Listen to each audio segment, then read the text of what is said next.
Halo Rasmi, tap-tap dulu Rasmi, biar Bang Zumanya naik. Potong-potong sayur sambil nyimak. Masya Allah. Jadi ceritanya ini lagi mau masak untuk sahur, terus nonton live-nya gitu ya, sambil potong-potong sayur.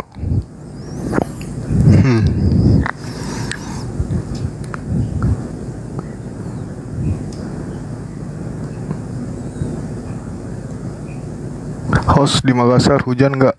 Nggak hujan.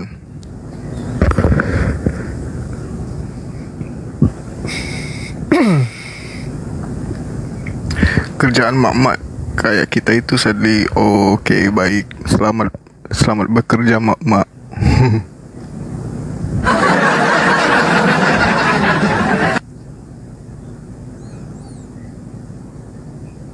Open kamera host itu udah open kamera. Mana Bang Zumanya? Bang Zumanya ada, tapi seperti biasa 30k dulu tap-tapnya, baru kita naikkan Bang Zumanya.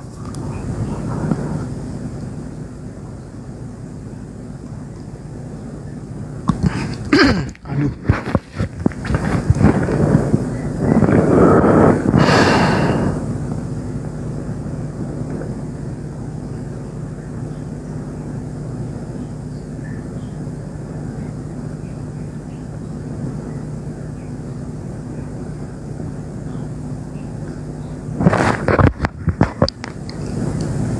Bukunya udah sampai Bang, makasih ya. Alhamdulillah kalau bukunya udah sampai.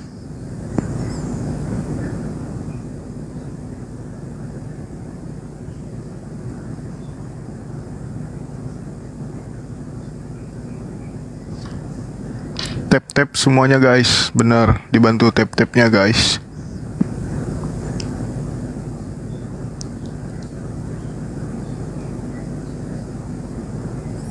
Saya nggak kebagian bukunya, belum rezeki.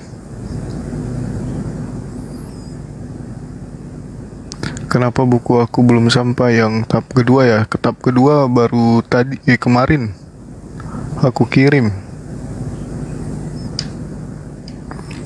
Assalamualaikum Bang Sadi. Waalaikumsalam Bang Alan 99. Ya guys, dibantu teman-teman, di tap-tap, di share-share.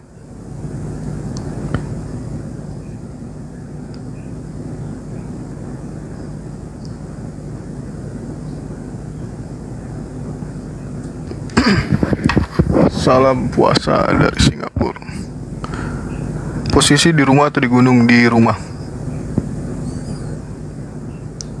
Mana Bang Zumanya Bang? Di tap-tap dulu. Sama itu Love Orange untuk memperkuat roomnya.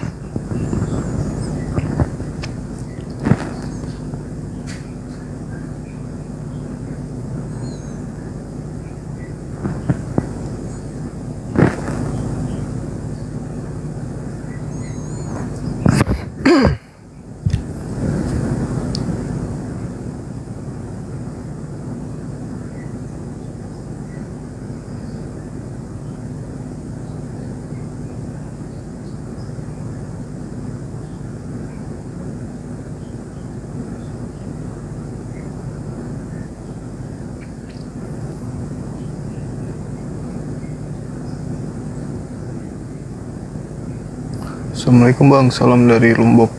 Ya Bang Zuma, maksudnya Bang Zuma maksudnya.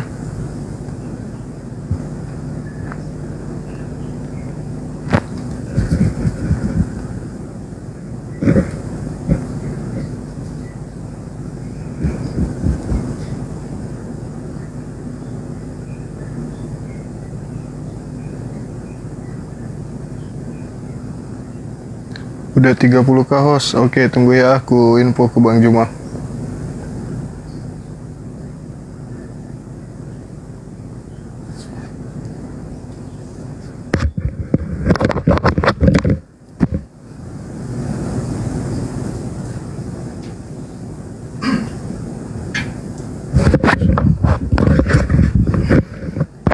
Ya sabar 5 menit.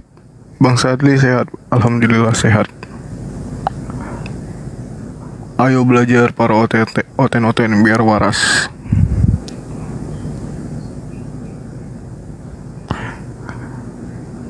Si Juma mau bahas Alkitab. Yoi, Pablo.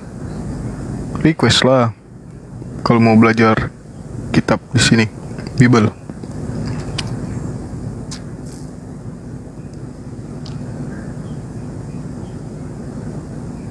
Terus Bang Zuma apa lu?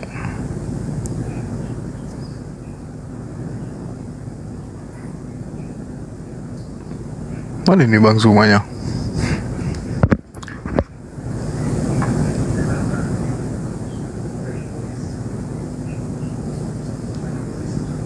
Bang Zuma lagi nulis.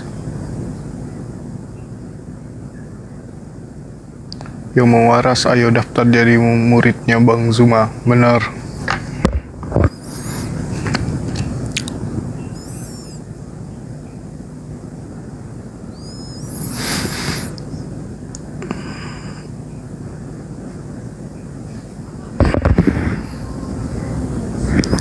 Suaranya bergema Bang.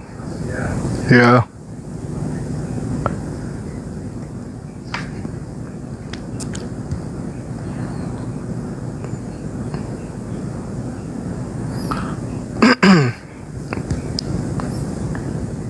Tema apa bagus ya Bang? Ya apa kira-kira tema yang bagus? Saya diponakan Bang Zuma ya, benar.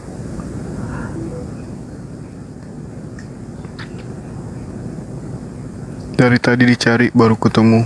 Apanya? Mana Zuma? Sabar. Rizwan Purba. Ini Bang Zuma udah mau naik. Ntar kalau Bang Zuma naik kalian request naik ya. Oten-oten.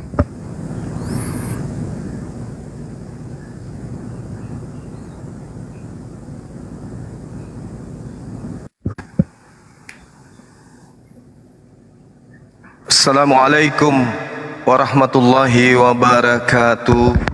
Waalaikumsalam warahmatullahi wabarakatuh. Ya alhamdulillahi rabbil alamin. Jumpa lagi kita sahabat-sahabat sekalian, dimanapun sahabat berada pada malam hari ini, malam Kamis tanggal 32 13 Maret 2024. Masya Allah.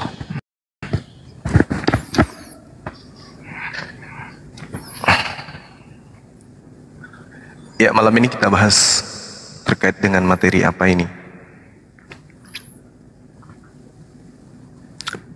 Silakan. Oten yang mau naik tadi yang komen-komen mana Zuma. Nih Bang Zuma sudah ada nih. Iya. Tafaddal. Ta'al, sini yang mau berdiskusi baik. Ada ayat suci Al-Quran yang bunyinya gini. Bismillahirrahmanirrahim.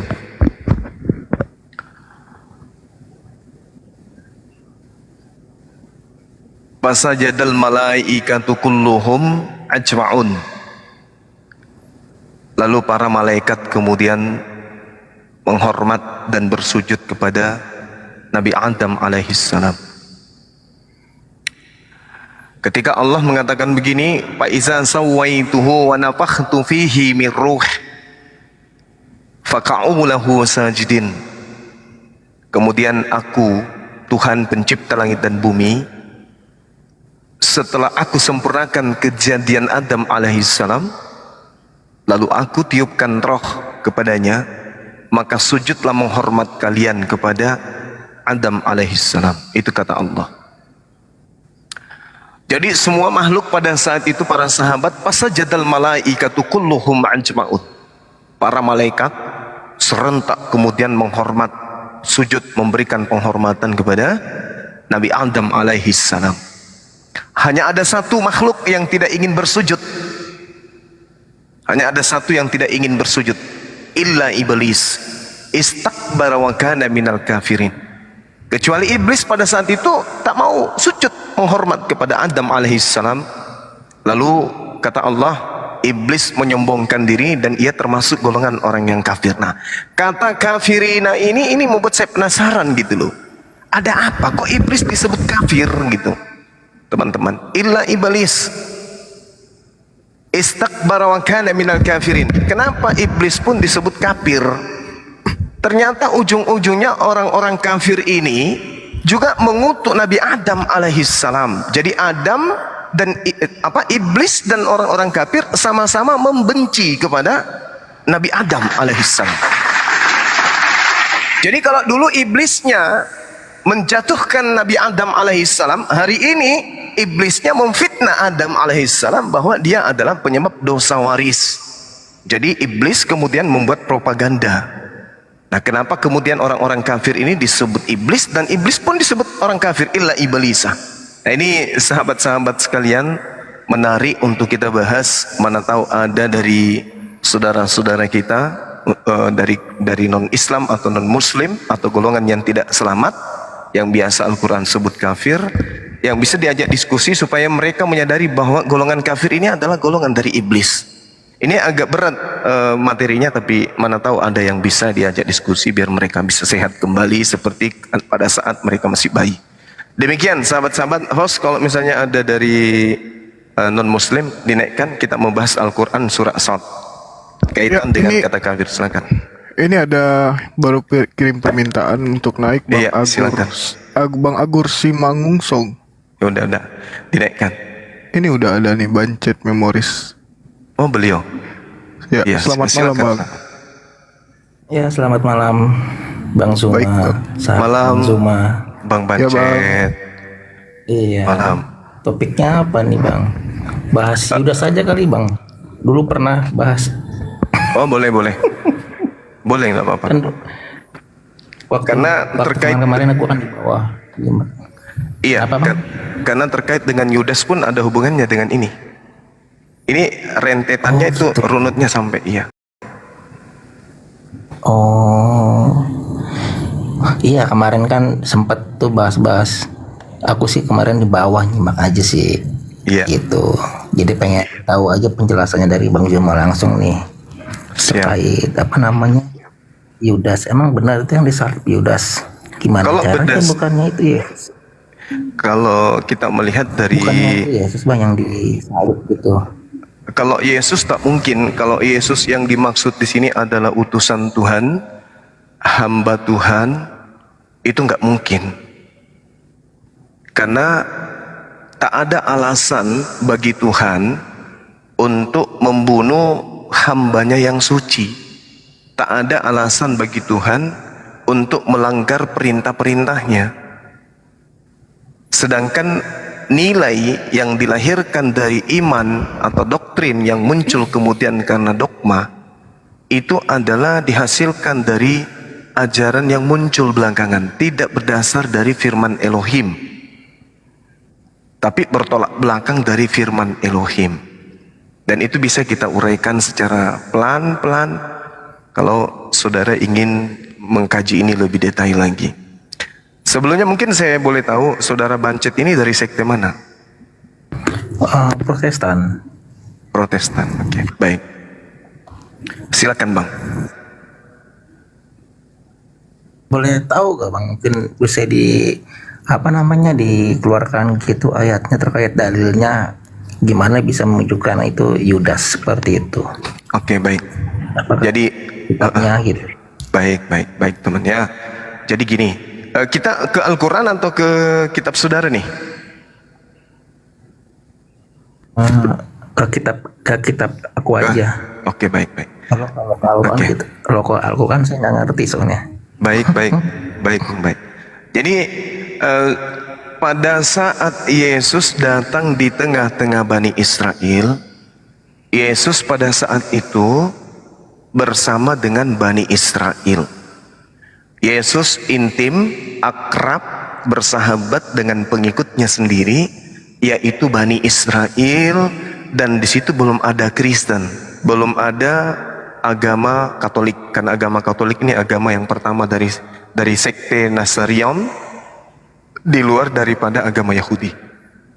Nah, dengan demikian, maka rujukan kita ketika Yesus datang di tengah-tengah Bani Israel itu bukan perjanjian baru, tapi rujukan kita kemudian adalah perjanjian lama. Kenapa dikatakan perjanjian lama yang harus menjadi rujukan? Karena Yesus memang mengajarkan itu pada hari Sabat. Seperti kebiasaannya dia masuk ke dalam sinagoge, tampil di depan membacakan Alkitab. Itu kan diterangkan di dalam catatan Matius dan Lukas. Pada hari Sabat kemudian Yesus masuk ke dalam bait suci, kemudian beliau membacakan sebuah Alkitab. Ini diterangkan di dalam Lukas 4 nomor 16. Di sini dikatakan bahwasanya Yesus datang ke Nazaret tempat dia dibesarkan, dan menurut kebiasaannya pada hari Sabat dia kemudian masuk dan berdiri di sinagoge, di bait suci, lalu membacakan Alkitab. Tentu yang dibacakan di sini bukan perjanjian baru, karena perjanjian baru nanti ditulis di atas tahun 40-an. Nah, sedangkan Yesus di sini sudah dikatakan membaca Alkitab. Berarti ketika kita berbicara mengenai Yesus, penyaliban, terus kemudian ada apa host? Host kenapa host? Oh, kenapa ngamuk? Enggak ada. Ngamuk-ngamuk tadi. Jadi berarti firman Tuhannya ini harus berlaku terhadap Yesusnya. Nah, contoh kita lihat di dalam Keluaran, ya, ulangan 21 nomor 22 misalnya. Karena ini yang menjadi rujukan Paulus menulis surat ke jemaat yang ada di Galatia. Galatia 3 nomor 13, menurut Paulus terkutuklah orang yang mati di atas tiang salib. Berarti yang terkutuk ini adalah oknum yang ada di atas tiang salib tersebut. Mau dia Yesus ataupun Yudas, yang pasti dia terkutuk. Itu dulu yang perlu kita pahami. Yang pasti oknum ini terkutuk. Karena rujukan Paulus bukan perjanjian baru, tapi rujukan Paulus adalah perjanjian lama. Karena dia mengatakan ada tertulis. Di dalam bahasa Yunani disebutkan grapo, berarti sudah tertulis. Terkutuklah orang yang digantung pada kayu salib. Kalau kita melihat yang tertulis di mana ini?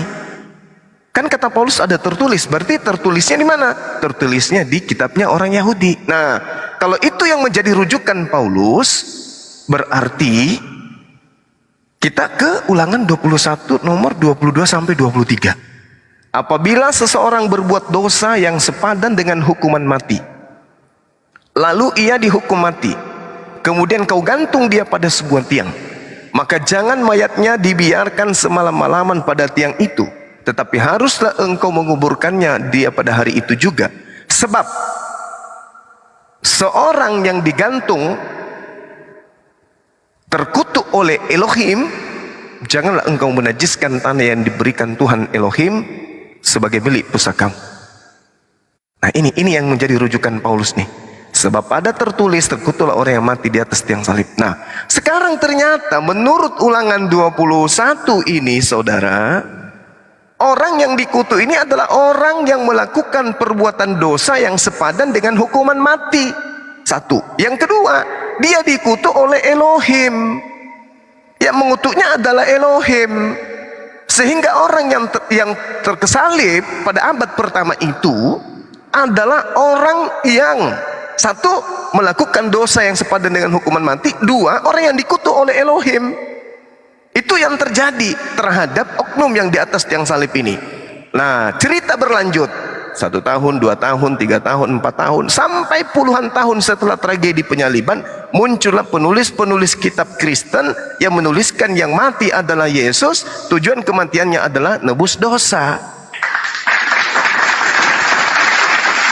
Jadi bagi tuan rumah, Yesus itu bagi tuan rumah yang disalibkan adalah orang yang berdosa, yang disalibkan adalah orang yang terkutuk. Muncul Kristen dari luar, kalangan dari luar dari Yahudi, tidak ikut dalam penyaliban, menuliskan cerita yang berbeda. Yang mati Yesus, tujuan kematiannya tebus dosa. Apalagi membebaskan orang Kristen dari hukum Taurat, dari kutuk hukum Taurat. Jadi nggak nyambung. Yang yang disalib ini jelas orang terkutuk, yang disalib ini adalah orang yang dihukum setara dengan hukuman mati. Tapi kok jadi Yesus yang dituliskan di kitabnya saudara kita Kristen? Jadi jelas bahwa bukan Yesus yang mati di atas tiang salib, tapi orang yang berdosa sepadan dengan hukuman mati, dan orang yang dikutuk oleh Tuhan disebabkan karena dosa tersebut. Pertanyaannya kemudian muncul, apakah Yesus adalah orang yang berbuat dosa sepadan dengan hukuman mati? Apakah Yesus adalah orang yang dikutuk oleh Bapa? Kalau iya, apa alasannya? Ada tidak orang Kristen yang mampu menunjukkan kita?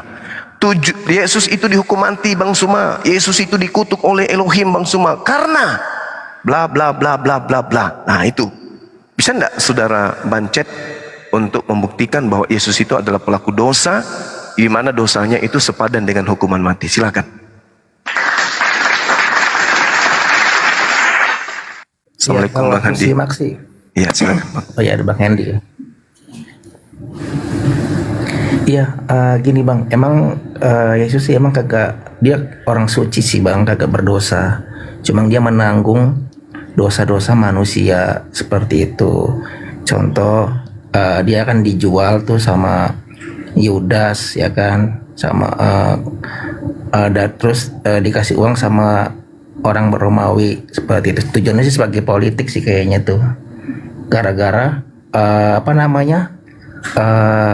Yesus itu nggak suka karena tidak boleh membayar pajak bagi bangsa-bangsa yang di sana, seperti itu. Makanya Yesus itu dijual sama si Yudas. Tapi sebenarnya sih kan itu kan kedua belas muridnya udah tahu bahwa dia akan disalibkan dan Yudas akan berkhianat, seperti itu. Terus juga Petrus juga menyangkal ayam berkokok 3 kali pada waktu dia disalib, seperti itu. Tapi dia bisa tahu Bang, kedepannya gitu. Berarti kan dia anak Allah kan Bang, seperti itu. Iya. Jadi saya menghargai saudara saya. Jadi apa yang saudara sampaikan ini itu adalah konsep yang muncul belakangan. Mati terkutuk karena dosa orang banyak. Ini di mana dasar pijakannya selain daripada ajaran Kristen? Sementara ajaran Kristen kan muncul belakangan. Yang harus menjadi rujukan bukan ceritanya yang muncul belakangan, tapi cerita yang ada dan cerita yang sebelumnya. Ini kan ceritanya, kalau saya pun menulis sebuah naskah, Yesus mati untuk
Yesus yang suci yang dibunuh, berarti bukanlah sebuah keselamatan yang dilahirkan, tetapi dosa. Kenapa saya katakan dosa yang dilahirkan? Karena Tuhan mengatakan di dalam Amsal 6 nomor 16, 6 kekejian yang dibenci dan 7 perkara yang menjadi perbuatan yang tidak disukai oleh Elohim. Salah satunya adalah membunuh orang yang tidak bersalah. Nah, membunuh Yesus yang tidak bersalah itu adalah dosa besar. Membunuh Yesus yang tidak bersalah itu adalah dosa besar. Yang kedua, di dalam Keluaran 23 nomor 7, jangan engkau membunuh orang yang tidak bersalah, jangan engkau membunuh orang yang benar. Sebab aku Tuhan tidak akan membenarkan orang yang bersalah. Artinya membunuh Yesus yang tidak bersalah itu bukan melahirkan penebusan dosa, tetapi melahirkan dosa karena melanggar perintah Tuhan. Jangan kau bunuh orang yang benar, jangan kau bunuh orang yang suci. Tapi terjadi pembunuhan terhadap orang yang suci, berarti yang diakibatkan adalah dosa, bukan penebusan dosa. Seperti itu saudara Bancet. Jadi kalau yang dibunuh benar-benar Yesus, maka yang dilahirkan kemudian tragedi itu adalah dosa, bukan penebusan dosa, karena itu melanggar perintah Tuhan.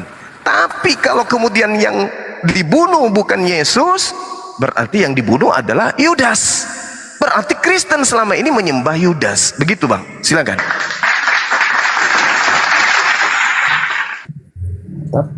Ya, aku masih penasaran. Tapi ini Bang, tapi emang bukannya itu dia udah takdir seperti itu? Karena kan emang dia tuh ditakdirkan datang ke dunia itu ya emang untuk disalibkan sih, seperti itu. Contoh kan, apa namanya? Dia kan lahir dengan dari Bunda Maria tanpa adanya seks seperti itu. Dan juga waktu dia lahir juga kan emang udah apa namanya, udah tahu itu malaikat seperti itu yang apa namanya diberitahukan apa akan lahir bagi juru selamat yang apa namanya yang nanti dinamakan Yesus seperti itu. Berarti kan Allah sama Yesus itu kan sama seperti itu. Jadi kayak contoh ini Allah itu kan hanya gelar Bang seperti itu. Nah berarti keilahiannya Allah itu Yesus berarti Bang, atau gimana Bang? Boleh dijelaskan nggak Bang? Seperti itu. Iya. Kalau menurut saya sih seperti itu. Iya, jadi kalau kita melihatnya ke Al-Quran, dalil itu baru betul. Di dalam Al-Quran dikatakan tidak seorang pun yang tidak beriman kepada Nabi Isa selain mereka semuanya akan beriman. Nanti itu dijelaskan dalam Al-Quran. Wa im min ahlil kitabi illa la yu'minan nabi qabla al-mauti wa yaumal qiyamati yakunu alaihim syahida. Itu baru betul bahwa dia datang menyelamatkan Bani Israel, baru cocok dengan Al-Quran. Kalau di Kristen kan dia ditolak kepada Bani Israel, kan dia ditolak, berarti dia bukan juru selamat bagi Bani Israel karena dia ditolak. Nah kalau kita menggunakan Al-Quran, nanti kedatangan yang kedua, tak ada satupun Bani Israel yang tidak beriman kepada dia. Semuanya beriman kepada Nabi Isa alaihissalam. Berarti Nabi Isa adalah juru selamat bagi mereka Bani Israel. Itu baru tepat. Tapi yang ada sekarang ini adalah Yesus datang kepada Bani Israel, ditolak oleh Bani Israel. Mungkin mana jadi juru selamat? Salah itu. Kecuali Nabi Isa terangkat ke langit, Yesus terangkat ke langit, datang untuk yang kedua kalinya menyelamatkan Bani Israel, baru bisa disebut sebagai juru selamat bagi Bani Israel. Itu baru cocok. Nah sekarang permasalahannya adalah kalau saudara mengatakan sudah ada tertulis dia dilahirkan tanpa ayah dan seterusnya, justru di dalam penjelasan yang akan saya terangkan kepada saudara itu akan sampai kepada poin kebenarannya. Misalnya di Amsal 11 nih, ini sudah tertulis tentang beliau. Apa yang dikatakan? Neraca serong adalah kekejian bagi Tuhan, tetapi ia berkenan akan batu timbangan yang adil. Jikalau keangkuhan tiba juga cemooh, tetapi hikmat ada pada orang yang berendah hati.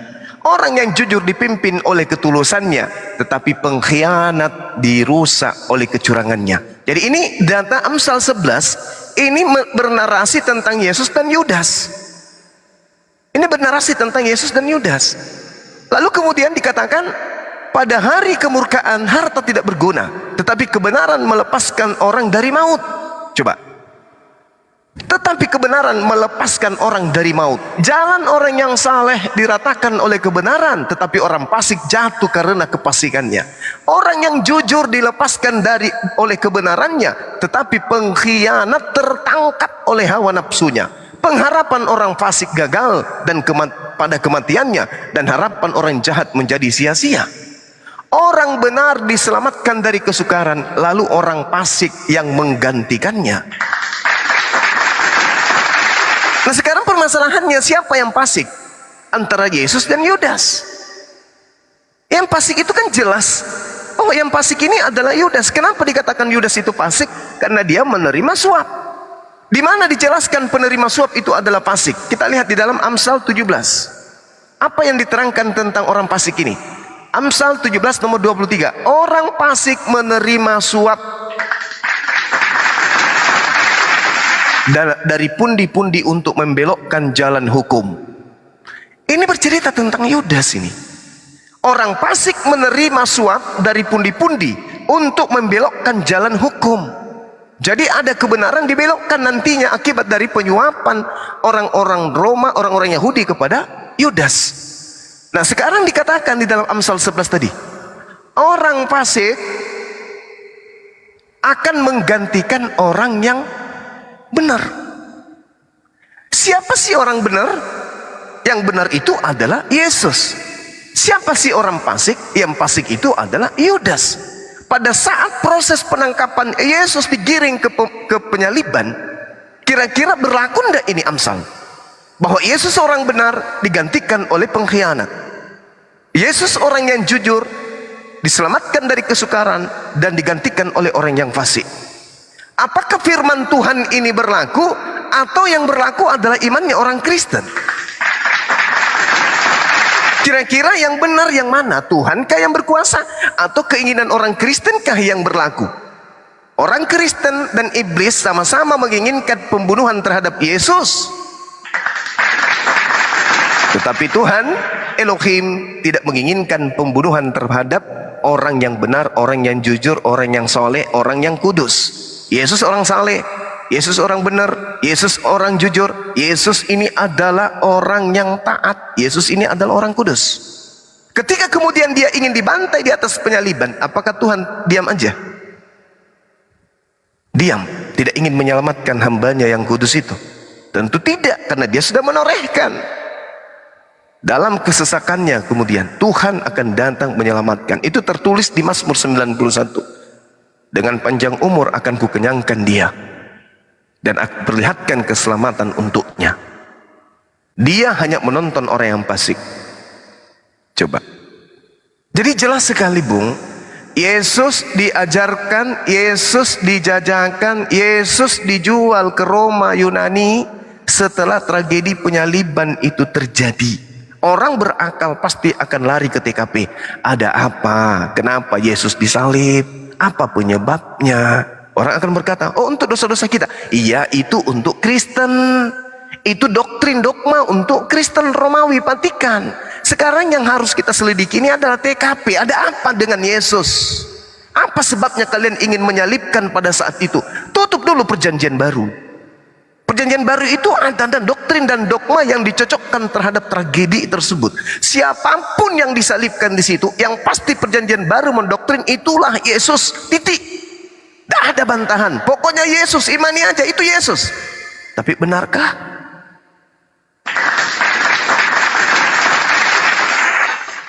Coba. Kalau saya sebagai misalnya nih, saya seorang Kristen ditanya, Bang Suma, berdasarkan kitabnya orang Yahudi, yang disalib ini orang terkutuk atau orang yang dimuliakan? Yesus dimuliakan. Yohanes 1 nomor 14, Yohanes 17, Yesus adalah orang yang dimuliakan sebelum dunia ada. Tapi yang disalib ini adalah orang yang dikutuk. Benarkah Yesus dikutuk? Kalau dia benar dikutuk, apa dosanya? Apa dosa yang pernah ia lakukan? Adakah orang Kristen yang bisa menunjukkan dosa Yesus? Sama seperti tuduhan Kristen kepada Adam. Adam mewariskan dosa waris. Oh ya? Apa? Dosa apa yang diwariskannya Adam? Gak ada, kok dipitnah juga Adamnya? Yesus mati di atas tiang salib untuk dosa-dosa kita. Kenapa bisa kayak gitu? Ternyata itu adalah doktrin yang muncul belakangan. Nah, silakan saudara Bancet, Anda tanggapi. Saya memberikan data, saya tidak memfitnah, saya tidak menista, saya tidak tujuannya untuk merendahkan, semata-mata kemudian untuk sebagai seorang muslim datang mengatakan kedatangan Al-Quran untuk menjelaskan dan memuliakan Nabi Isa yang dihujat dan diolok-olok oleh orang-orang terdahulu. Silakan Bung.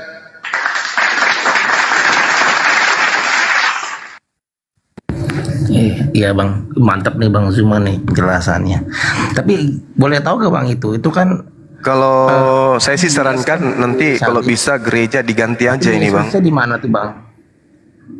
Iya silakan. Katanya kan, iya kan katanya kan yang disalib Yudas. Nah, terus Yesusnya kemana itu? Kan bukannya ini dia yang dicambuk. Kalau kata Bang Zuma kan Yesus yang disalib, apa Yudas yang disalib. Seperti itu. Apakah ada pergantian orang atau gimana waktu di situ bang? Kalau menurut Bang Zuma bilang kata Yudas disalib. Seperti itu. Iya. Waktu penangkapan jadi gini. memang Yesus. Oke baik. Jadi gini bung. Kita lihat di dalam Yohanes 18-19. Pada saat kemudian Yudas mengatakan kepada tentara Romawi, siapa yang aku cium, tangkaplah dia.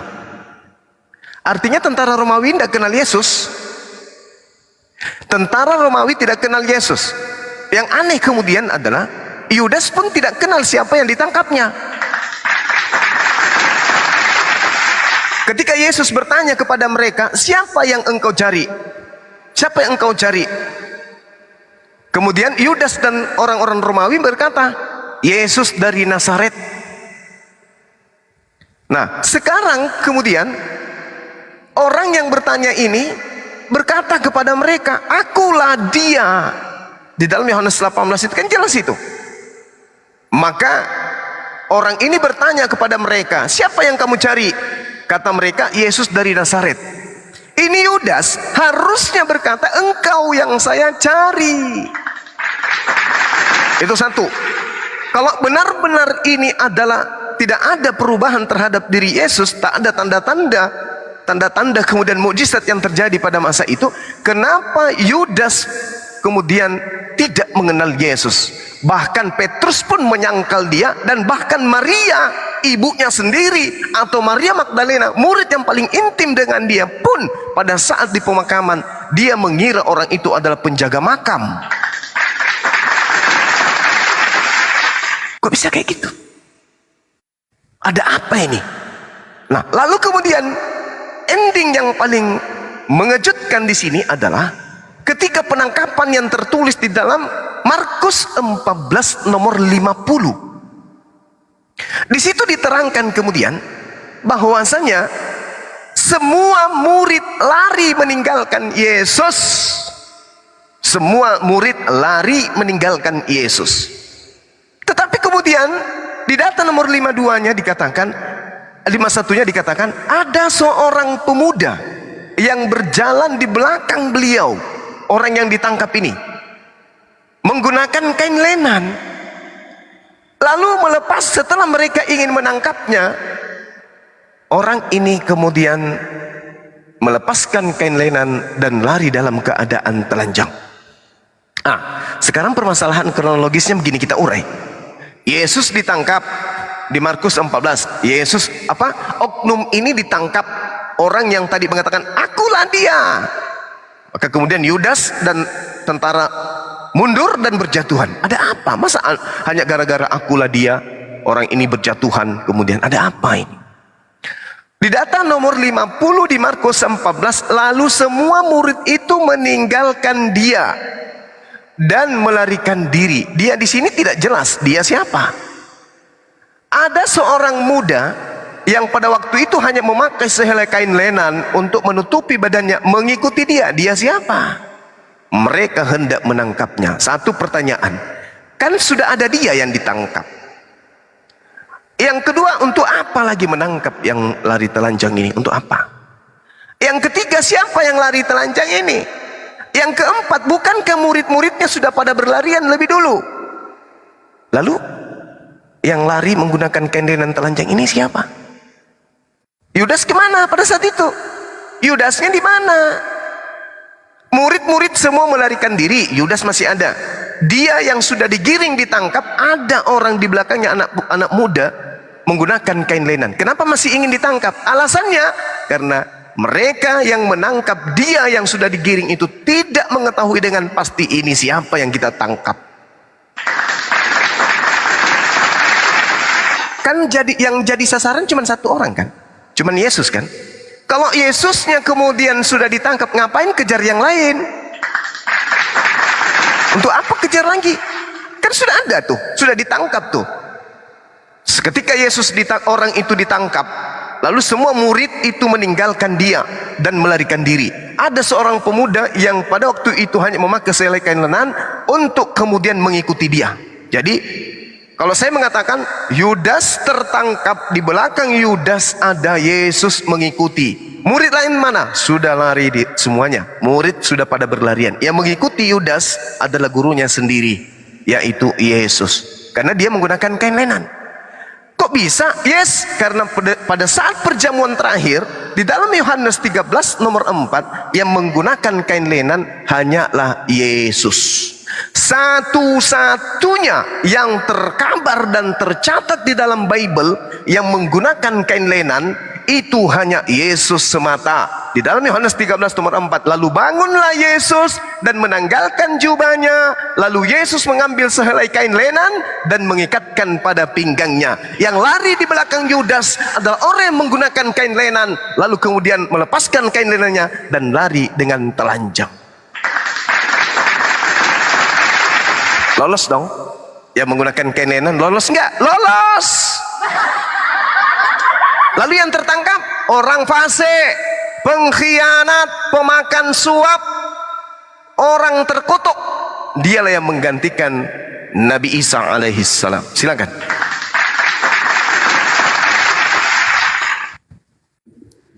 Bang semua bisa tahu semua ya ceritanya ya. Kan tertulis, Bang. Tapi bukannya ada Bang di Bible Bang itu bahwa Yesus bisa berubah, bahwa Yesus itu punya mukjizat bisa berubah wujud Bang, seperti itu. Benar gak Bang gitu Bang? Iya betul, banyak tertulis di tempat saudara. Iya. Berarti yang muda itu sebenarnya yang berubah wujud, yang ngasih kain lenan. Ya, kalau pandangan saya berdasarkan Amsal, berdasarkan Ulangan, karena kita lihat di dalam Ulangan 27, coba. Ulangan 27 nomor 25, apa yang dikatakan oleh Tuhan di sana? Terkutuklah orang yang menerima suap. Nah, yang mati di atas tiang salib kan terkutuk. Yang menerima suap itu terkutuk. Lalu siapa yang terkutuk? Yesus apa Yudas?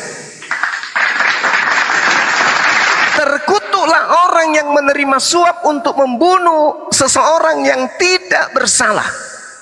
Dengan catatan, kalau saya menarasikan dengan tafsiran Bang Suma sendiri, terkutuklah Yudas yang menerima suap untuk menyerahkan Yesus yang tidak bersalah. Tapi kalau orang Kristen dibalik, data Ulangan 27 nomor 25 ini dibalik oleh gereja. Kenapa dibalik? Karena yang mati itu adalah orang yang benar. Jadi data ini harus mereka balik dulu. Terkutuklah orang yang suci, orang yang benar. Karena menyerahkan orang yang terkutuk. Ini harus dibalik ini. Terkutuklah orang yang suci karena membunuh orang yang bersalah. Kebalik. Sedangkan yang terjadi yang sebenarnya adalah yang terkutuk adalah orang yang menerima suap.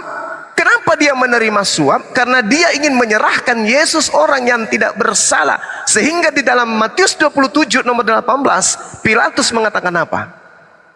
Orang-orang Farisi, orang-orang Yahudi, mahkamah agama, imam-imam kepala menyerahkan Yesus untuk disalibkan karena mereka dengki. Dengki. Yohanes 11 nomor 53, mulai hari itu mereka bersepakat untuk membunuh Yesus. Matius 26 nomor 59, imam-imam kepala bahkan mahkamah agama melakukan kesaksian-kesaksian bohong, kesaksian-kesaksian palsu demi untuk membunuh Yesus. Kira-kira Tuhan mau tidak membiarkan hambanya yang suci ini diperlakukan seenak perut oleh orang-orang kafir pada masa itu? Tidak mungkin.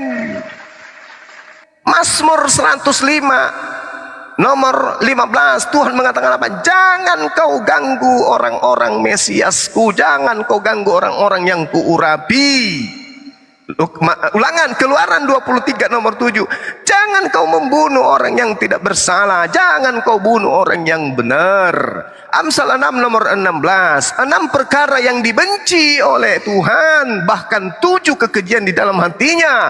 Salah satunya adalah orang yang menumpahkan darah orang yang tidak bersalah. Jadi apa alasannya Yesus ingin dibunuh? Tuhan melarang. Lalu kemudian apa alasannya? Bukan Yudas, dia pengkhianat, dia pemakan suap, dia orang terkutuk. Kenapa harus Yesus? Apa alasannya? Kok firman Tuhannya kok dibantah gitu loh. Jadi Al-Quran mengatakan bahwasanya hanya iblis yang tidak mau tunduk kepada kebenaran. Nah, kita lihat pernyataan Yesus ini terakhir, Bung, 30 detik terakhir sebelum Anda tanggapi. Yohanes 6 nomor 70, kata Yesus apa? Bukankah aku yang memilih engkau yang 12 ini, dan satu di antaramu adalah iblis, yaitu Yudas. Kenapa Yudas disebut iblis? Karena iblis merasuki Yudas. Apa tujuan iblis merasuki Yudas? Untuk menyalibkan Yesus. Apa tujuan Yesus disalibkan? Menurut Kristen, untuk menebus dosa-dosa Kristen. Ini iblis menghadiahkan Yesus melalui Yudas kepada Kristen. Siapa yang bergembira dengan hadiah dari iblis? Kristen.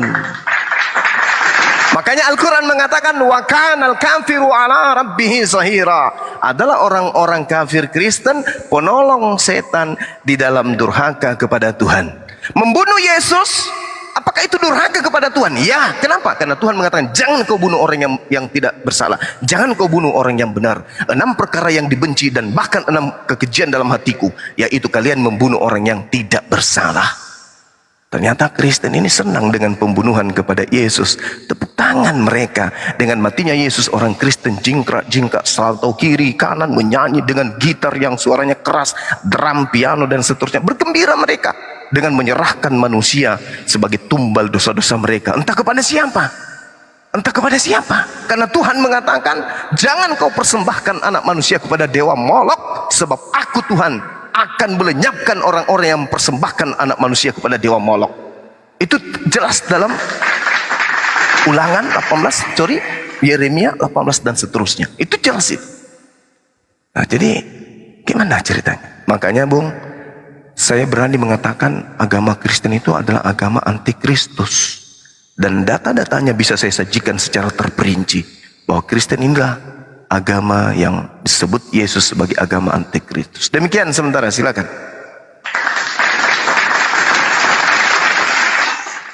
Ya boleh dah, nanti bahas pelan-pelan ya Bang. Tapi yang ini apa namanya, yang aku bingung kok kalau seandainya si Yudas yang disalib. Tapi kenapa disalibnya gambar Kristus ya Yesus ya, di apa namanya, di kalung-kalung salib gitu kan, terus juga kayak disalib-salib gitu. Terus apa namanya yang kedua, apakah Nabi Isa sama Yesus itu, apakah Nabi Isa sama Yesus itu sama Bang? Seperti itu.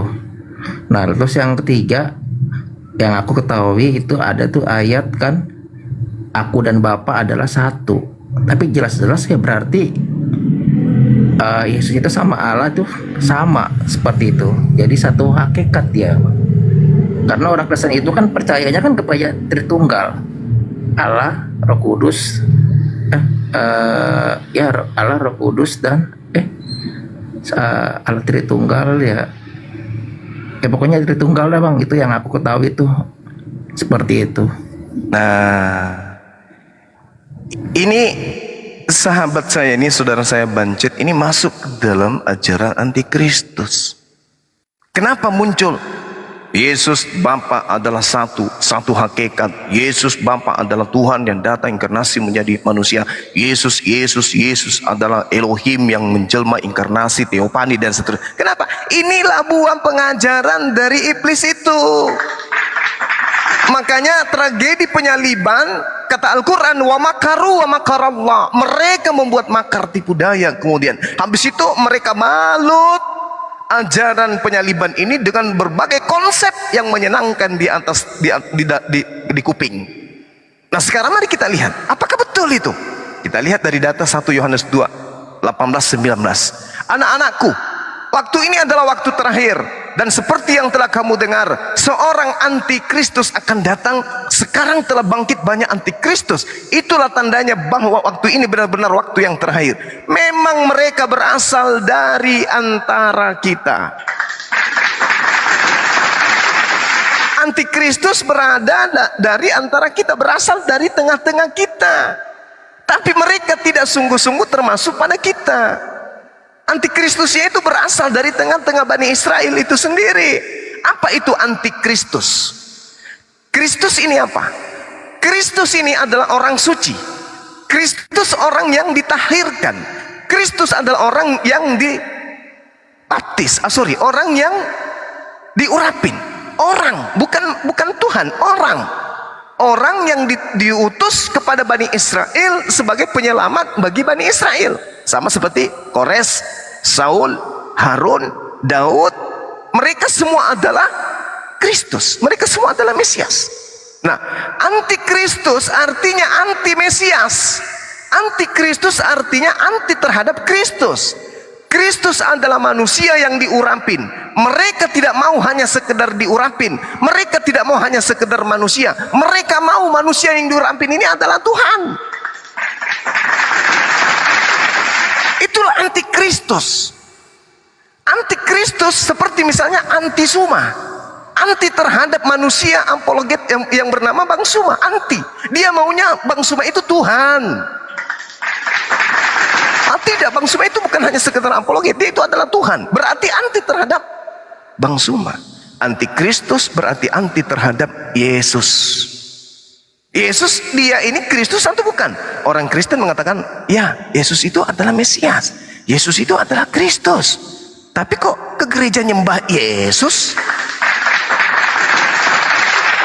Kalau Anda mengimani Yesus itu adalah Kristus, kok dituhankan? Berarti Anda anti terhadap Kristus. Karena Kristus itu hanya manusia. Pada saat Anda menuhankan Kristus, sama halnya Anda menyangkal Bapa yang mengutus Kristus. Dan dengan demikian Anda pun menyangkal Kristus yang adalah hanya utusan Elohim saja. Apa Kristus itu? Definisi yang paling tinggi untuk Kristus itu apa?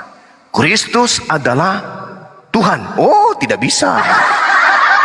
Kristus adalah Elohim inkarnasi jadi manusia. Oh, tidak bisa. Itu larinya ke pagan. Kristus adalah apa? Manusia yang diistimewakan sebagai perantara Tuhan kepada manusia, sebagai jalan kebenaran dan hidup menuju kepada Tuhan. Itu baru Kristus. Berarti dia hanya jalan, tak boleh disembah. Kalau disembah berarti anti terhadap Kristus. Nah, sekarang kita lihat di data nomor 22 sampai 23. Siapakah pendusta itu? Bukankah dia yang menyangkal bahwa Yesus itu adalah Kristus? Nah, sekarang kita kumpulkan orang Kristen sedunia. Baris, mereka baris. Ayo semua teman-teman Kristen berbaris. Kita tanya mulai dari A sampai Z. Mulai yang paling tinggi sampai yang paling rendah, yang paling pendek ditanya. Wahai saudara-saudara Kristen, coba satu kata kalian, Yesus itu Kristus atau bukan? Maka seluruh Kristen sedunia akan berkata, betul, Yesus adalah Kristus. Oke, kita tepuk tangan dong. Ini benar nih imannya nih. Bubar semua, bubar. Alhamdulillah hari ini orang Kristen sudah pada sadar, sudah menerima Yesus itu sebagai Kristus. Ya, Masya Allah, ternyata saudara-saudara Kristen kita ini adalah orang yang sehat akal. Bubar acara. Hari Senin, hari Selasa, hari Rabu, hari Kamis, hari Jumat, hari Sabtu, hari Minggu. Ah, ini mau kemana ini kok rame-rame? Mau kemana, mau kemana, mau kemana? Kita ikutin lah dari belakang. Tak. Oh, masuk ke sebuah gedung namanya gereja. Begitu masuk bernyanyi. Ada yang menangis, gemetaran. Apa yang dikatakan? Tuhanku Yesus Kristus. Tadi katanya Kristus, kok disembah? Inilah yang dimaksud antikristus, pembohong, pendusta. Di mulutnya mengatakan Yesus Kristus, tetapi iman dan kelakuannya beragama dengan menjadikan Yesus itu sebagai sembahan. Na'udzubillah, tsumma na'udzubillah. Siapakah pendusta itu? Bukankah dia yang menyangkal bahwa Yesus itu adalah Kristus? Dengan menuhankan Yesus itu sama dengan menyangkal bahwa Yesus itu adalah Kristus. Kalau Yesus itu adalah Kristus, kenapa dituhankan? Karena Elohim, Sang Bapa pencipta langit dan bumi, bukan Kristus. Yang Kristus itu adalah Kores, Harun, Elia, Elisa, Samuel, Saul, Musa, Daud. Itu yang disebut Kristus. Mereka adalah orang-orang yang ditahirkan, mereka adalah orang-orang yang diurapin. Sedangkan Tuhan mana ada diurapin? Tuhan kok diurapin? Yang diurapin itu level manusia. 1 Yohanes 2 nomor 26, semua ini kutulis kepadamu, yaitu mengenai orang-orang yang berusaha menyesatkan kamu. Siapa yang menyesatkan kemudian? Orang-orang yang mulutnya berkata Yesus adalah Kristus, tapi agamanya mengajarkan menyembah kepada Kristus. Siapakah penyesat itu? Bukankah dia yang menyangkal bahwa Yesus adalah Kristus? Dia itulah antikristus itu, yaitu dia yang menyangkal baik bapak maupun anak. Nah sekarang kita tanya kepada orang-orang Kristen, buktikan kalau Anda tidak menyangkal bapak. Bapak ini adalah satu-satunya Tuhan atau masih ada Tuhan lain?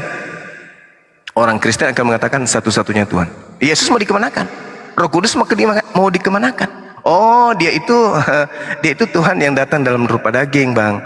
Yang satunya dia datang sebagai burung merpati. Loh, berarti Anda menyangkal Bapak, karena Bapak itu satu-satunya, tak ada yang lain.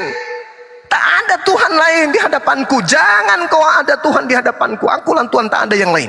Jangan kau menganggap Tuhan Bapa siapapun di atas muka bumi ini, sebab akulah Tuhan satu-satunya, tak ada yang lain. Itu kata Tuhan. Bagaimana dengan kata Yesus? Hidup kekal itu adalah mereka mengenal engkau satu-satunya Tuhan, tak ada yang lain. Loh, kok muncul Kristen mengatakan Tuhan itu satu tapi tiga pribadi? Berarti menyangkal Bapa, karena Bapa itu satu-satunya Tuhan. Dia adalah hakikat yang satu dan dia adalah pribadi yang satu. Tak ada kemudian satu hakikat tiga pribadi, atau satu pribadi tiga hakikat, itu tak ada. Dengan mengatakan Yesus hakikat dengan Bapa, dengan mengatakan burung merpati hakikat dengan Bapa, itu sama halnya menyangkal Bapa itu sebagai Tuhan. Berarti ada Tuhan baru nih, namanya Yesus. Ada juga Tuhan baru namanya Roh Kudus. Berarti menyangkal Bapa, karena Bapa memproklamirkan dirinya dari sejak zaman Adam sampai kepada zaman Yesus. Akulah Tuhan, tak ada yang lain. Shema Israel, Adonai Eloheinu, Adonai Ahad. Siapa kata itu? Itu kata Yesus. Yesus memproklamirkan Bapa itu Ahad. Tidak ada dua, apalagi tiga. Tapi kok Kristen menjadikannya tiga? Berarti menyangkal Bapa dan menyangkal anak. Anak ini hanya utusan. Tapi orang Kristen tidak mau menganggap Yesus itu hanya utusan. Yesus itu juga adalah Bapa itu sendiri. Dengan demikian, Kristen adalah antikristus yang menyangkal Bapa satu-satunya Tuhan dan menyangkal Yesus adalah utusan Tuhan. Nah, inilah akibat daripada apa? Menuhankan Yudas. Gitu, Bang.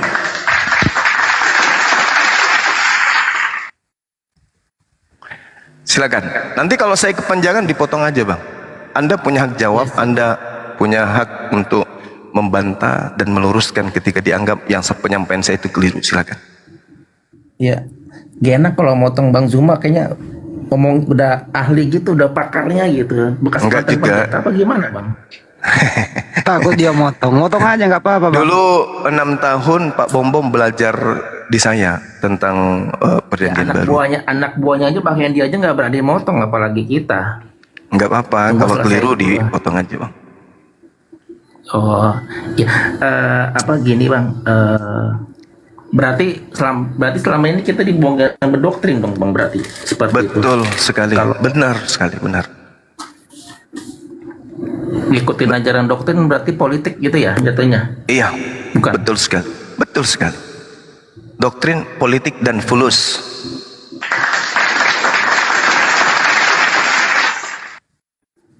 Tapi gini, Bang, kalau seandainya aku masih penasaran, tapi gini, kalau di Alkitab itu pernah aku baca bahwa Yesus itu firman, Bang, tapi berarti emang dia diutus sama Allah, seperti jadi sama. Apa benar kan itu firman, Bang? Yesus. Jadi gini. Kalau dia firman itu kan perkataan. Firman itu ide, firman itu gagasan, firman itu kehendak. Kita lihat di dalam kita lihat di dalam Yesaya 55. Kita lihat Yesaya ini sebagai acuan untuk berbicara mengenai firman. Kita jangan pergi ke himne Plato, karena Yohanes 1 nomor 1 itu bukan firman Tuhan.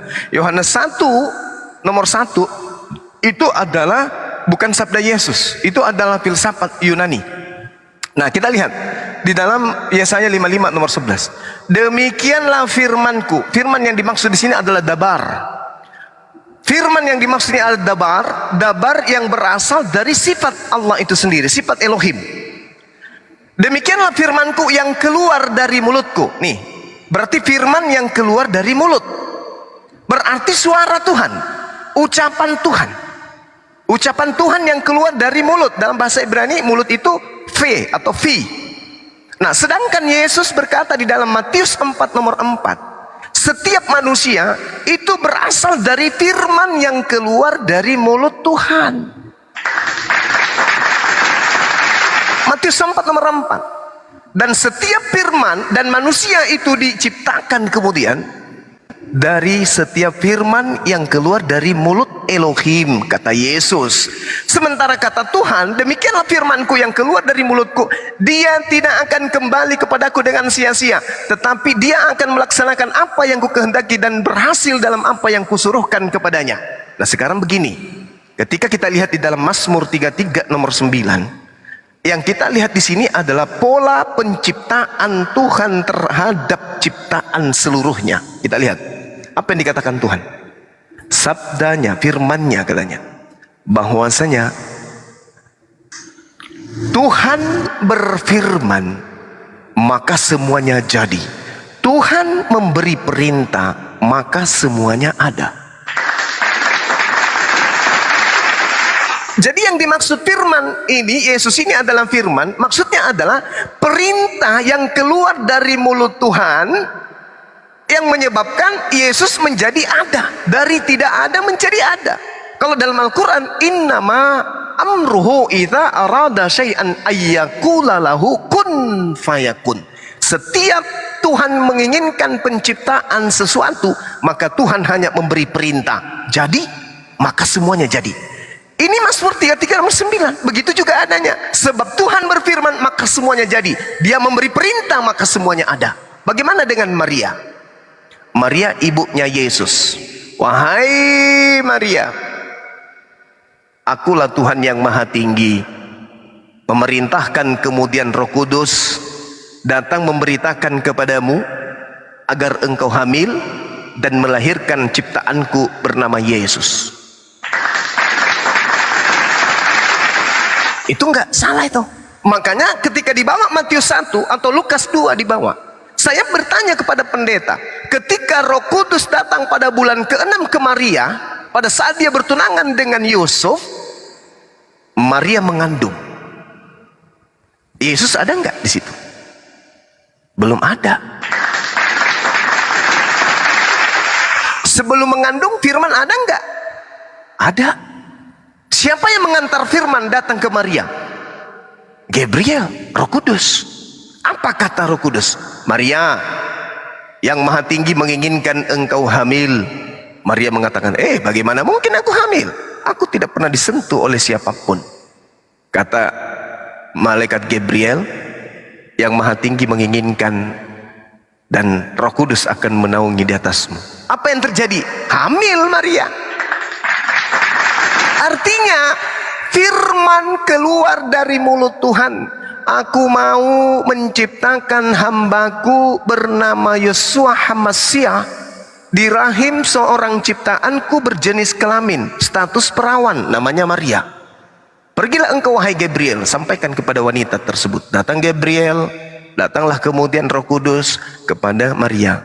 Maria, iya hamil. Kata siapa? Tuhan yang mau. Nah, apa yang terjadi? Hamil Maria. Lalu keluarlah seenggok bayi. Apa kata bayi itu? Baca Yohanes 8 nomor 42. Aku datang bukan atas kehendakku sendiri. Berarti yang maha berkehendak tadi siapa? Dia berfirman maka semuanya ada. Dia memberi perintah maka semuanya jadi. Aku diperintah, Tuhanku memerintahkan ibuku untuk hamil. Hamillah dia maka aku datang. Aku datang bukan atas kehendakku sendiri. Aku murni 100% adalah ciptaan Tuhan. Tapi seketika antikristus menjadikannya teopani, dia adalah inkarnasi, dia adalah penjelmaan. Tuhan datang mengambil rupa manusia, menjadi sama seperti, waduh, itu ajaran yang muncul, yang dihadiahkan oleh Paulus in the gang kepada orang Roma Yunani yang tadinya adalah beragama politeisme, beragama animisme, penyembah roh-roh. Makanya kalau kita lihat di dalam Wahyu 5 nomor 6, penulis di Pulau Patmos mengatakan begini, aku melihat binatang seakan disembeli bertanduk 7 bermata 7, di tengah-tengahnya ada tua-tua dan seterusnya. Itulah ketujuh roh Theos yang diutus ke bumi. Berarti Tuhan yang diajarkan sini adalah berbentuk binatang, bertanduk 7, bermata 7. Oh, itu Bang Sma apa? Itu pengungkapan, maksudnya itu adalah tipologi atau tipu lagi. Bukankah di situ sudah dinyatakan aku melihat? Bukan dikatakan aku bermimpi, tapi dikatakan aku melihat. Apa yang kamu lihat? Ya wujud. Wujud apa? Binatang bertanduk 7 bermata 7. Ini jelmaan apa sebenarnya? Inilah yang saya katakan bahwa hadiah untuk penganut ajaran politeisme atau Hellenisme Stoa atau penganut ajaran animisme, penyembah roh-roh. Makanya di dalam kitab saudara, di dalam Yohanes 4 dikatakan Tuhan itu adalah roh, maka sembahlah dia dalam roh. Padahal Tuhan itu bukan roh, roh itu adalah makhluk. Nah, saya rasa begitu Bung, jadi rentetannya tadi akibat daripada salah kaprah, akibat daripada salah doktrin, akibat daripada diprank oleh orang-orang yang menulis Bible Perjanjian Baru, maka yang tadinya Yudas pengkhianat, orang terkutuk, berubah kemudian seketika menjadi pahlawan, menjadi Tuhan yang mati untuk dosa-dosa Kristen. Ini sesuatu yang bertolak belakang dengan tragedi kejadian. Apa akibatnya? Kemudian sangat jelas bahwa orang yang mengimani penyaliban sebagai jalan keselamatan pasti terciduk sebagai antikristus, siapapun itu. Dan saya bisa diperhadapkan dengan orang yang menguasai Bible, saya buktikan kepada mereka bahwa mereka yang mengaku Kristen inilah yang sebenarnya antikristus. Demikian. Ya, Bang, mau bantah sebentar, mau bantah sedikit itu terkait kelahiran Yesus itu. Bang Andi, itu kan waktu umur 12 tahun kan Yesus oke, kan lanjut. itu ya. Silakan. Yesus kan disunat itu pada umur 12 tahun seperti itu. Nah kan sekarang kan untuk orang Kristen kan jarang ya, maksudnya ada yang nggak disunat seperti itu. Itu dibilang kafir atau gimana Bang? Terus pas umur 30 tahun ke atas, terus untuk yang umur dari 13 tahun sampai umur 30 itu Yesus kemana ya Bang ya? Boleh tahu gak seperti itu penjelasannya? Tiba-tiba kan dia langsung umur 30 tuh, seperti itu diceritanya. Apa dia lagi pergi atau kemana gitu, bertapa atau gimana? Izin dikit Bang Zuma. Teman-teman dibantu di tap-tap ya, soalnya ada peringatan tadi. Terima kasih. Selanjut Bang. Ya, dibantu dong di tap-tap ya teman-teman. Tap-tap terus. Lanjut. Iya, di tap. Biasanya sampai 1 M tap-tapnya. Kok ini hanya 100 teman-teman? Biar kuat. Jangan sampai kayak semalam kita belum klimaks, tiba-tiba ya lemas. Jadi kita tergantung jadinya. Nah, pertanyaan yang sangat bagus. Al-Quranul Karim menjelaskan bahwa setiap datang nabi kepada mereka, ya, selalu saja nabi-nabi ini, para rasul ini yang datang kepada Bani Israel itu diolok-olok oleh mereka. Selalu dihinakan, selalu diolok-olok oleh Bani Israel ketika datang nabi kepada mereka. Nah sekarang begini, Yesus datang di tengah-tengah Bani Israel. Bani Israel ada nggak menulis tentang dirinya? Tak ada. Ada Bang Suma. Di mana? Di kitab Talmud. Waduh. Kalau kita melihat data-data Talmud tentang Yesus, aduh, ngeri pokoknya, ngeri kali membacanya. Yesus itu dihujat sedemikian rupa, lebih rendah dari hewan kalau di situ dihujat di kitabnya orang Yahudi. Sementara Yesus diutus untuk mereka, tapi mereka mencatat tentang Yesus yang sangat luar biasa mengerikan. Nah, kemudian yang kedua yang mencatat tentang Yesus adalah non-Yahudi. Siapa ini? Inilah Kristen. Kenapa orang-orang Kristen di kitabnya tidak mencatat Yesus di usia 13 tahun sampai usia 29? Kenapa? Karena itu tidak ada hubungannya dengan iman mereka. EGP dengan usianya Yesus. EGP. Sekolah ya Bang ya? Iya, Yesus betul sekolah. Ngapain dicatat? Apakah dia itu membantu bapaknya menjual kayu bakar atau apa? EGP. Menurut mereka itu kami tidak butuhkan.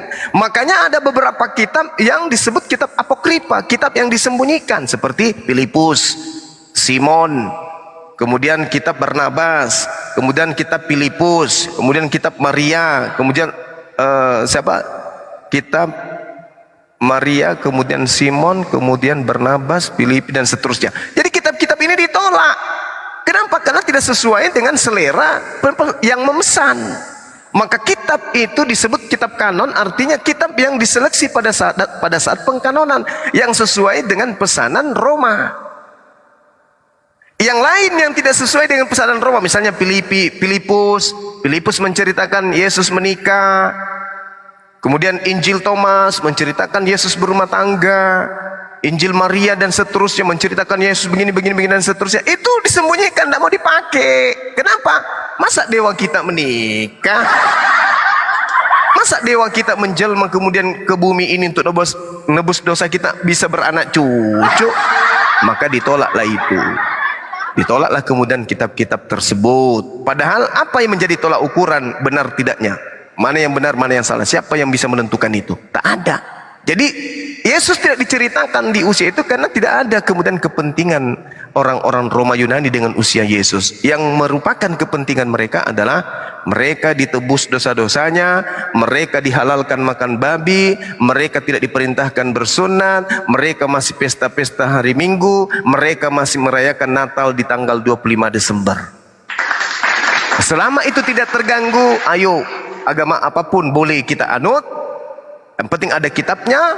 Yang penting kemudian pesta-pesta rakyat yang sudah kita lakoni dari turun-temurun nenek moyang kita jangan dihapuskan, termasuk makanan terlesat kita babi jangan diharamkan. Jadi gitu Bang. Tak ada kepentingan untuk membahas Yesus karena babi ada Bang, silakan. nggak boleh Bang. Gimana? Babi di Alkitab ada yang nggak boleh dimakan, yang bersula. Itu di Perjanjian Lama, saudaraku. Iya. Nah, Perjanjian Lama menurut Yesus, menurut Paulus, itu sudah tidak berlaku lagi. Di dalam Galatia 2 nomor 1, Galatia 5 nomor 1, itu tidak berlaku lagi. Efesus 2 nomor 15, semua perintah-perintah yang ada di Perjanjian Lama tidak berlaku lagi, kata Paulus. Kemudian Ibrani 6 nomor 1 itu nggak bisa lagi dipakai. Roma 3 nomor 7 nomor 3 itu hukum Taurat itu adalah sengat maut, tidak boleh lagi dipakai, itu nggak dipakai lagi.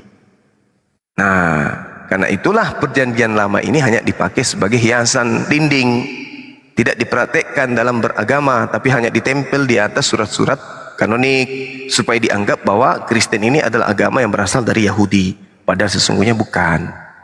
Dia adalah sekte bidat. Sebagaimana yang tertulis dalam Kisah Para Rasul 24 nomor 5. Tokoh dari sekte bidat ini adalah Paulus. Gitu Bang.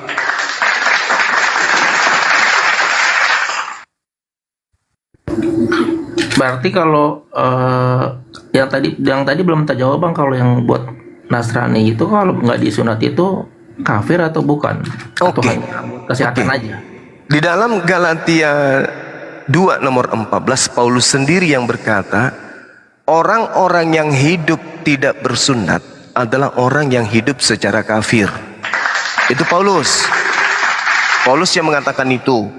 Di dalam Yesaya 52 nomor 1, ya, tidak boleh orang yang tidak bersunat masuk ke dalam kota Yerusalem.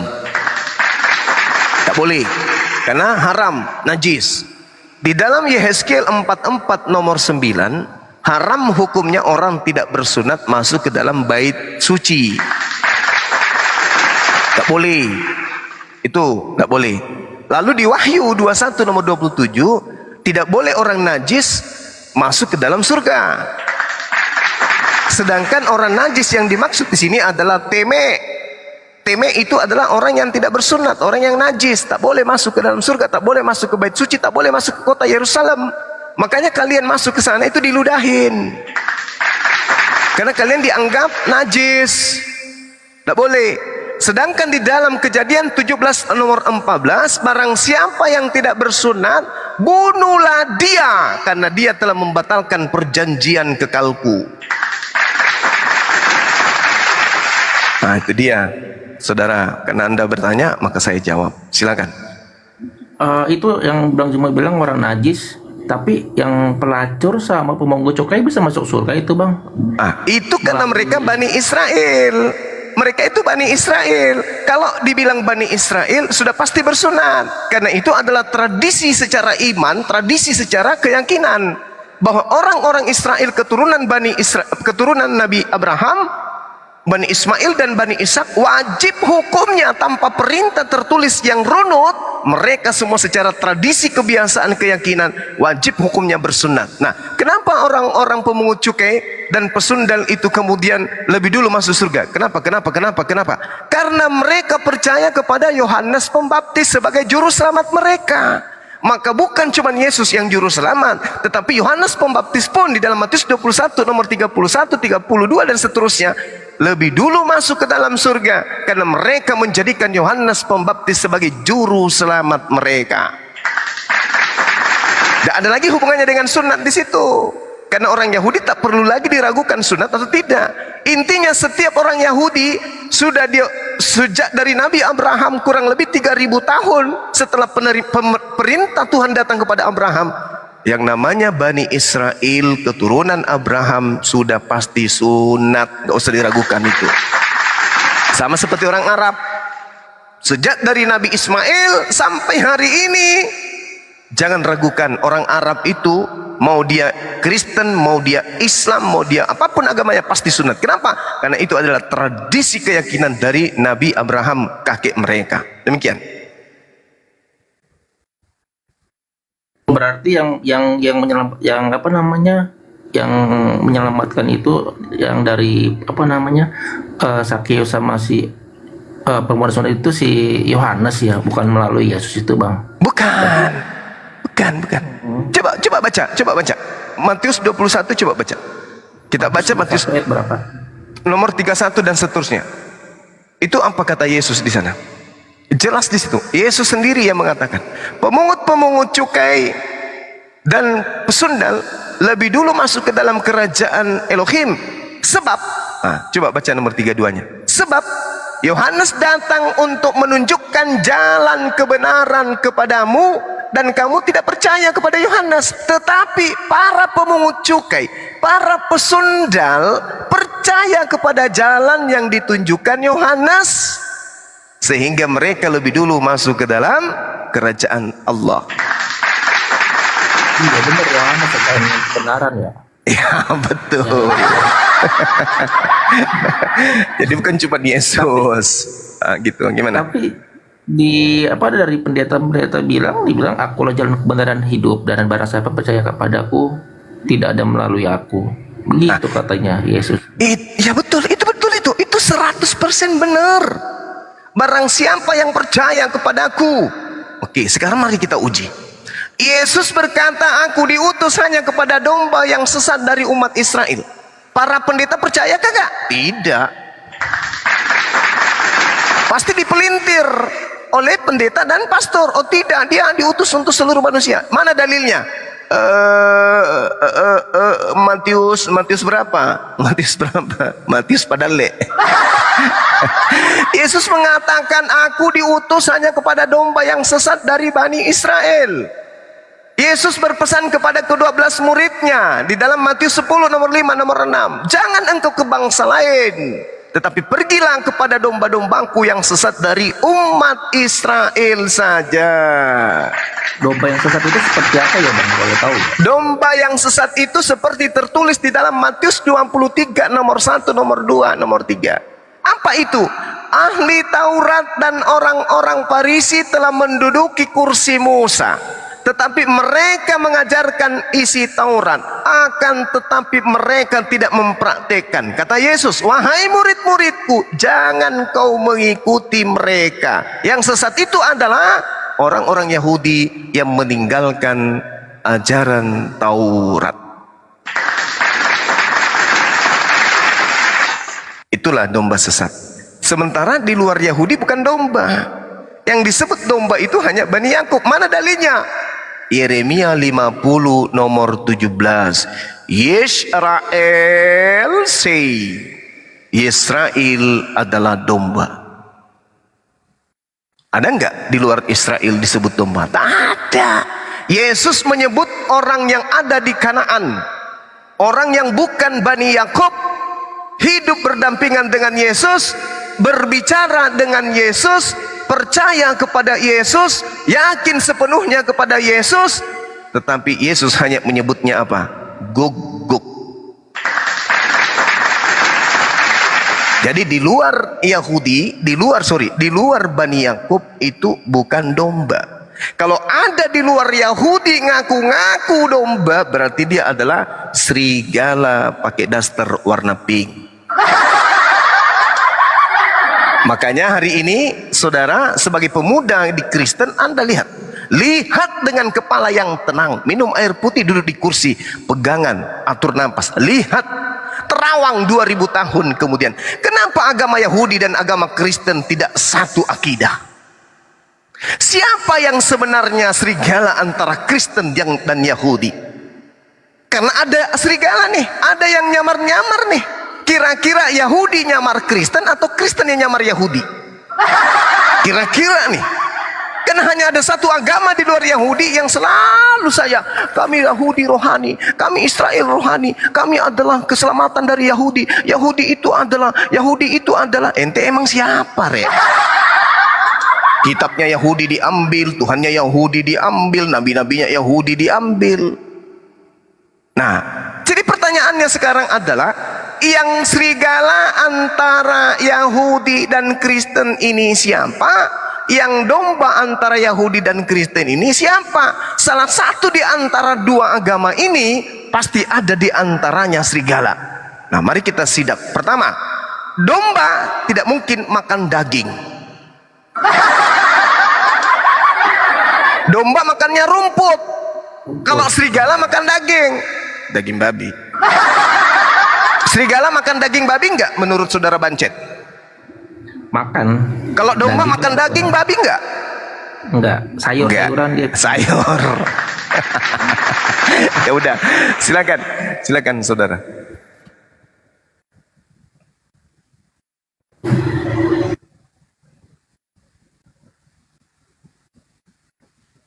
Bang, bentar aku lagi nyari ini dulu bentar nih. Iya, silakan. Mungkin ada pendetanya bisa ditelepon masuk, pendeta atau pastor. Nanya bom dulu bentar. Bom itu 6 tahun. 6 tahun itu belajar Bible ke Bang Suma, tapi nggak lolos dia. Atau kita sapa dulu Bang, ini ada Victor sama Jojo Manro. Yuk, selamat malam. Selamat malam Bang Victor. Kita gantian aja dulu ya. Oke. Bang Boncet nggak apa-apa, kita gantian dulu ya sama Bang Victor. Bang, sambil sawer dong Bang buat beli ini paket wifi nih Bang. Oke, siap. Ayo, sawer. Untuk saudara Bancet beli apa kota ya? Paket wifi Bang 2 hari lagi nih, 200.000 sih sebulan. 200.000 sebulan. Iya. Oke Bang Victor, ada yang ingin disampaikan dari pemaparan Bang Zuma tadi? Atau ada sangkalan gitu? Saya sih tidak ingin berdiskusi, cuman ada satu pertanyaan aja ke Bang Zuma ya. Satu pertanyaan. Iya, silakan Bang. Ajaran apa yang dimiliki oleh Islam yang gak dimiliki oleh agama lain gitu? Karena maksud saya begini loh ya. Iya. Apa sih yang bikin orang tertarik masuk ke dalam Islam? Bahkan kalau saya lihat di googling itu bahwa Islam itu adalah fastest growing religion in the world, atau yang disebut agama yang paling cepat berkembang di dunia gitu. Bahkan dari sampai yang anti-Islam, aktivis anti-Islam, dia buat buku anti-Islam sampai dia mualaf berubah menjadi buku pencari Tuhan. Jadi maksud saya, apa sih gitu yang ada di dalam Islam sehingga orang tuh banyak yang mualaf gitu loh. Bahkan sampai tren di Jepang, di London, di US juga banyak yang mualaf. Apa gitu yang dimiliki oleh Islam sehingga gak dimiliki oleh agama lain? Itu aja sih Bang. Thank you. Baik. Ini dijawab kemudian oleh Al-Quranul Karim surah Al-Isra ayat 36. Insya Allah saya tidak keliru. Jadi di sini Al-Quranul Karim diunggulkan kemudian dikarenakan karena yang beriman kepada Al-Quran itu hanya orang yang berakal. Wala taqfu ma laysa laka bihil ilmu.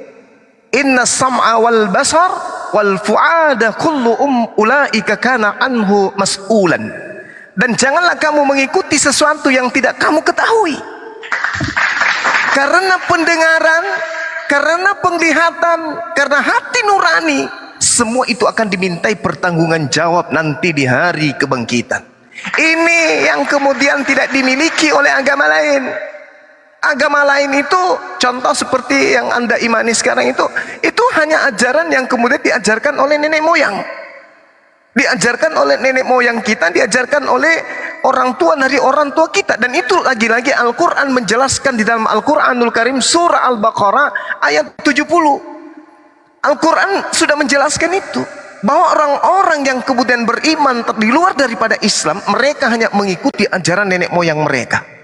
Allah mengatakan, qalu du'u lana rabbaka yubayyin lana ma hi innal baqarata syabaha alaina wa inna insyaallahu lamuhtadun.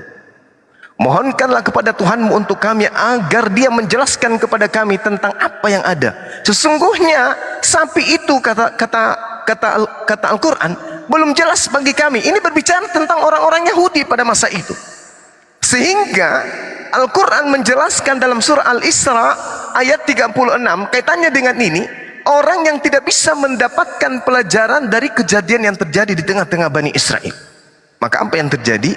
Mereka hanya mengikuti apa yang diajarkan oleh nenek moyang mereka. Diterangkan dalam surah Al-Baqarah ayat 170. Kita lihat kejadian tragedi sapi yang ada di tengah-tengah Bani Israel kala itu, yang membuat mereka selalu bertanya, tetapi proses pertanyaan ini tidak menjadikan mereka berilmu. Wa idza qila lahum ittabi'u ma anzalallahu qalu bal nattabi'u ma alfaina alaihi aba'ana awalau kana aba'uhum la ya'qiluna syai'an wa la yahtadun. Dan apabila dikatakan kepada mereka ikutilah apa yang diturunkan oleh Allah, mereka menjawab tidak, kami mengikuti apa yang kami dapati dari nenek moyang kami dan apa yang dilakukan oleh nenek moyang kami. Padahal nenek moyang mereka itu tidak mengetahui apapun dan tidak mendapat petunjuk. Nah sekarang kalau saya tanya nih kepada saudara-saudara Kristen, ini berbicara mengenai keunggulan. Dari bayi Anda dibesarkan oleh ibu, oleh ayah, begitu Anda bisa berjalan dibawa ke gereja. Tolong tanya ibu kita, ayah kita, kenapa ibu menyembah Yesus? Dari mana ilmunya? Kita tarik benang merahnya sampai ke abad pertama, ternyata penyembahan kepada Yesus itu tidak diajarkan oleh Yesus. Kalau saya dari kecil diajarin Iqra, baca Quran, alif, ba, ta, za, jim dan seterusnya. Setelah itu diajari membaca Qul ya ayyuhal kafirun la a'budu ma ta'budun wa la antum abiduna ma a'bud. Habis itu saya tanya ke ibu, ibu, sembahan kita siapa? Allah. Siapa dia? Hakikat pencipta langit dan bumi tidak serupa dengan makhluk anakku, sehingga kita tak mampu melihatnya, tapi dia ada. Seperti akal, akal tak mampu kita lihat, tetapi akal itu sudah pasti ada. Seperti rasa kopi itu pahit, pahit itu ada, tapi tak ada manusia di atas muka bumi ini yang mampu menunjukkan wujud pahit itu seperti apa. Oh ya? Yes. Sekarang siapa yang mengajarkan kita menyembah hakikat yang tak nampak ini? Ibu saya mengatakan jangan bilang tak nampak. Loh, kok bisa kayak gitu? Loh, kamu sadar nggak anakku bahwa kamu itu ada? Ya, sadar. Kamu sadar nggak bahwa alam semesta ini ada? Ya, sadar. Itulah bukti bahwa Allah itu ada. Karena alam semesta ini tidak mungkin ada kalau tidak ada yang mengadakan.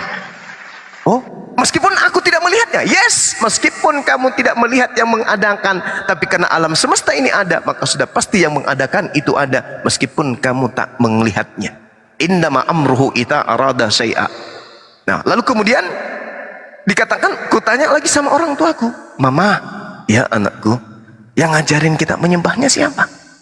Baginda Rasulullah Muhammad sallallahu alaihi wasallam. Tarik benang merah. Ternyata Rasulullah Muhammad sallallahu alaihi wasallam mengatakan, atiullah wa atiur rasul. Nyambung. Sanadnya jelas. Berarti Al-Quran jelas mengatakan mereka hanya mengikuti ajaran nenek moyang mereka, bukan mengikuti ajaran Tuhan. Nah, ketika Anda bertanya, apa yang kemudian menjadi unggul? Karena di dalam ajaran agama Islam hanya mengedepankan kemudian akal di dalam menelaah sebuah kebenaran. Al-Quran mengatakan di dalam Al-Quran surah Al-Muluk, apa yang dikatakan oleh Allah, lau kunna nasma'u au na'qilu ma kunna fi ashabis sa'ir. Apa itu? Orang-orang yang ada di dalam neraka kelak akan berkata, sekiranya dahulu kami mendengarkan, sekiranya dulu kami memikirkan peringatan yang disampaikan kemudian oleh Al-Quran, tentulah kami tidak termasuk penghuni neraka yang menyala-nyala. Artinya Al-Quranul Karim menerangkan bahwasanya dalam surah As-Sumar, orang yang mendapatkan keselamatan itu hanyalah orang yang mendengarkan dan bisa memikirkan tentang kebenaran. Artinya apa, Bung? Amman huwa qanitu ana al-lail sajidan wa qa'iman yahzarul akhirah wa yarju rahmata rabbi qul hal yastawil ladina ya'lamuna wal ladina la ya'lamuna innama yatazakkaru ulul albab. Kata Al-Quran, sebenarnya hanya orang yang berakal sehat yang mendapatkan pelajaran yang benar. Jadi keunggulan Al-Quran, akal. Setiap dimensi ajaran, tauhidnya, muamalahnya, syariatnya, kemudian akhlaknya, semua berpacu di dalam dimensi akal. Tak ada ajaran Islam itu di luar akal. Semua rasio. Semua rasio. Apa itu rasio? Rasio artinya keseimbangan. Ketika ajaran Islam itu ada yang ditemukan tidak seimbang, maka Islam tidak akan mungkin dapat sempurna sampai hari ini. Jadi kesimpulannya, keunggulan Islam di atas dari agama lain karena Islam lebih mengedepankan akal di dalam semua aspek yang ada di dalamnya. Demikian.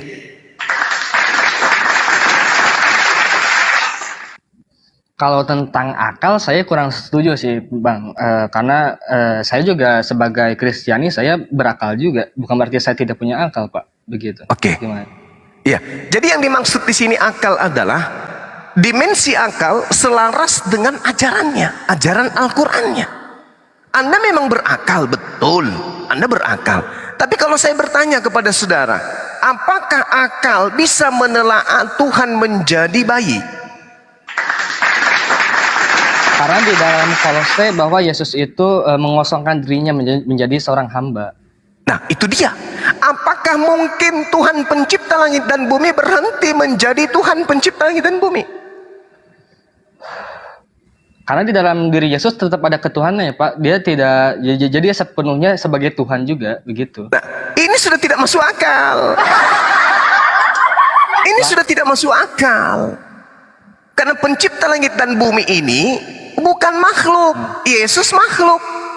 Bagaimana seorang pilot yang sedang menerbangkan pesawat kemudian tiba-tiba pilotnya berubah menjadi ayam? Hancur kapalnya, hancur pesawatnya. Kenapa ayam tidak memiliki dimensi pengetahuan untuk mengoperasikan pesawat terbang? Maka Makanya Yesus mengatakan, aku tidak dapat berbuat apa-apa dari diriku sendiri. Jangan dipaksakan jadi Tuhan. Yesus mengakui, aku tidak dapat berbuat apa-apa. Yohanes 5 nomor 30. Nah sekarang kalau ada pilot berubah menjadi kucing, boleh nggak? Kira-kira selamat nggak itu pesawat? Tidak. Kalau alam semesta yang luas, seluas dimensi yang tidak bisa kita penuhi dengan akal kita, dipimpin oleh pencipta yang berubah menjadi manusia, ya ampun, mau kayak mana alam semesta ini Tuhannya berubah menjadi manusia? Pilot terbang, di pertengahan jalan kemudian pilotnya berubah menjadi kambing. Masya Allah. Ini baru pesawat, dimensinya kecil, masanya kecil. Alam semesta, Bung, miliaran planet. Siapa yang menjaga matahari kemudian? Allahu la ilaha illa huwal hayyul qayyum la tahuduhu sinatu wala naum. Penjaga alam semesta ini tidak tidur. Tapi kalau dia berubah menjadi manusia, habis itu dia naik perahu lalu tertidur, ada angin badai.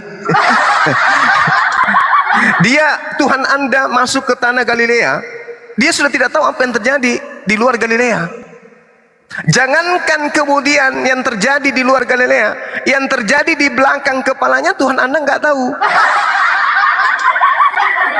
Bagaimana bisa Tuhan disifatkan kayak begitu? Inilah keunggulan Islam. Karena agama di luar Islam itu agama yang irasional, agama yang tidak rasional, agama yang tidak seimbang, pincang, buntung, bocor halus, gitu Pak. Ya kalau ya dari sepengetahuan saya pribadi dalam gereja-gereja bahwa ya kenapa Yesus tuh mengosongkan dirinya sebagai manusia, ya seperti yang kita tahu bahwa Yesus itu tertidur, dia tuh butuh makan, butuh tidur, butuh sesama manusia juga. Ya karena di dalam Kolose dia tuh mengosongkan dirinya sebagai seorang hamba, dan yang berkuasa itu adalah Allah Bapa. Jadi Yesus itu adalah kaki tangannya, gitu loh Pak. Nah, apakah ini masuk akal? Ya seperti kan aku dan Bapa adalah satu. Itu di dalam Bible tuh terus di situ juga. Ya. Barang siapa yang melihat Bapa, maka dia telah melihat aku gitu. Oke. Barang siapa yang melihat aku, dia telah melihat Bapa. Ya. Jangan dibalik. Berarti barang siapa yang menampar aku, dia sama dengan menampar Bapa. Barang siapa yang membunuh aku sama membunuh Bapa, gitu. Barang siapa yang mengandung dan melahirkan aku sama dengan mengandung Bapa. Ini rasio. Ini kelebihan Islam ini. Anda kan bertanya kelebihan Islam kan? Nah, saya tanya kelebihan Islam itu mendudukkan akal dalam perkara kebenaran. Tidak seimbang. Akal itu tidak akan pernah bisa ditipu, akal tidak bisa disogok, akal tidak bisa kemudian dicurangi, akal tidak bisa nepotisme. Itulah akal. Kenapa kemudian Allah mengatakan kepada para malaikat, wa is qala rabbuka lil malaikati inni ja'ilun fil ardi khalifah. Wahai makhluk langit, sini kalian kumpul, kata Allah. Kumpul, kadia, ta'al, duduk kalian semua. Aku ingin menginformasikan sesuatu informasi yang luar biasa. Mahaza ya Rabb, apa itu ya Tuhanku? Aku ingin menciptakan makhluk untuk menjadi pemimpin di atas muka bumi. Oh no, kata malaikat. Kenapa bisa? Yes, makhluk ini tidak seperti kalian. Makhluk ini luar biasa. Makhluk ini memiliki kekuatan yang tidak akan pernah bisa dikalahkan oleh makhluk apapun. Oh iya? Yes, kenapa bisa? Inni a'lamu ma la ta'lamun, kata Allah. Aku memberikan ilmu kepada mereka berupa akal. Mereka punya kehendak bebas. Kalian memang hebat, malaikatku memang hebat. Tapi kalian tidak bisa kemudian berkarya. Kalian tidak bisa mencipta. Dia ini makhlukku nanti. Kamu lihat. Kamu tahu besi? Tahu Tuhan. Berat enggak itu besi? Berat. Bisa nggak besi itu melayang di udara menurut kalian? Wah, mana bisa. Tapi lihat makhluk saya ini.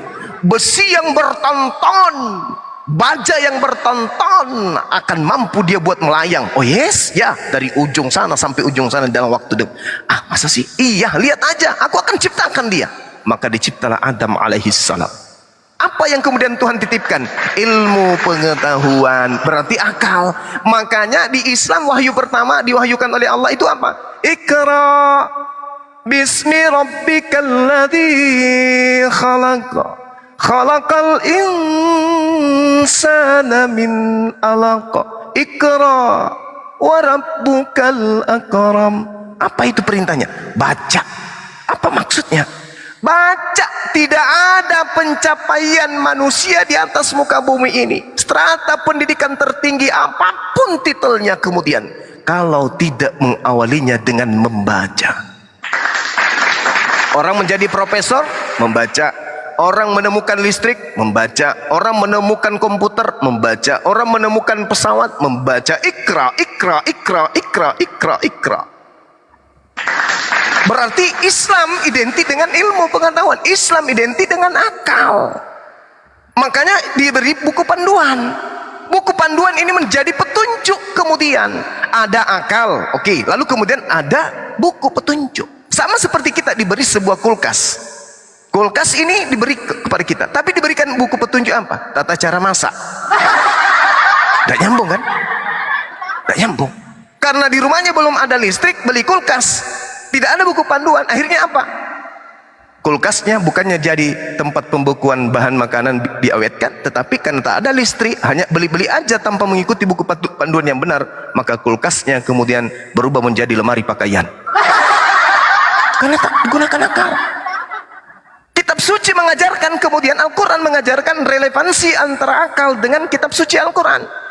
Makanya keunggulan daripada Islam ini tak lain dan tak bukan ada pada pondasi akal. Apalah tatafakkarun, apalah ta'qilun. Segala sesuatu dijabarkan kemudian oleh akal.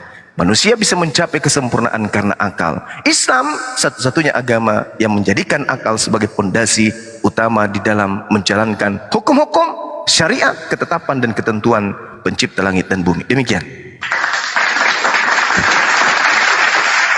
Ya, kalau masalah memang saya gak mau munafik sih ya. Kalau memang masalah ketuhanan, kayaknya memang di Islam lebih logik.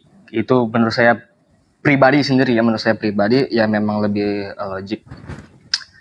Ya, kalau saya baca juga di Perjanjian Lama selalu berkata satu Tuhan, satu Tuhan, satu Tuhan, tidak ada tiga ataupun pribadi yang tunggal.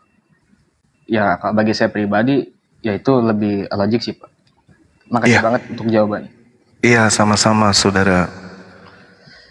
Ya Silakan. kalau gitu ya saya pamit undur diri aja, cuman itu doang. Mungkin suatu saat saya bakal mampir lagi ke sini. Baik, saudara Victor, sehat terus, panjang umur, biar bisa kita sharing lagi, saling mengisi satu sama yang lain. Silakan. Oke, selamat malam semuanya. Iya, malam saudara Victor. Malam Bang Victor. Bang Bapao, syukran. Atau kita sapa dulu Jojo. Bang Boncet masih standby ya. Jojo, silakan dibuka mic ya. 1, 2, 3, ya udah. Bang Boncet aja dulu. Bancet. Silakan Bang dibuka mic-nya Bang Boncet.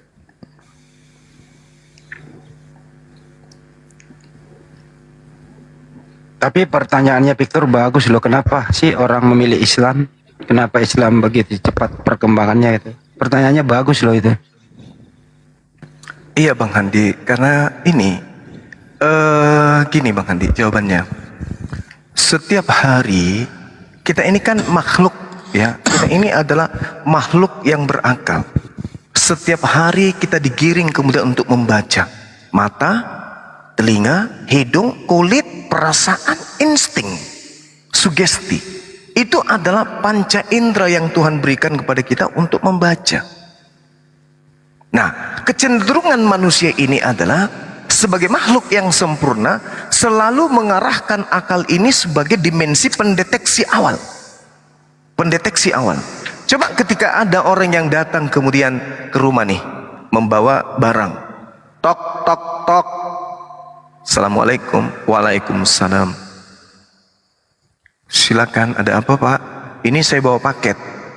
Ini saya bawa paket. Orang pasti cenderung akalnya kemudian bekerja 1000 dimensi kemudian bekerja tuh. Pertanyaannya muncul 1000 pertanyaan. Ini dari mana? Apa isinya? Untuk apa? Sudah dibayar atau belum? Kenapa? Karena kekuatan akal ini memang sudah disetting untuk mendeteksi hal-hal buruk, mendeteksi hal-hal baik.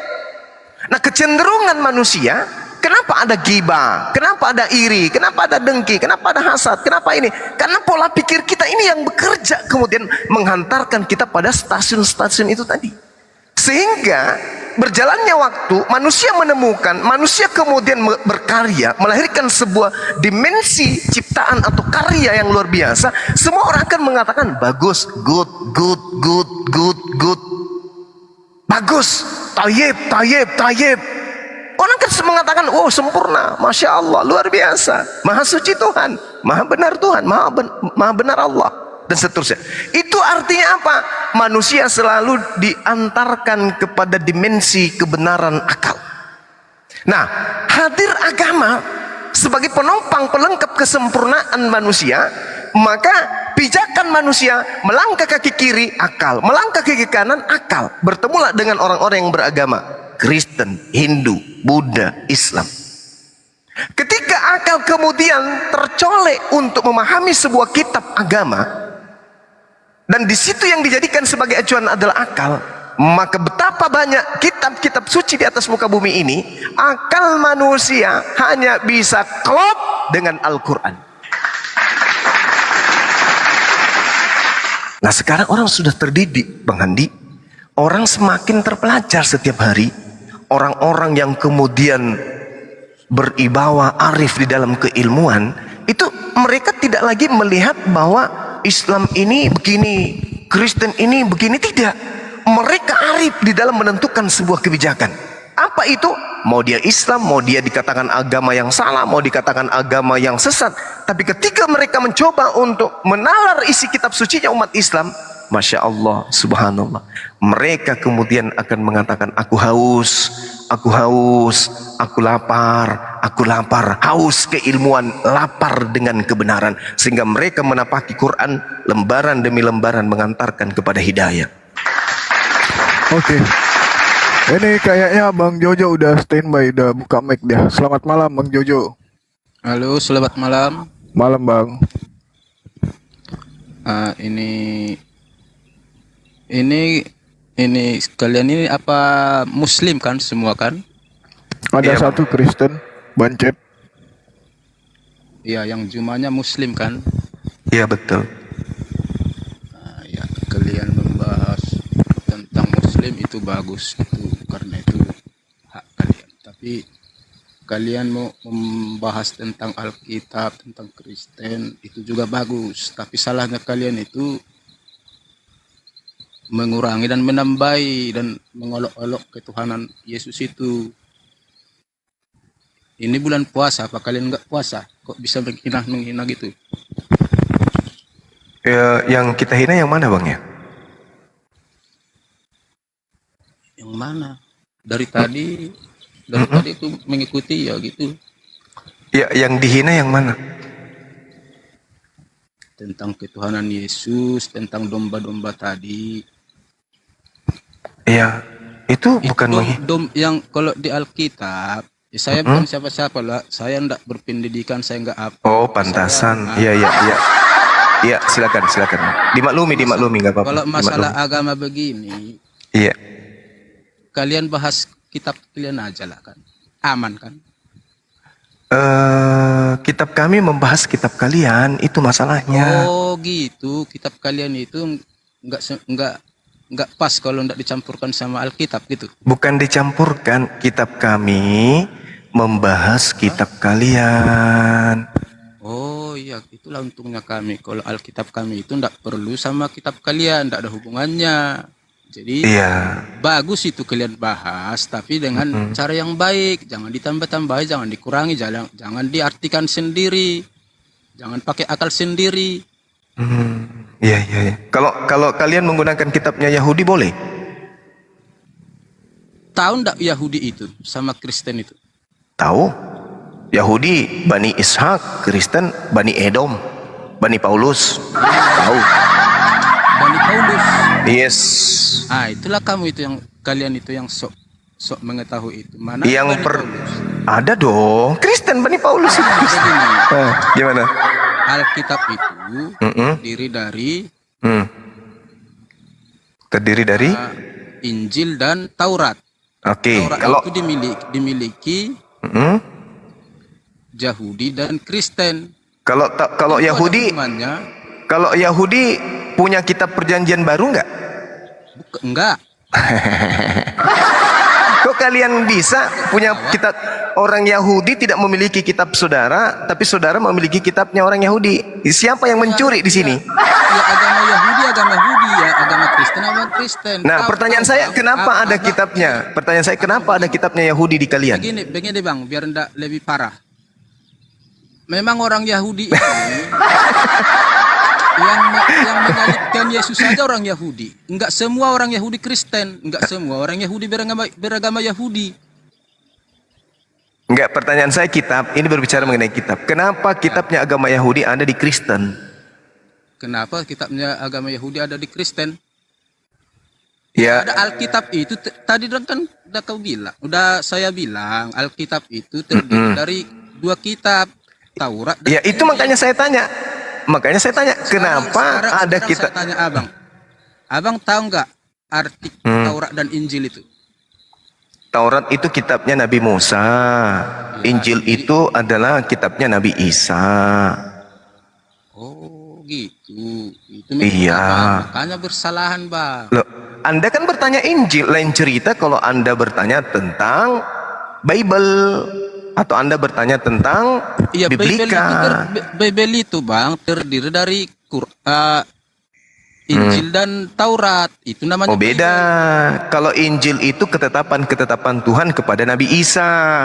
Kalau Bible itu cerita-cerita orang Roma tentang Yesus. Beda. Oh, itu menurut abang. Loh, Itu makanya bahasa Yunaninya kitab saudara itu bukan Injil, Evangelion. Kabar gembira atau sama kabar aja, duka Bang. cita. Itu tentang bahasa. Inilah susahnya. Begini aja lah bang. Sama-sama apa? Iya. Aku memang salut sama abang. Abang pintar, tapi pintar juga untuk menambah-nambahi untuk apa-apa. Tapi sadar lah bang. Iya Mungkin sadar. dari hati kecil abang paling kecil mungkin abang mungkin ada penyesalan juga sedikit. Kenapa nyesal? Iya betul, jujur lah bang. Abang aja yang jawab diri abang sendiri ya. Kok saya nyesal? Apa yang saya sesali? Apa yang saya sesali? Iya, abang kan ada prinsip sama orang abang, agamamu kan gitu bang. Begitu. Ya justru karena itulah kita bahas agama Anda adalah agama saya agama saya.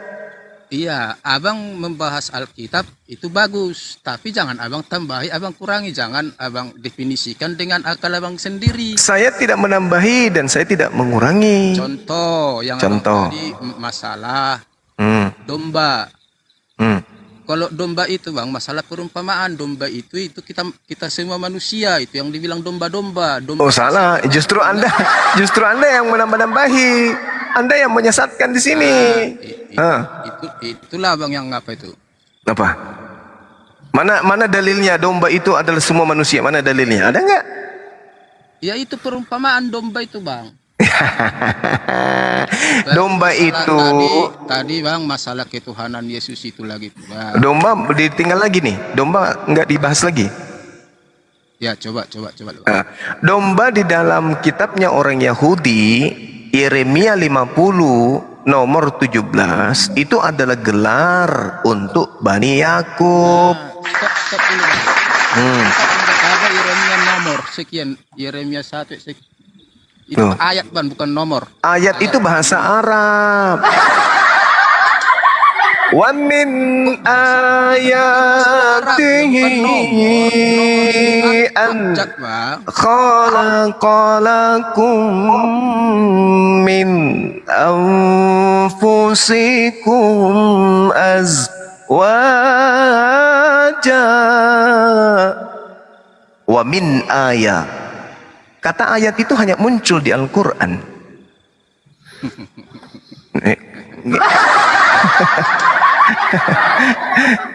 Itu Sementara- abang bersyukur abang tinggal di Indonesia. Jadi banyak yang percaya sama abang. Karena orang kita Indonesia ini suka percaya sama yang begini-beginian.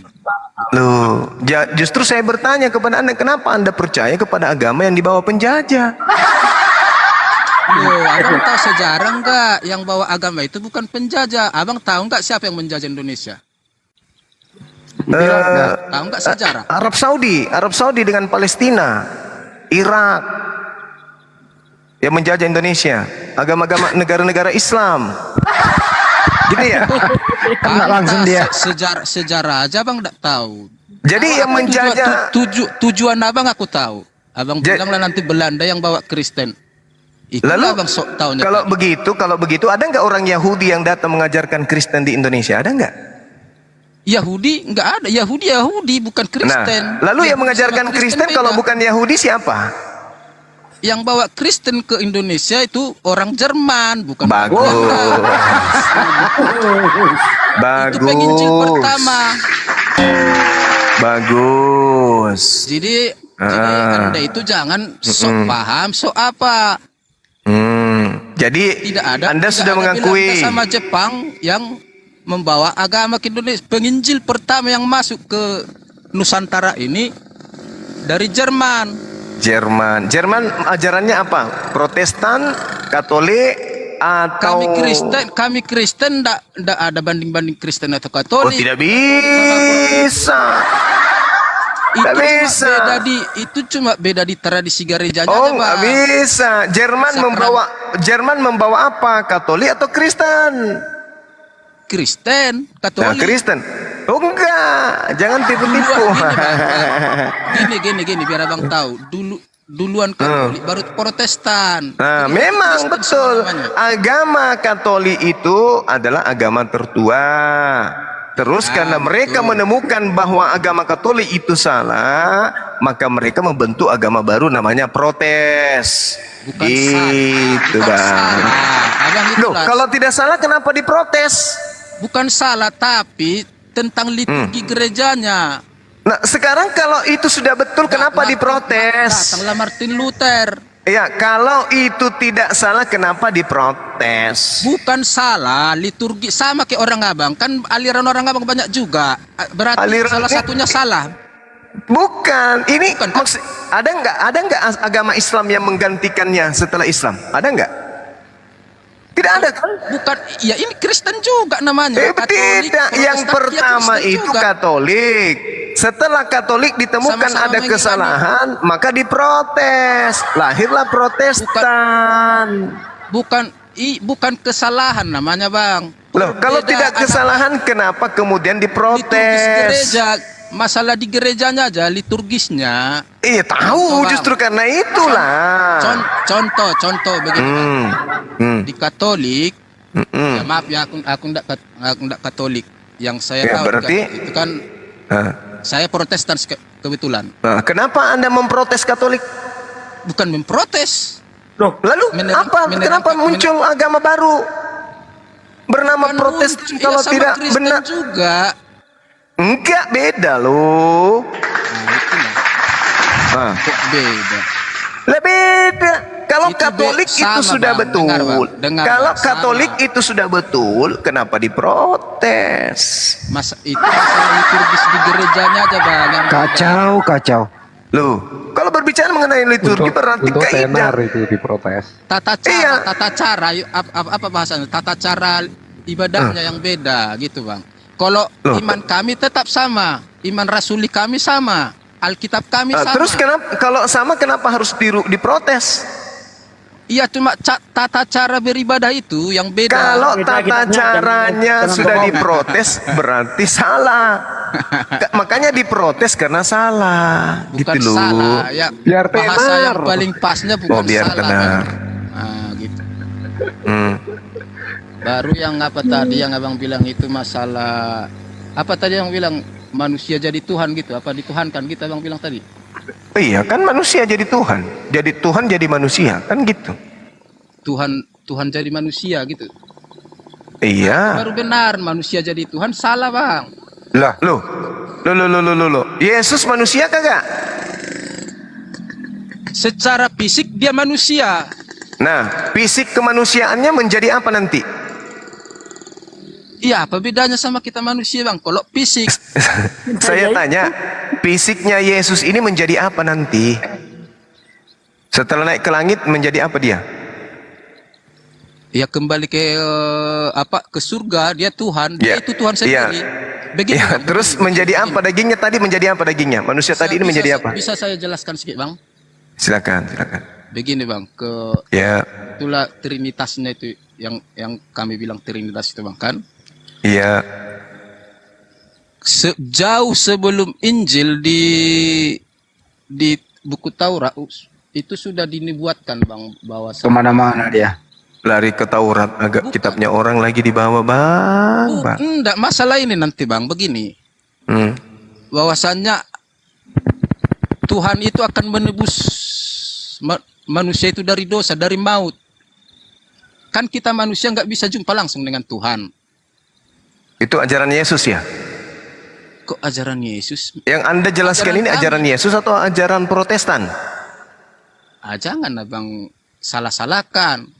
Loh, kan yang datang mengajarkan ajaran itu kan Yesus. Jadi harus berdasarkan Yesus, jangan berdasarkan Protestan. Begini bang, Tuhan Yesus kami itu tidak membawa agama, tidak mengajarkan. Siapa bilang?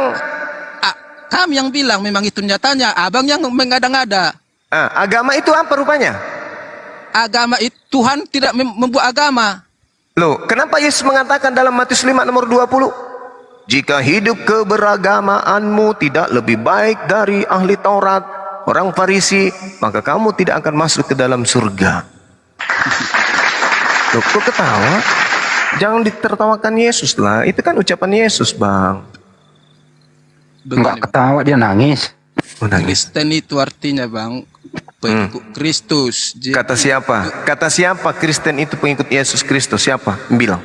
Ya kami, memang itu. Siapa yang pertama kali mengucapkan kata Kristen ini?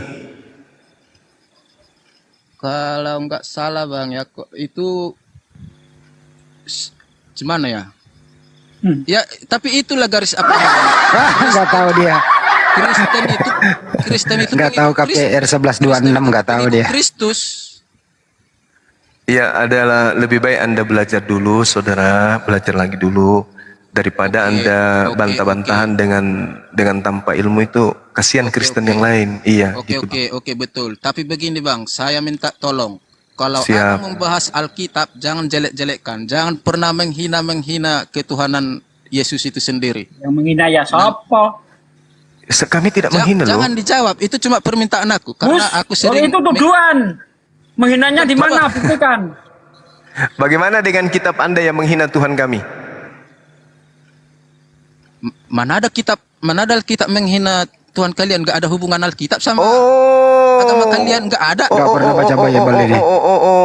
Semua isi Bible mulai dari lembaran pertama sampai lembaran terakhir isinya hanya penghinaan kepada ajaran agama Islam. Tanya dulu abang, mana yang duluan Alkitab daripada Al-Quran? Lebih dulu Al-Quran. Oke lah, stop lah bang. Nyambung sama abang. Kalau abang ngomong gitu, stop. Loh, Alkitab itu nanti ada di Indonesia kan? Kalau di luar sana itu yang ada adalah apa? Bible, Biblika, apalagi? Bible bahasa Inggris, Alkitab bahasa Indonesia. Nah, berarti duluan mana kata Alkitab ini kalian gunakan daripada Al-Quran? Duluan mana? Kena kan? Nggak nyambung gimana? Kalau Anda bertanya, duluan mana buku yang ditulis Lukas, Markus, Paulus in the gang dengan Al-Quran, lebih duluan tulisan orang-orang tadi. Tapi kalau Anda berbicara mengenai Alkitab, kata Alkitab aja nyuri dari Al-Quran. Bukan namanya bang. Yang Anda maksud Alkitab ini yang bahasa apa dulu? Mau bahasa apapun Alkitab itu tidak satu. tidak bisa. Kalau Alkitab Oke lah, yang Anda katakan stop. itu kitab yang diambil. Anda itu mau menang sendiri. Tidak, ini fakta. Kebenaran itu harus diungkap. Fakta. Dengarkan saudara. Coba lihat kitab. Sebelum Masehi pun dari apapun Alkitab sudah ada itu Taurat itu. Yang Kalian ada dianggap sebelum Kok kalian itu bukan yang bilang Alkitab. menghina-menghina? Allahu Akbar, Masya Allah. Justru dengan mengatakan buku karangan Romawi dengan sebutan Alkitab itu sudah menghina agama kami. Alkitab itu sebutan lain daripada Al-Quran. Anda ambil untuk melebeli surat kabar yang datang dari Roma. Nggak nyambung. Ya nggak nyambung karena otak Anda tidak berfungsi. Anda aja yang sok pintar, tapi jangan Bukan sok pintar. Anda meminta jangan menghina. Anda mengatakan jangan. Loh, kitab Anda ini yang ada di Indonesia, Bung. Kitab Anda, kitab Kristen yang ada di Indonesia, mulai dari halaman pertama sampai halaman terakhir, semuanya itu adalah penghinaan terhadap agama Islam. Catat itu.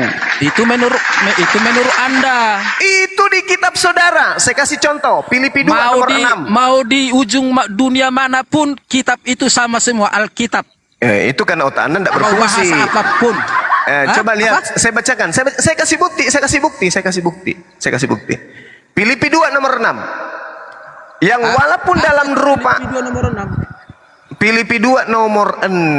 Ayat Oke. 6, bukan ada Ayat nomor. itu mau curi lagi kata ayat, ya kan? Memang kalian itu agama pencuri, kayak Belanda kau. Itulah keegoisan kalian itu. Agama penjajah begitu, selalu merampas barang orang. Ya udahlah, beginilah, terserah kau lah. Bukan Nanti- terserah saya, kebenaran itu harus Terserahlah. diluruskan supaya kalian sadar bahwa agama kalian itu agama tipu-tipu, gitu loh Bang.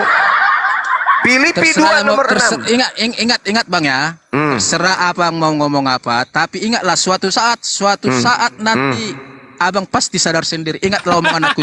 Oh, terbalik. Suatu saat nanti saudara Jojo akan sadar kalau pakai otak. Kalau tidak ya selamanya gila kayak gini. Ya, Filipi pakai 2 otak- nomor 6. pakai otak abang dengan Filipi lurus ya. 2 nomor 6. Ayat 6 bukan nomor 6. Ayat 6. Nomor, jangan tak Ayat tahu itu, orang. kamu dapat kata ayat itu dari mana? Ya memang ayat bukan nomor. Dari mana kamu curi kata ayat? Dari mana kamu belajar di situ ada nomor? Ini angka 6 ini bukan nomor.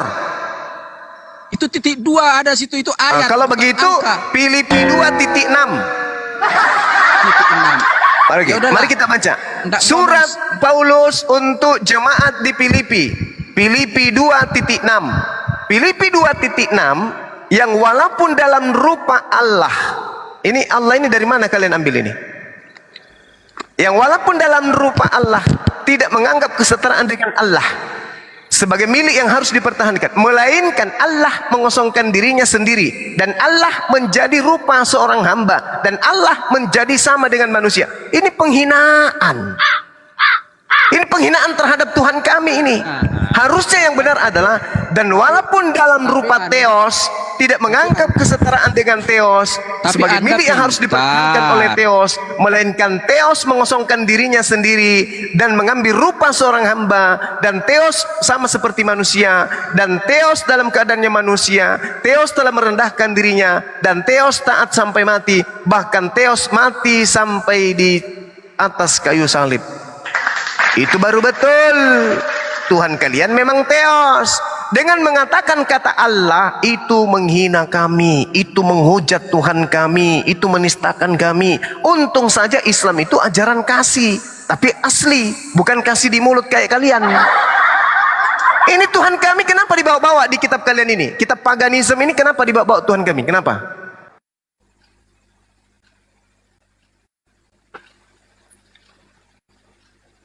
Mana Bang Juma? Kalian sebenarnya apa sih? Yahweh atau Yehova atau Yehova atau apa Tuhan kalian itu? Dewa kah, Theos kah, apa Tuhan kalian itu? Kenapa tidak bawa Tuhan kalian aja? Kenapa harus bawa Tuhan Islam? Tuhan kalian Yehova kah, Yahweh kah, Yud-Heh-Vah-Veh kah, Elohim kah, atau El Elroy, atau Adonai, atau Theos, atau Krios? Kenapa bawa Tuhan kami? Ini kurang apa lagi kami kepada kalian? Kalian sudah jajah kami ratusan tahun. Kalian curi lagi nama Tuhan kami, masukkan di agama kalian. Kalian rendah-rendahkan Tuhan kami. Jadi manusia, Allah jadi manusia, Allah mati di atas tiang salib. Ini apa namanya ini? Gak sadarkah kalian ini? Kenapa tidak pakai Theos? Theos dalam bahasa Yunani kan aslinya dalam kitab kalian. Dalam kitab kalian dalam bahasa aslinya itu adalah Theos. Saya bacakan dalam bahasa aslinya supaya kalian itu sadar bahwa agama Kristen itu adalah agama yang sangat menyakiti hati umat Islam. Untung saja umat Islam itu adalah umat yang sabar. Nih saya bacakan. Di dalam Filipi 2 nomor 6 dikatakan begini. Opoios parolopo echeite morpitauteo gaden teurei oti isotita meton teos de onai indiosidia pau prepeina dari tititei. Itu asli dari kitab kalian. Itu bunyi asli dari kitab kalian. Harusnya ketika masuk ke Indonesia diterjemahkan dengan benar, bukan diterjemahkan dengan cara tipu-tipu. Yang walaupun dalam rupa teos, tidak menganggap kesetaraan dengan teos sebagai milik yang harus dipertahankan. Harusnya begitu. Kalau ingin diterjemahkan dalam bahasa Indonesia teos ini, maka teos artinya adalah Tuhan. Maka terjemahan yang sebenarnya adalah yang walaupun dalam rupa Tuhan tidak menganggap kesetaraan dengan Tuhan sebagai milik yang harus dipertahankan. Itu kalau agama kalian agama waras. Tapi agama kalian adalah agama yang sama diajarkan oleh agama Paulus dalam 1 Korintus 9 nomor 20. Kepada orang Yahudi saya menyamar seperti orang Yahudi supaya saya banyak memenangkan orang Yahudi.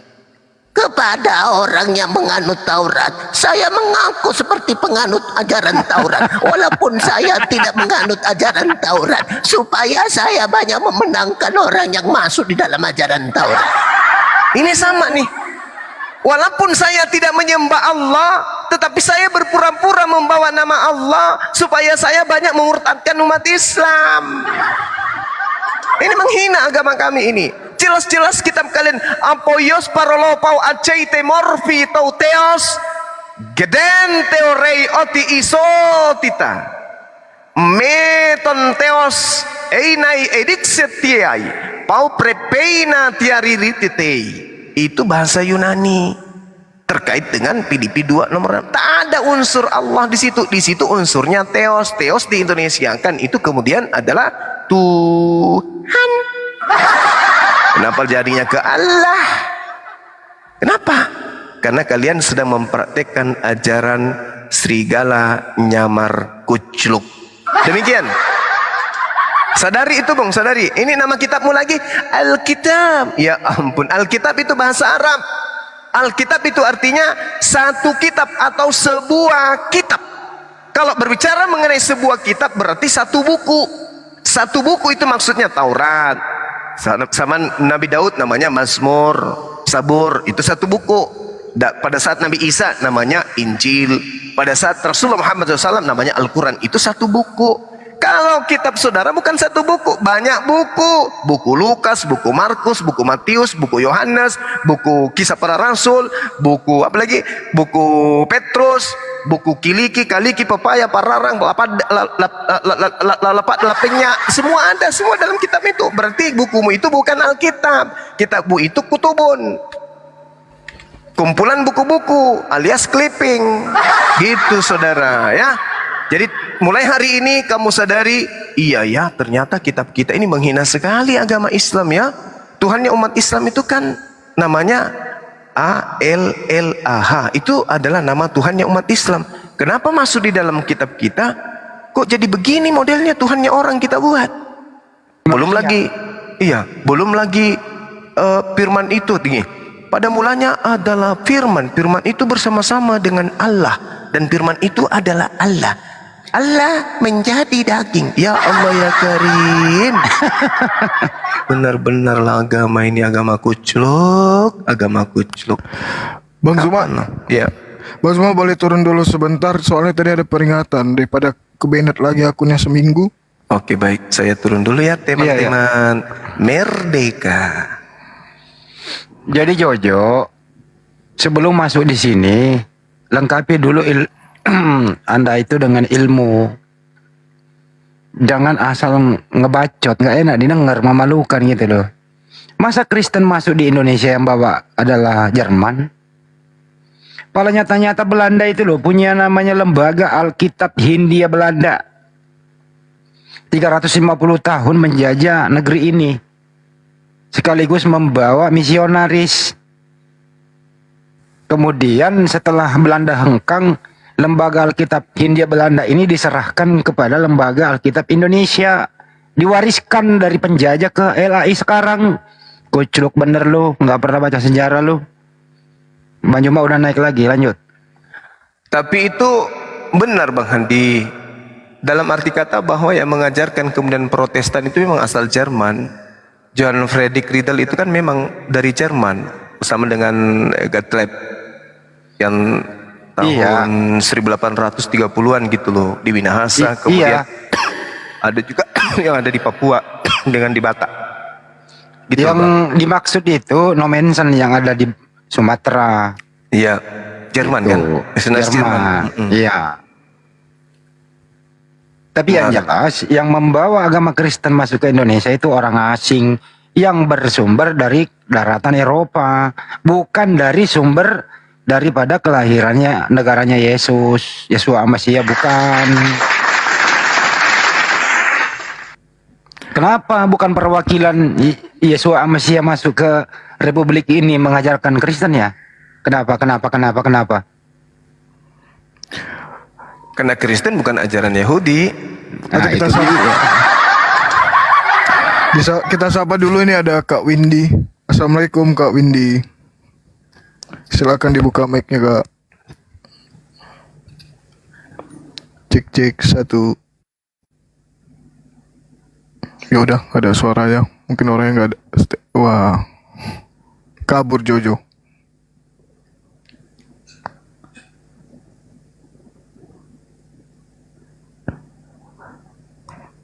Cek Jojo, kabur dia.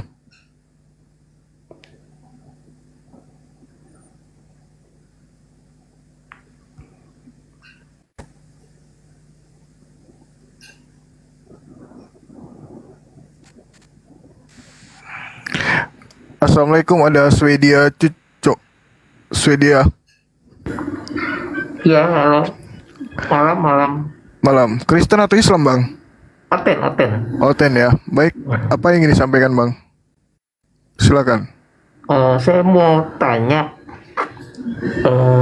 kenapa sih Islam kok selalu dibangga-banggakan gitu? Kenapa bisa begitu? Dan kenapa mayoritasnya kebanyakan tuh Islam tuh di Indonesia? Apa yang harus dibanggakan gitu? Boleh disanggah? Kalau berbicara mengenai agama, berarti berbicara mengenai keyakinan, kepercayaan. Kebanggaan kami sebagai umat Islam terhadap agama kami, karena itu tadi yang saya jelaskan. Agama kami itu kemudian rasional, seimbang, akal dan kodrat manusia. Inilah makanya kemudian kami bangga dengan Islam itu. Kenapa kami bangga? Karena umat Islam itu pertama, cinta kepada yang membawa agama tersebut. Siapa itu? Baginda Rasulullah Muhammad SAW. Apakah Kristen bangga dengan Paulus? Tidak. Kalau kita ingin mengetahui tanda-tanda orang cinta kepada seseorang, yang utama adalah mengetahui orang ini secara pribadi. Wanita dicintai oleh seorang pria. Pria ini akan mencari tahu siapa sih wanita ini. Siapa emaknya, siapa bapaknya, siapa kakeknya, dia keturunan dari mana. Itu karena cinta.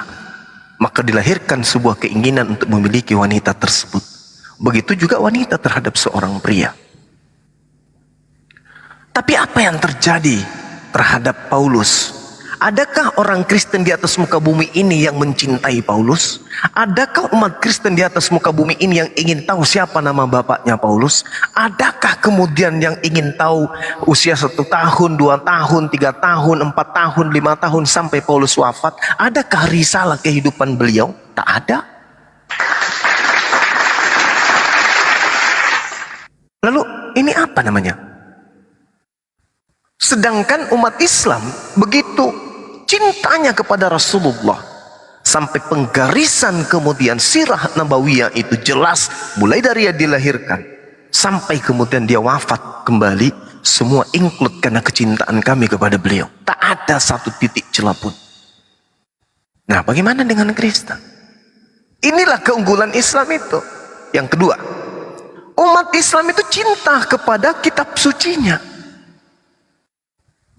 Dari mereka lahir, bahkan dalam kandungan, sudah dibacakan kemudian oleh orang tuanya dalil-dalil yang ada di dalam kitab suci mereka. Inna hadza lahuwal bala'ul mubin wa fadainahu bizibhin azim wa tarakna alaihi fil akhirin salamun ala Ibrahim salamun ala Ibrahim salamun ala Ibrahim kadzalika najzil muhsinin. Dari sejak bayi mereka dalam kandungan mereka udah dibacakan oleh ibunya, oleh ayahnya. Wahai anakku, ucapkan selamat kesejahteraan kepada Nabi kita Ibrahim. Salamun ala Ibrahim. Salamun ala Ibrahim.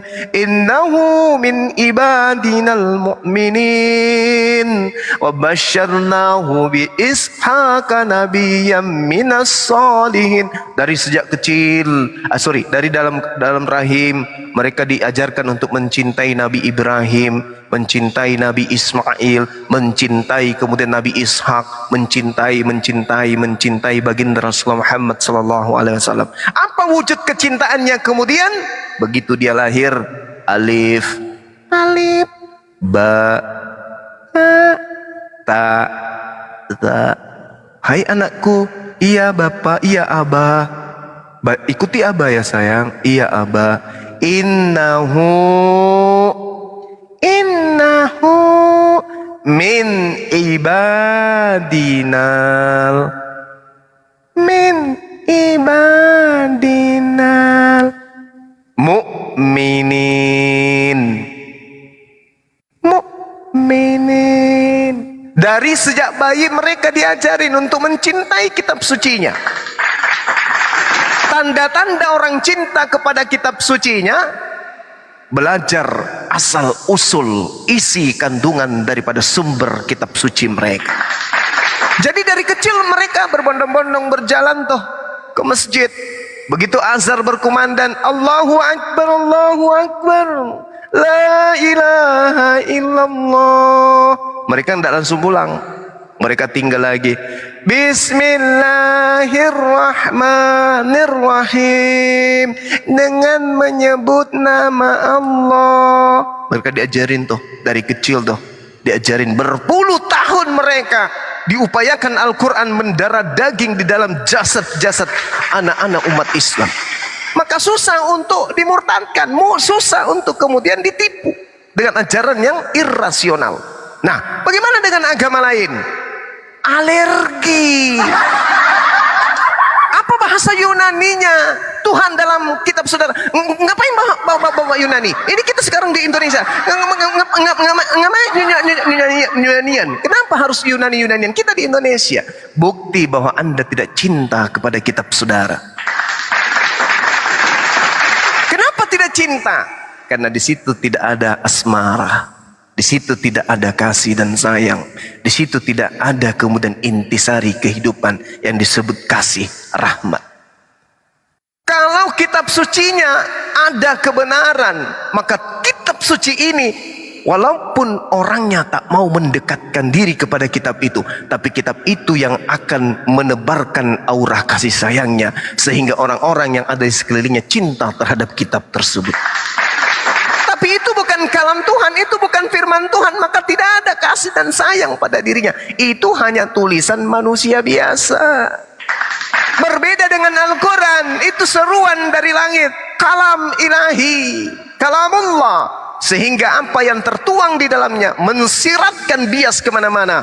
Rahmatan lil alamin. Zalikal kitabu la raiba fihi hudal lil muttaqin. Al-Quran harumnya semerbak ke penjuru bumi, sehingga orang-orang yang cinta kepada keharuman, cinta kepada Al-Quranul Karim. Ini keunggulan umat Islam yang kedua.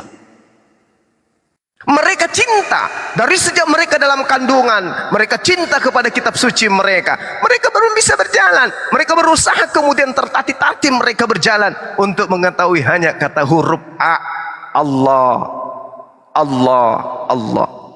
Kalau orang Kristen, nama Tuhan kalian dalam bahasa aslinya apa? Ada yang tahu? Belepotan, bibir berputar-putar kayak kipas angin, bibir maju mundur kayak rel kereta api. Kenapa demikian? Nama Tuhannya aja mereka nggak tahu. Nama Tuhanmu siapa sih? Siapa nama Tuhanmu? Pertanyaan saya jangan diambil. Tak ada yang bisa menjawab dengan pasti. Kenapa? Karena tak ada kecintaan. Kalau kami, nama Tuhanmu siapa? Allah. Gelarnya Subhanahu wa ta'ala. Hakikat yang maha suci lagi maha tinggi. Final kami. Itu kecintaan, bukti keunggulan umat Islam yang kedua. Yang ketiga apa? Maaf Bang Juma. Iya, aku silakan. potong. Silakan Bung, silakan. Dipotong aja. Bang Juma bilang kan Tuhannya Allah ya kan. Yes. Terus aku baca di surat Akhirat 91 ya. Surah apa? Itu Surah apa, Pak? ya. Surah akhirat. Akhirat apa? Akhirat 91 yang Akhirat. Tuhanmu pergi ke negeri Mekah gitu. Masih tahu dah itu ada ayatnya. Tuhanmu pergi ke negeri Mekah. Heeh. Maksudnya apa itu? Apa itu ya? Kami ayat ya. Iya. Heeh. Surah apa, Bang? Tuhanmu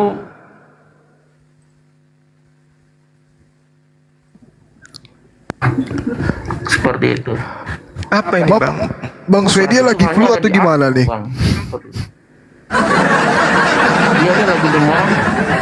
Oh, lagi demam. Semoga Semoga sembuh. lekas sembuh. Iya, demam panggung.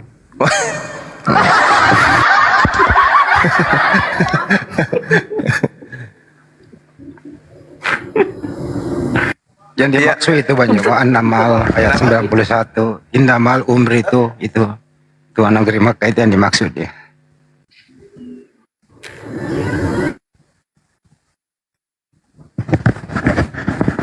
Ya, gimana tadi? Surah apa tadi?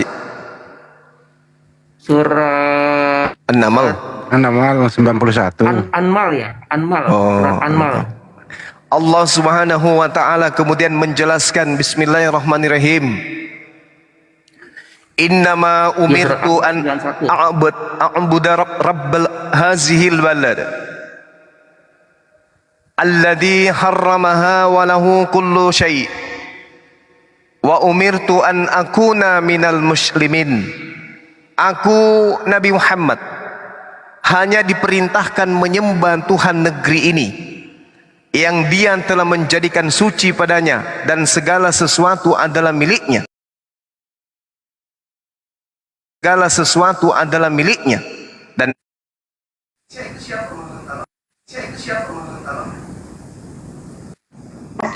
kalau Tuhan negeri Indonesia itu siapa? Luar negeri. Ya, Tuhannya negeri Indonesia ini siapa?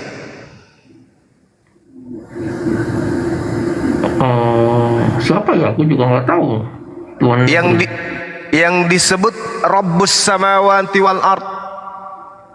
Di dalam Yesaya 45 misalnya nomor 6 diterangkan bahwasanya Dialah Tuhan pencipta langit dan bumi, tiada Tuhan selain Dia.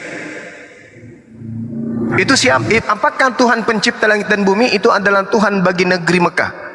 Menurut saudara? Tidak. Hah? Tidak. Tidak ya? Gimana ceritanya itu? Gimana ceritanya? Gimana ceritanya? Bukankah Mekah itu adalah bagian dari alam semesta?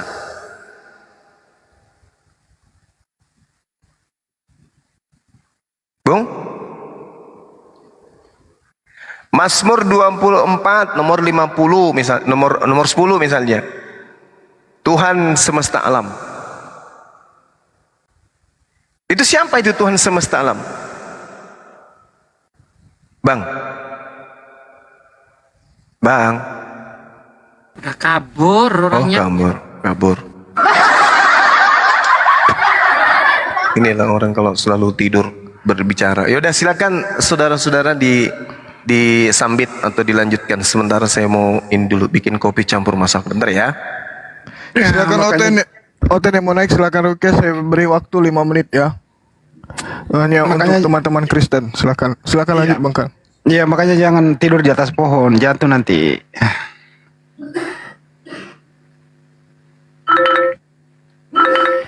Wish, si Noah lagi naik. Iya, ini mau bahas yang tadi malam nih sama Bang Juma. Jangan ngopi dulu Bang Juma. Apalagi yang kau nikmat Tuhan, apalagi yang kau dustakan, Noah.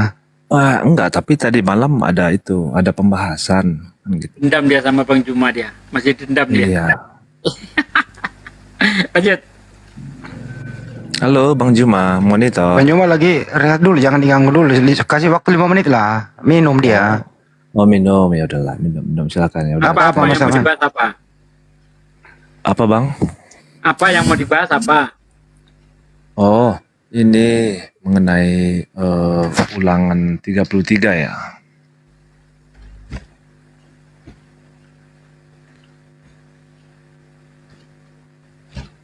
Mengenai ulangan 33 Bang.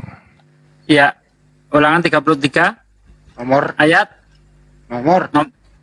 nomor. Udah, nggak usah kayak gitu kali. Iya. Berapa? Ulangan 33? Ayat 1 2 Bang. Berapa? Ayat 1. 1 dan 2. Ulangan 33. Oke. Inilah berkat yang diberikan Musa, abdi Allah itu kepada orang Israel sebelum ia mati. Berkatalah ia, Tuhan datang dari Sinai dan terbit kepada mereka dari Sir. Ia tampak bersinar dari pegunungan Paran dan datang dari tengah-tengah puluhan ribu orang yang kudus di sebelah kanannya. Tampak kepada mereka api yang menyala. Ya, silakan. Apa yang keberatan di situ? Nanti aja karena ini udah janji saya tadi malam ingin membahas ini sama Bang Juma dan Bang Juma mengiyakan. Noah naik lagi kalau sudah tahu maksud ayat itu nanti kita bahas gitu. Oke Bang, saya bilang. Oke, saya naik lagi, makanya saya naik lagi. Sebenarnya udah malas naik, tapi karena ini ada janji adalah utang. Jadi udahlah, saya anggap aja lah. Yang jelas di sini kan memang Nabi Musa diutus kepada Bani Israel supaya Bani Israel ini diberi cahaya. Gini, Kan masalahnya jelas di sana untuk suku-suku Israel. ini Bang Juma sendiri yang mengatakan bahwasanya ini adalah nubuatan untuk kedatangan Nabi Muhammad. Betul. Makanya saya ini ingin membahas dengan Bang Juma. Nah, Jadi sama saya juga boleh, gak apa-apa. sambil nunggu-nunggu Bang Ya. Juma, kita ngobrol yang Tuhan lain datang aja. dari Sinai. Siapa itu? Kita ngobrol yang lain aja dulu, nanti aja saya aja yang bahas sama Bang Juma. Saya menguasai ini, Bang. Tenang aja. Udah, Bang Sugi tadi buka puasanya pakai apa? Pakai sop durian.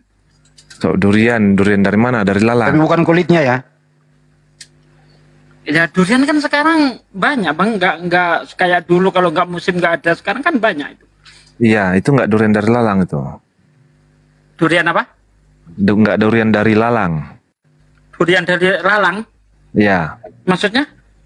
durian dari Sungai Apit. Oh, apa ini tiba-tiba? Bang Noah tinggal di mana? Ya, Bang Sugi ini masa lupa Tetangga Bang terus. Sugi itu Bapak De. Hah? Tetangga Pak De itu dia. Jumpa Bang kita. Sugi. Abang jumpa di mana? Iya, saya tahu Sungai Lalang dekat Sungai Apit. Dari Buton ke Sungai Apit itu ada Sungai Lalang itu. Iya, iya. Ya, Abang tinggal di mana? Abang kan orang Dayun, ya kan kemarin kita Iya. udah ngobrol. Hah? Kemarin kan kita udah pernah ngobrol. Iya, cuma Abang tinggal di mana? Saya tinggal di hatimu, Bang. Dia di Sungai Aduh, Yordan dia, di Jumpa lah Sungai kita. Yordan. Orang tetangga dekat kok jumpa kita, Bang. Enggak, kalau saya pukulin nggak mungkin dong. Kita jumpa ngopi-ngopi gitu kan sambil bincang-bincang. Iya, iya. Jangan Noah. Nanti kamu diinjilin. Pak Iya, De Bang. Sugi Tinggal itu. di mana, Bang? Noah. Nggak usah takut, Bang. Noah, Pak Orang De Anda Sugi. baik-baik aja, nggak pernah menghina kok. Aman. Bentar dulu Pak De. Noah, Pak De Sugi itu Iya, Bang. suka nginjilin orang. Sopir-sopir Grab aja diinjilin. Jangan Noah, jangan. Oh iya, iya. Tanya Bang Padahal- Andi. Padahal Ada dia nggak tahu supir Grab di utamanya Jakarta. Hindu. Kebetulan dia dari Dayun bang, dari Simpang 3. Pas saya di Jakarta itu kan pesen Grab. Loh, ini kok BM platnya kan? Ternyata saya tanya, dari mana kamu? Dari Pekanbaru. Pekanbarunya mana? Siaknya mana? Dayunnya mana? Simpang 3. Samanya bang, kita sekampung. Saya bilang, marga apa namanya? Tambunan.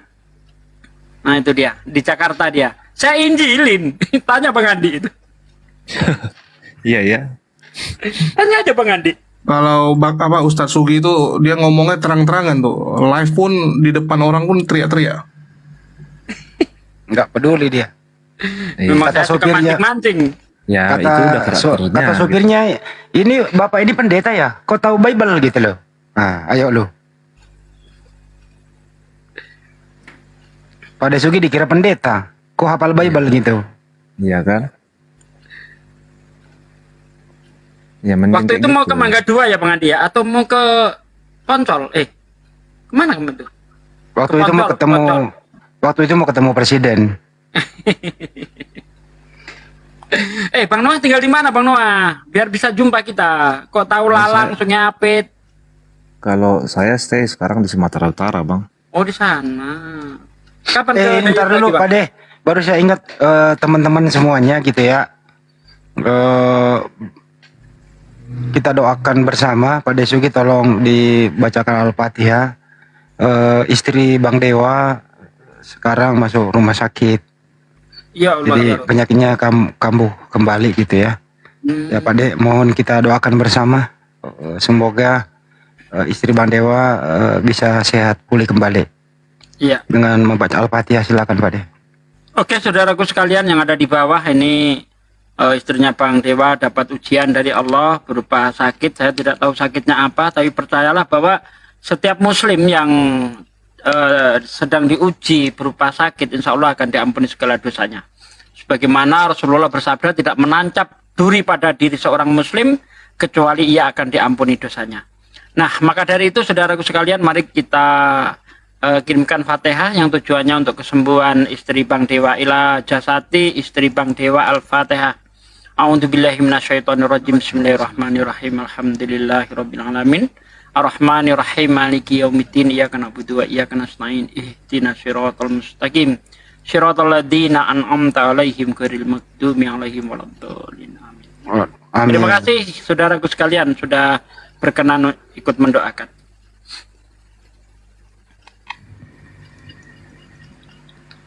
Oke, lanjut diskusi. Jul, kamu Nggak mau mau, dagang? Bang Noah nggak mau ini. Ini Entar, padahal Jul. saya sangat menguasai ini saya ini. Ntar dulu, Jul, lu katanya mau ini ya sekalian iklan tuh.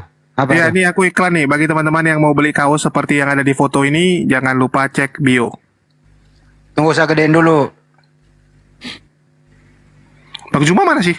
Nah ya, ada. Untuk yang Habis. di YouTube bersabar ya, nunggu Bang Zuma, jangan pergi dulu.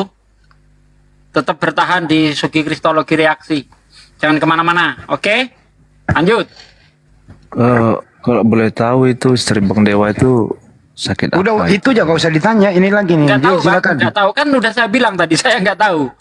Oh iya. Ya, harga kaosnya 120 ribu. Cek link di bio. Oke, cukup. Flu. Oke, yang paling utama adalah tetap dukung jadwal atau program kami Safari Ramadan sebulan penuh. Ini sudah berjalan 2 hari di Masjid Nur Maulida di Makassar, di Rumah Hobbit. Dalam kegiatan ini kami masih membutuhkan atensi, partisipasi apapun itu kepada saudara-saudara semua yang mendengarkan siaran ini. Di sana programnya adalah buka puasa bersama, terus sholat maghrib bersama, sholat isya bersama, tarawih bersama, diselingi dengan kajian kristologi, kajian Islam dibawakan langsung oleh Zulkifli Mabas selama sebulan penuh. Kemudian sahur bersama. Terima kasih untuk yang ada di Madrid, terima kasih untuk yang ada saudara saya yang ada di Enrekang. Kita masih menunggu teman-teman yang ingin berbagi bersama. Kurang lebih seperti itu. Kami masih menunggu uluran tangan kalian semua melalui rekening Yayasan Makassar Mualaf Center Indonesia dengan nomor 401 tambah 3000 tambah 171 tambah 73 atas nama Makassar Mualaf Center Indonesia Bank Tabungan Negara atau BTN. Lanjut. Ya, aku numpang dulu. Ini ada yang nanya, Bang, di sini sistemnya transfer ya. Kita nggak bisa COD, tapi bisa cek di Tokopedia juga ada toko kita, namanya J Spasi Friends. Jadi bagi yang mau beli lewat Tokopedia juga diperbolehkan kalau takut gitu ya. Karena ada beberapa orang bilang, nanti sudah ditransfer, barangnya nggak nyampe. Kalau barangnya nggak nyampe, silakan hubungi Ustadz Sugi. Bang Andi, jangan saya.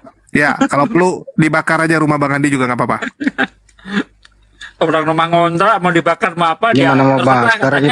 Ini kan lagi puyeng nih. Kontrakan mau habis nih. Bulan 2 hari lagi nih. Tapi insya Allah rezeki nggak kemana.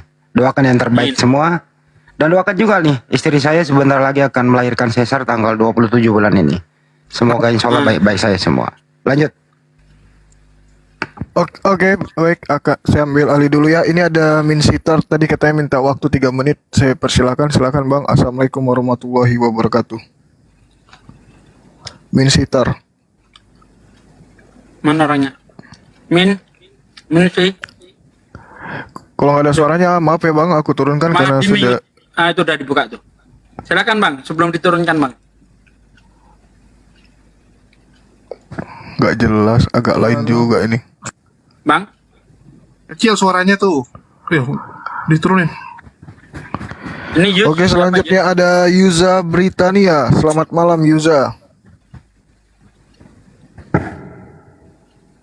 Yuza, silakan dibuka mic-nya Yuza.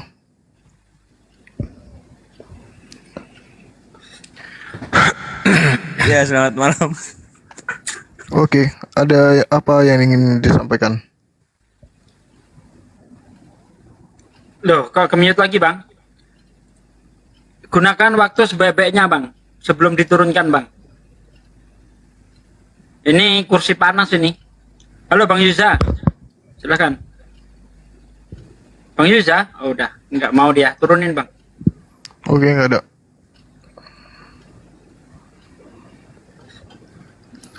Gimana Bang Zuma, mau dilanjut dengan Bang Doa atau seperti apa? Iya, silakan. Kalau tidak ada yang lain silakan. Nggak mau sama saya dia. Oh, Takut Maunya ya, sama Bang. Bang Juma. Oke. sesuai janji kita tadi malam. Iya. Ya kan? Oke, Pembahasan masalah ulangan itu tadi ayat 33 ulangan 33 ayat 1 dan 2 itu coba bisa Abang Oh jelaskan. iya, sorry, saya lupa. Oke, lanjut, silakan. Oke, saya hanya minta Abang menjelaskan kenapa bisa Abang katakan itu nubuatan untuk kedatangan Nabi Muhammad. Coba bisa Abang paparkan biar saya mengerti. Baik. Semalam saya sampai di mana menjelaskan itu ya? Ya, diulang lagi, nggak apa-apa. Oke, baik. Nah, kalau kita berbicara mengenai ulangan 33 nomor 2, di situ kan ada 3 wilayah tuh yang disebutkan. Yang pertama Sinai, yang kedua Zair. Zair ini kalau kita mengartikan dalam bahasa Ibrani, Zair ini artinya kambing atau domba yang berbulu lebat. Nah, artinya kalau domba ini identik dengan siapa? Yesus. Zair ini identik dengan Yesus. Kemudian Paran identik dengan Nabi Ismail alaihissalam. Berarti berbicara mengenai keturunan yang ada di Gunung Paran kemudian.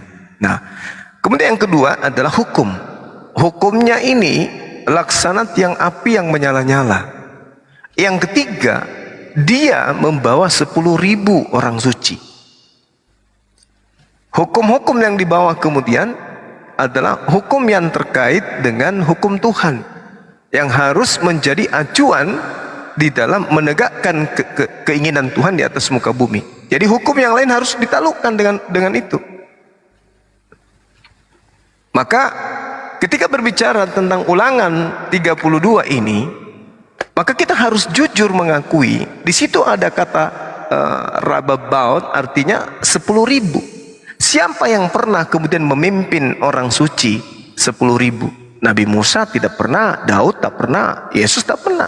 Baginda Rasulullah Muhammad sallallahu alaihi wasallam pada saat penaklukan kota Mekah, beliau memimpin 10.000 orang yang berasal dari Madinah menaklukkan kota Mekah kemudian.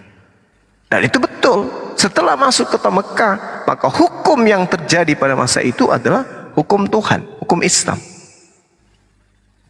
Seperti itu, Bung Noah. Jadi kalau ada yang bisa mengatakan bahwa itu bukan baginda Rasulullah Muhammad SAW, silakan aja tunjukkan dalilnya.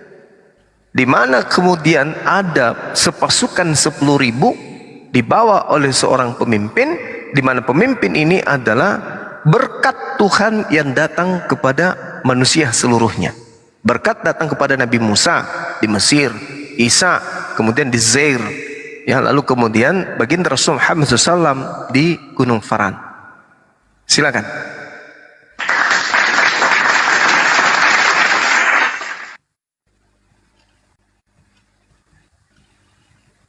Oke, abangku. Jadi ini, itu yang abang paparkan itu sumbernya dari mana dulu, Bang? Maksudnya? Ulangan 33 nomor 2. Iya, maksudnya penafsiran abang ini dari mana gitu. Keadaan yang sebenarnya di Sinai, Nabi Musa, ya kan? Nah, Yesus domba di Zair. Zair ini apa sih sebenarnya? Zair ini kan, Zair ini adalah gelar Bani Edom, menunjukkan bahwasanya ketika berbicara mengenai Bani Edom, berarti kita berbicara tentang Esau. Ketika berbicara mengenai Esau, berarti terkait dengan Bani Israel juga. Itu tidak bisa dipungkiri itu. Saudara kembar Yakub yang disebut Israel. Nah, yang menduduki kemudian tempat dari Esau ini kan Yakub, keturunan Yakub. Berarti yang dimaksud di sini adalah keturunan Yakub yang jatuhnya kepada Yesus. Oke, berarti di situ abang anggap Ulangan 33 ayat 2 itu adalah nubuatan bahwasanya Nabi Muhammad akan datang gitu. Betul sekali. Betul, oke. Jadi begini abangku ya, saya tidak ingin melukai perasaan abang ataupun perasaan teman-teman muslim yang lain yang ada di bawah ya. Iya. Saya juga bukan istilahnya bukan untuk ingin membantah, tetapi bukan untuk merusak apa yang sudah abang imani gitu. Jadi gini, sedangkan Nabi Muhammad sendiri datang ke kota Mekah itu membawa 10.000 pasukan umat muslim untuk membebaskan Mekah dari kekafiran kaum Quraisy pada saat itu, Bang ya. Iya. Betul? Benar sekali. Jadi di Ulangan 1 ayat 1 itu sudah jelas, Bang, dicatat bahwasanya Musa itu meriwayatkan pengalamannya di Gunung Horeb. Jadi Gunung Ser itu adalah gunung yang berada di Yordania. Sedangkan gurun apa tadi satu lagi, apa namanya Bang, satu lagi tadi lupa saya. Bukan satu lagi tadi. Paran. Nah, gurun Paran ya. Okay. Sedangkan gurun Paran itu adalah gurun yang berada di wilayah Israel.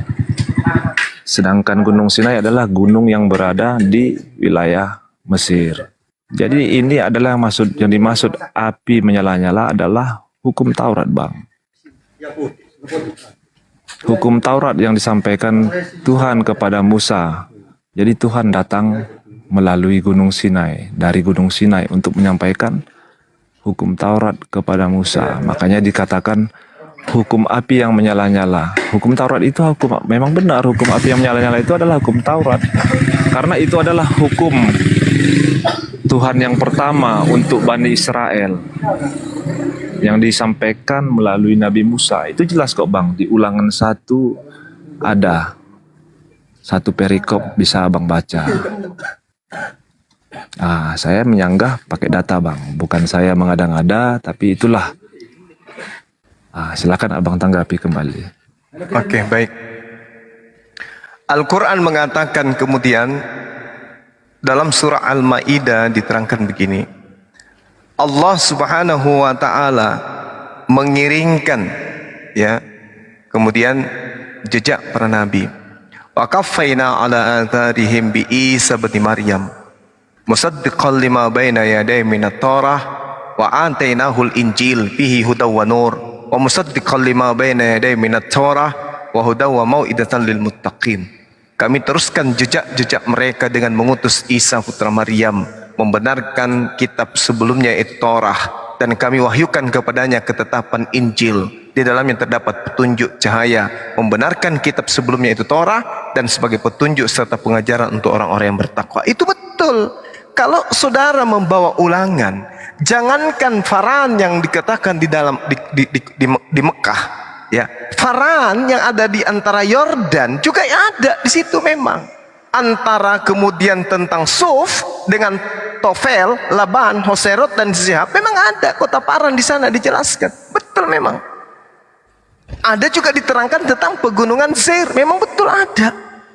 Tapi permasalahannya sekarang ini adalah ketika kita berbicara tentang Faran, maka tidak bisa terlepas dari kota Mekah itu sendiri. Nah sekarang permasalahannya kalau saudara mengatakan bahwa hukum yang menyala-nyala itu adalah Taurat, itu tidak bisa. Kenapa? Karena pada zaman Yesus Taurat apinya padam. Siapa yang memadamkan api Taurat? Paulus. Filipi 2 nomor 15, Galatia 3 nomor 13. Semua apa yang tertuang di dalam surah-surah Paulus tentang Torah padam seketika api Torah itu. Dengan matinya Yesus di atas tiang salib, dia telah membatalkan hukum Torah dan segala perintah yang ada dalamnya. Mati seketika apinya, Bang. Sedangkan yang dimaksud di dalam Ulangan 33 ini jelas dikatakan sungguh ia mengasihi umatnya, semua orangnya yang kudus di dalam tangan mula. Mereka kemudian dikatakan data nomor 3-nya, pada kaki mula mereka duduk menangkap sesuatu dalam firman Tuhan. Nomor 2-nya, berkatalah ia Tuhan datang dari Sinai dan terbit kepadanya mereka dari Seir. Ia nampak bersinar dari pegunungan Paran dan datang dari tengah-tengah puluhan ribu orang kudus.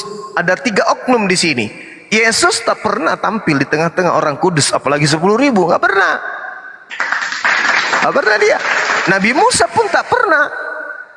Tidak pernah kemudian Nabi Musa membawa hukum yang dibawa Nabi Musa hanya untuk Bani Israel saja. Sedangkan hukum yang datang kepada Yesus hanya melanjutkan hukum yang dibawa oleh Musa saja. Sedangkan baginda Rasulullah Muhammad sallallahu alaihi wasallam jelas sekali dikatakan di dalam Yeremia 2:42. Apa yang diterangkan kemudian Tuhan di sana? Apa yang dikatakan oleh Tuhan di dalam Yeremia 2 ini? Di situ dia mengatakan bahwasanya bagaimana kemudian Tuhan datang kepada manusia dengan lebih dulu mengatakan Yesaya 42, Yesaya 42 bukan Yeremia. Di situ diterangkan bahwasanya Tuhan datang kemudian memilih hambanya untuk menegakkan hukum-hukum pada seluruh bangsa-bangsa. Lihatlah hambaku yang kupegang orang pilihanku, yang kepadanya aku berkenan. Aku menaruh firmanku di atasnya supaya ia menyatakan hukum kepada bangsa-bangsa.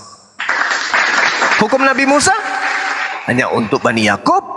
Mana dalilnya? Ulangan 33 nomor 4. Hukum Musa hanya untuk Bani Israel saja. Yesus apakah datang membawa hukum baru? Tidak. Dia hanya datang untuk menggenapi hukum Taurat. Sudah selesai. Nah, lalu yang mengajarkan hukum kepada bangsa-bangsa siapa? Dialah yang datang dengan membawa 10.000 pasukan orang suci. Dia berada di tengah-tengah memimpin pasukan tersebut. Ini hanya digenapi. Lalu ketika Anda mengatakan, saya tidak ingin melukai perasaan saudara Muslim, saudara Noah, kami tidak butuh ini semua. Kami tidak butuh Ulangan, kami tidak butuh Yeremia, kami tidak butuh kitab-kitab terdahulu untuk meneguhkan iman kami. Ingat, Bu, Islam datang tidak diawali dengan hasil penyelidikan. Islam datang tidak diawali dengan cocokologi terhadap kitabnya orang Yahudi. Islam datang tidak dengan menempelkan kitabnya orang Yahudi dan mengatakan kitabnya dahulu perjanjian lama. Tidak. Sama sekali tidak. Akan tetapi Islam itu sudah sempurna ajarannya kemudian. Tanpa kita pulangan, Rasul Muhammad SAW tetaplah Nabi, tetaplah Rasul, dan tetaplah Islam itu menjadi hukum-hukum yang disebarkan ke seluruh penjuru bumi. Tetap. Tanpa ada kitab tersebut, Islam tetap jaya. Tanpa kitab tersebut, Al-Quran tetap jaya. Tanpa kitab tersebut, Rasulullah terbukti memimpin 10.000 orang suci dari Madinah ke Mekah. Tanpa kitab itu, berarti keadaan yang berbicara itu adalah sesuatu yang benar dan tidak ada kemudian kekuatan untuk memungkiri itu. Kecuali Musa pernah memimpin 10.000 orang, Yesus pernah memimpin 10.000 orang, dan hukum-hukum yang mereka bawa untuk seluruh umat manusia. Faktanya hukum mereka hanya untuk segelintir Bani Israel saja. Demikian.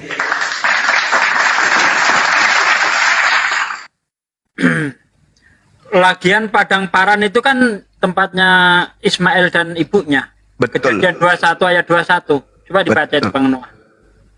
Kejadian 21 dibaca itu. Tadi Mega mana ya? Mega coba komen lagi dong biar aku jambak. Halo Dan Mega. ibunya apa ini di sini dikatakan maka tinggallah ia di padang gurun Paran dan ibunya mengambil seorang istri baginya dari tanah Mesir. Tuh Kejadian 21 ayat 21. Ismail itu di situ. Lanjut Bang Noah silakan. Oh, jadi ya oke, makasih Bang Sugi. Ini bukan masalah tempatnya Bang, tapi memang tempat itu berada di sebelah sana, bukan di sebelah Arab ya. Itu sangat jauh dari Arab, mungkin sepanjang pulau Jawa ya, bahkan lebih kalau jarak ya, dari Yordania atau dari Israel atau dari Mesir ke Arab Saudi itu sangat jauh. Dan nubuatan ini Abang katakan ini nubuatan, saya hargai itu nubuatan, tapi bagi kami ini bagi keyakinan kami ini adalah hukum Taurat yang disampaikan Musa sebelum Musa mati, sebelum Musa diangkat ke surga. Inilah hukum api yang menyala-nyala yang disampaikan Tuhan kepada Musa untuk menghakimi, untuk ditaati kaum Bani Israel. Kenapa hanya kepada kaum Bani Israel? Abang katakan tadi begitu. Oke, karena bangsa yang dipilih Tuhan itu adalah bangsa Israel. Bangsa yang disayangi Tuhan itu adalah bangsa Israel sendiri. Begitu Bang. Jadi gini, oke, saya ngerti maksud Abang. Kami tidak butuh Taurat ataupun Injil ataupun kitab-kitab terdahulu untuk mengajarkan kami arti makna kehidupan, karena kami sudah punya kitab sendiri. Begini Bang, ketika kitab Anda mengatakan bahwasanya kitab-kitab terdahulu yang diturunkan oleh Sang Pencipta langit dan bumi adalah Taurat dan Injil, berarti otomatis ketika Anda mengatakan kitab Al-Quran adalah kitab penyempurna, secara tidak langsung Anda harus memiliki kitab Taurat dan Injil secara langsung di dalam kitab Quran. Anda harus punya Kejadian, Keluaran, Imamat, Bilangan, Ulangan, Yosua, Hakim-Hakim, Rut 1, Rut 2, 1-2, Raja-Raja. Anda harus punya itu semua di dalam Al-Quran.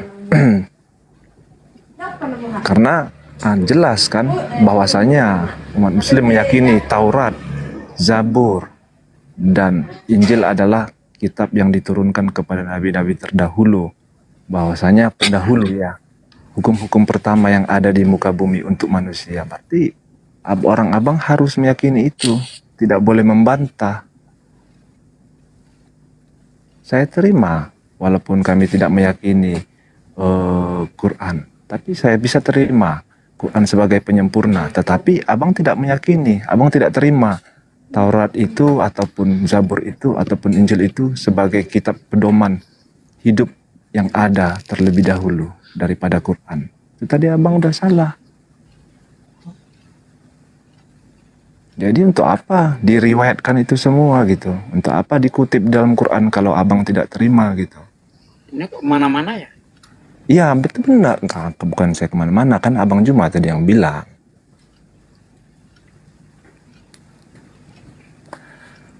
Kan Abang Juma tadi yang bilang kami tidak perlu kitab-kitab terdahulu, Taurat, Injil, Zabur, kan gitu.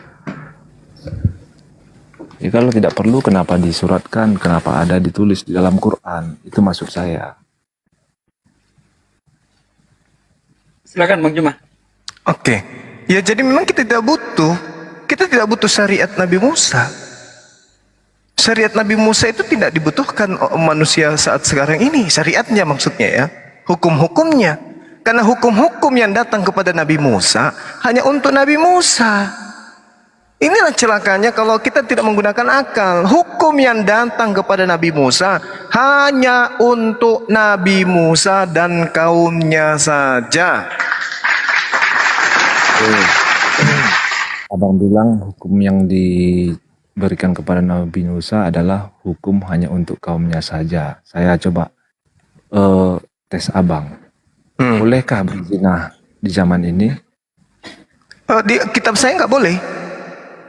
Berarti abang pakai kitab hukum siapa? Oh, tidak bisa, Anda salah. Anda keliru itu. Anda membodohi diri. Itu kan kitab terdahulu, Bang. Loh, kitabnya Nabi Musa Kalau jangan abang- berzina untuk siapa? Untuk kaumnya Nabi Musa. Tidak begitu cara belajarnya.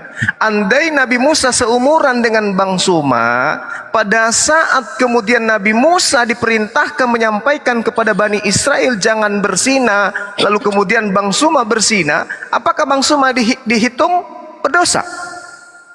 Tidak. Kenapa? Karena perintah itu hanya datang kepada Nabi Musa. Mana perintahnya kepada saya sebagai orang Indonesia untuk jangan berzina dari Tuhan? Tak ada. Kenapa? Karena saya hidup di Saman Patra. Apa Saman Patra itu? Saman di mana saya sebagai keturunan Adam tidak mendapatkan utusan dari langit untuk mengajarkan saya kepada jalan keselamatan. Jadi orang di luar kaumnya Nabi Musa ketika mereka berzina aja. Loh, tidak ada perintah dari Tuhan untuk mereka. Yang lucu, kaumnya Nabi Musa dilarang berzina, ada Bani Edom bertetangga dengan Nabi Musa dan kaumnya ikut-ikutan mengikuti syariat itu namanya lulul. Tapi sekarang nggak bisa lagi. Kenapa? Karena Al-Quran sudah datang untuk saya. La taqrabuz zina. Jangan kau berzina. Siapa yang melarang itu? Tuhannya Nabi Musa melalui Al-Quran. Bukan saya niru-niru kitabnya Nabi Musa. Emang Kristen. Oke, gini. Iya, gimana Bang? Gini Bang. Di Al-Quran disebutkan nggak bahwasanya ada kitab-kitab terdahulu seperti Taurat, Zabur dan Injil? Tadi dalilnya saya bacakan, bukan? Ada kan? Yes. Nah, ada. Itu pengajaran dari siapa, Bang? Dari Pengajaran Allah. Dari mereka. Dari Allah kepada Oke. Nabi Musa dan kaumnya. Dari Allah Oke. kepada Nabi Isa dan kaumnya. Berarti abang mengimani Allah kan? Yes. Berarti kalau abang mengimani Allah, apakah abang harus mengimani yang diturunkan kepada Nabi Musa? Saya beriman bahwa Tuhan pencipta langit dan bumi dulu pernah mewahyukan pengajaran kepada Bani Israel. Oke. Berarti abang beriman. Yes. Jika abang beriman, berarti abang mengakui, begitu kan? Ya. Mengakui. Jadi kalau abang mengakui, kenapa abang membantah? Membantah apa? Membantah bahwasanya abang tidak memerlukan kitab-kitab terdahulu. Loh, ya Allah ya Karim, itu kitab hanya untuk Bani Israel. Sedangkan sekarang muncul kitab Al-Quran untuk Bani Israel juga, yaitu Al-Quran. Sekarang kitab yang diwahyukan oleh Allah untuk Bani Israel bukan Taurat lagi, bukan Injil lagi, tetapi Al-Quran. Makanya Al-Quran itu diutus untuk seluruh umat manusia. Litubayyina linnasi ya ahlal kitab qad ja'akum rasuluna yubayyinu lakum katsiran mimma kuntum dan seterusnya. Wahai Bani Israel, telah datang Rasul kami Nabi Muhammad untuk mengajarkan kalian Al-Quran. Itu jelas di Al-Quran. Terus? Berarti Quran ini maksud abang adalah kitab pelengkap, penyempurna gitu. Kitab yang diwahyukan oleh Allah untuk seluruh umat manusia. Sebagai Perjanjian kitab terakhir. perjanjian terakhir. Maksud saya kitab pelengkap atau penyempurna? Penyempurna dari ajaran-ajaran sebelumnya. Penyempurna berarti istilahnya bab terakhir kita bilang lah ya, begitu ya. Bab terakhir. Oke, kalau bab terakhir ya Bang ya, penyempurna. Kenapa masih kenapa tidak ada surat-surat yang sama dengan kitab-kitab Taurat sebelumnya gitu di dalam Al-Quran? Kalau surat-surat yang sama di dalam Al-Quran. Gini bang, maksudnya gini, saya akui Quran itu sebagai kitab penyempurna, pelengkap. Berarti ini ada 4 kitab nih yang diturunkan oleh Tuhan Sang Pencipta langit dan bumi. Ada Taurat, ada Zabur, ada Injil, lalu ada Al-Quran. Oke. Seharusnya kalau Al-Quran adalah kitab penyempurna dan pelengkap, seharusnya di dalam Al-Quran itu ada keempat kitab ini dan ada semua hukum-hukum yang ada di keempat kitab ini. Maksudnya ada Kejadian, Keluaran, Keimamat, Bilangan, Ulangan. Itu harus ada semua dong bang. Kenapa harus? Ke surat Quran. Harus, tapi kita itu namanya Kristen. Itu agama Kristen itu begitu. Karena gini, di kitab Quran itu Lagian ada. itu bukan Taurat Musa yang ada pada Anda sekarang itu, Bang. Itu ditulis 1500 tahun setelah Musa. Gimana sih? 1500 tahun? Setelah Musa. Kitab yang ada sekarang itu. Paham sejarah enggak sih?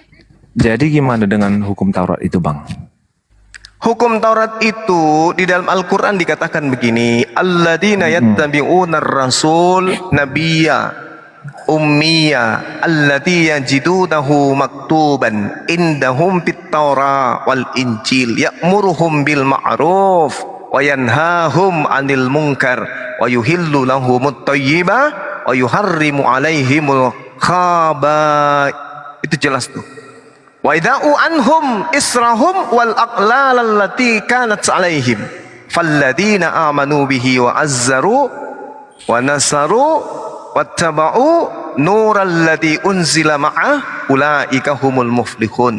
Yaitu orang-orang yang mengikuti Rasul Nabi yang tidak bisa baca Torah, tidak bisa baca Mazmur, tidak bisa baca Injil, yang namanya mereka dapatkan tertulis dalam Torah dan Injil yang ada pada mereka, yang menyuruh mereka berbuat yang ma'ruf dan mencegah dari yang mungkar, dan yang menghalalkan, dan yang menghalalkan segala yang baik bagi mereka dan yang mengharamkan segala yang buruk bagi mereka, dan membebaskan beban-beban dan belenggu-belenggu yang ada pada mereka.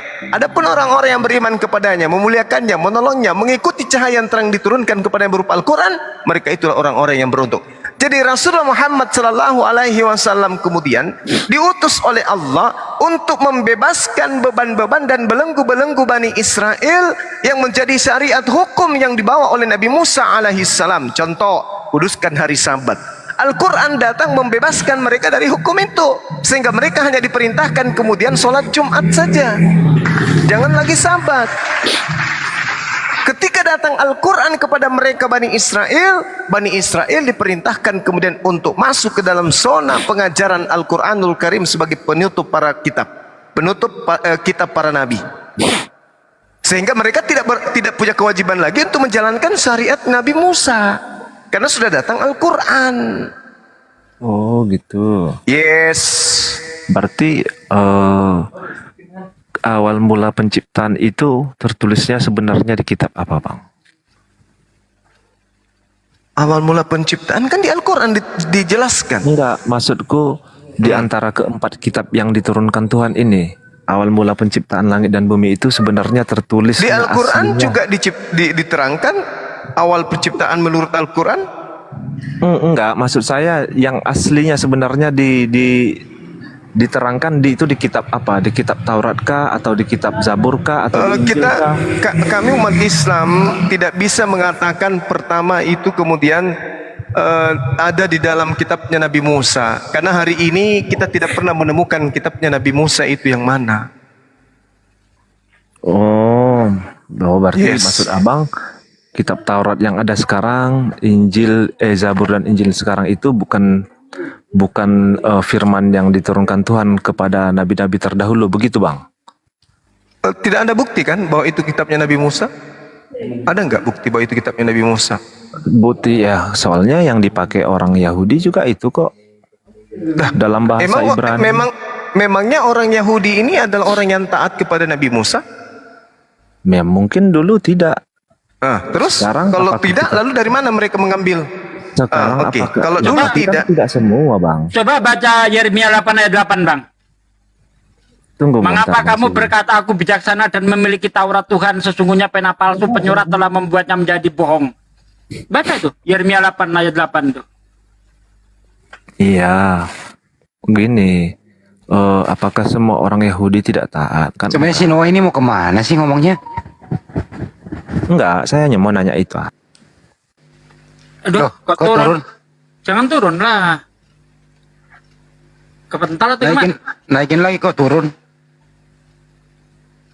Jadi inilah ya celakanya orang Kristen itu menganggap bahwa kitab Taurat itu masih tulisan Musa.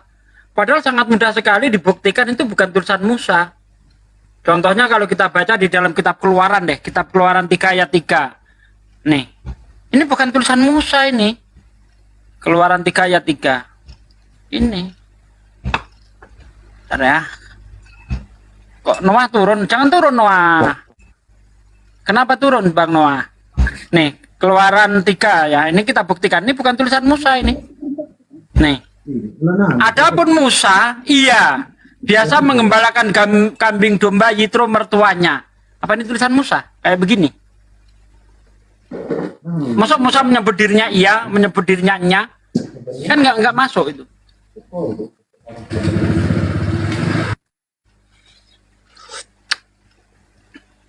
Silakan Bang Noah.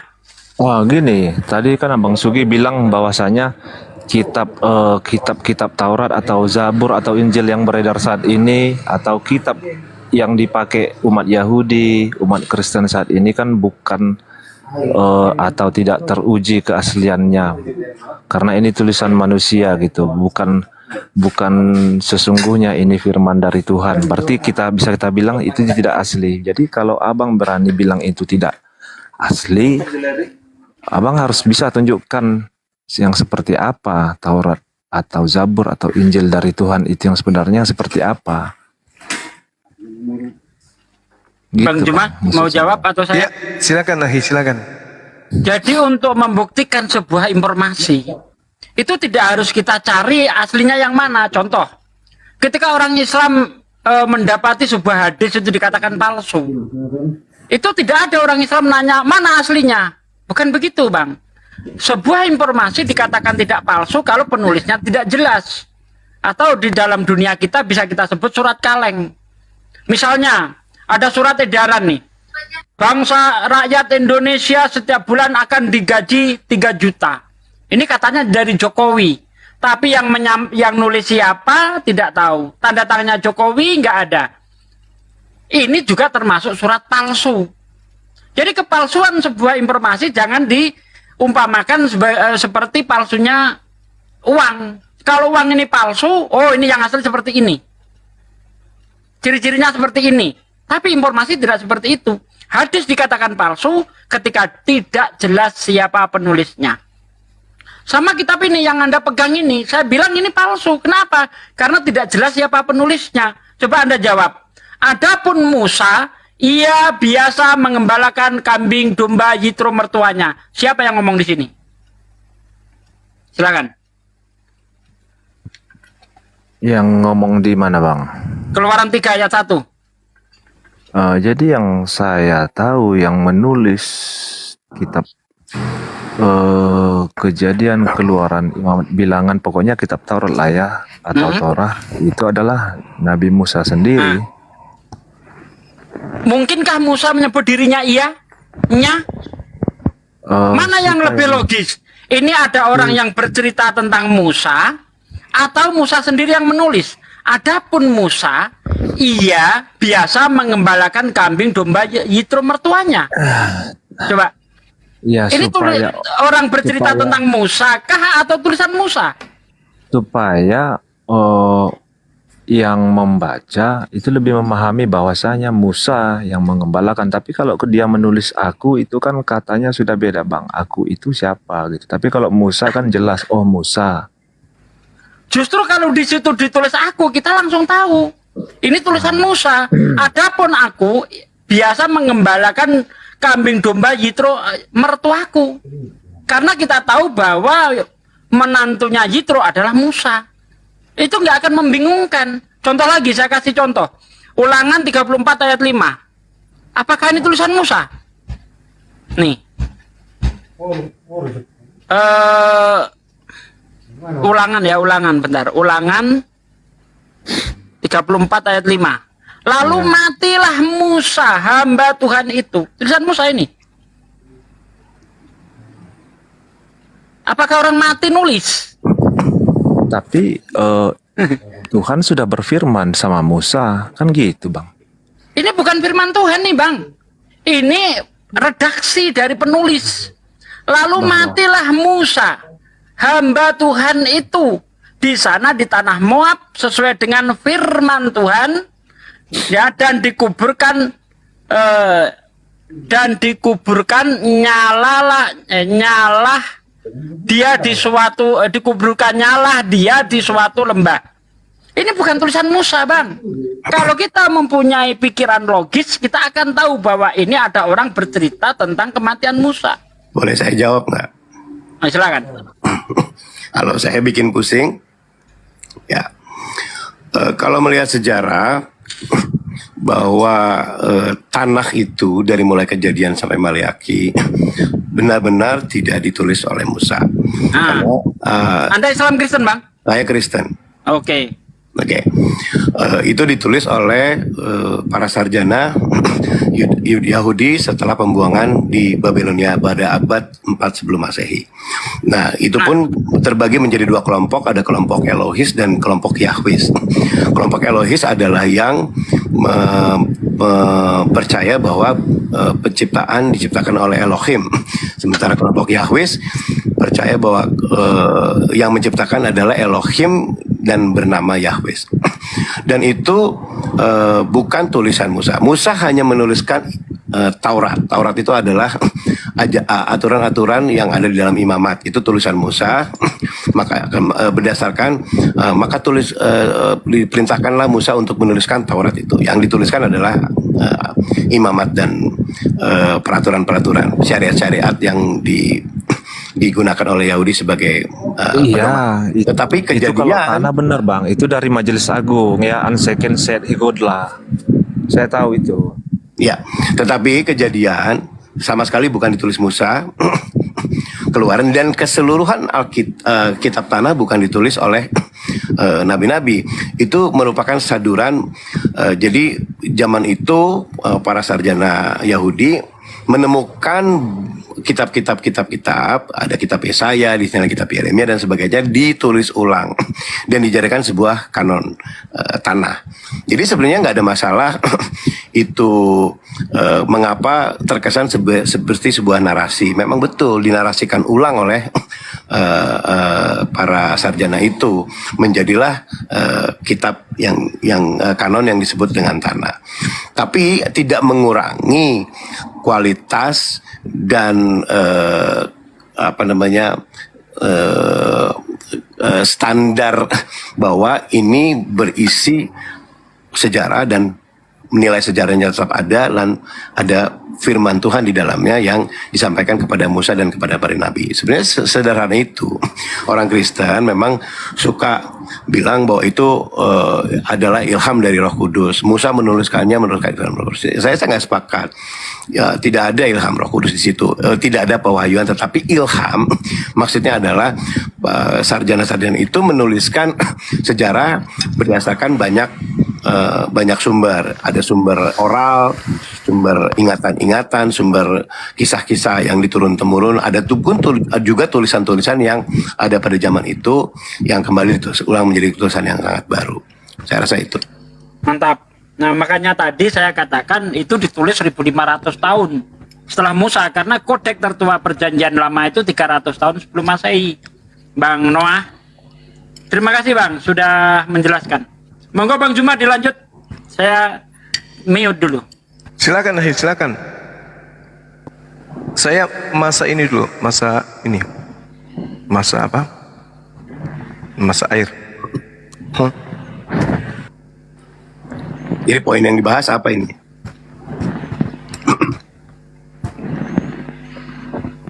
Bang Handi.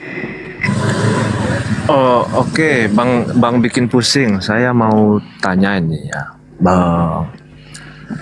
tadi sebagian teman Pak Bang Sugi bilang itu tidak asli gitu.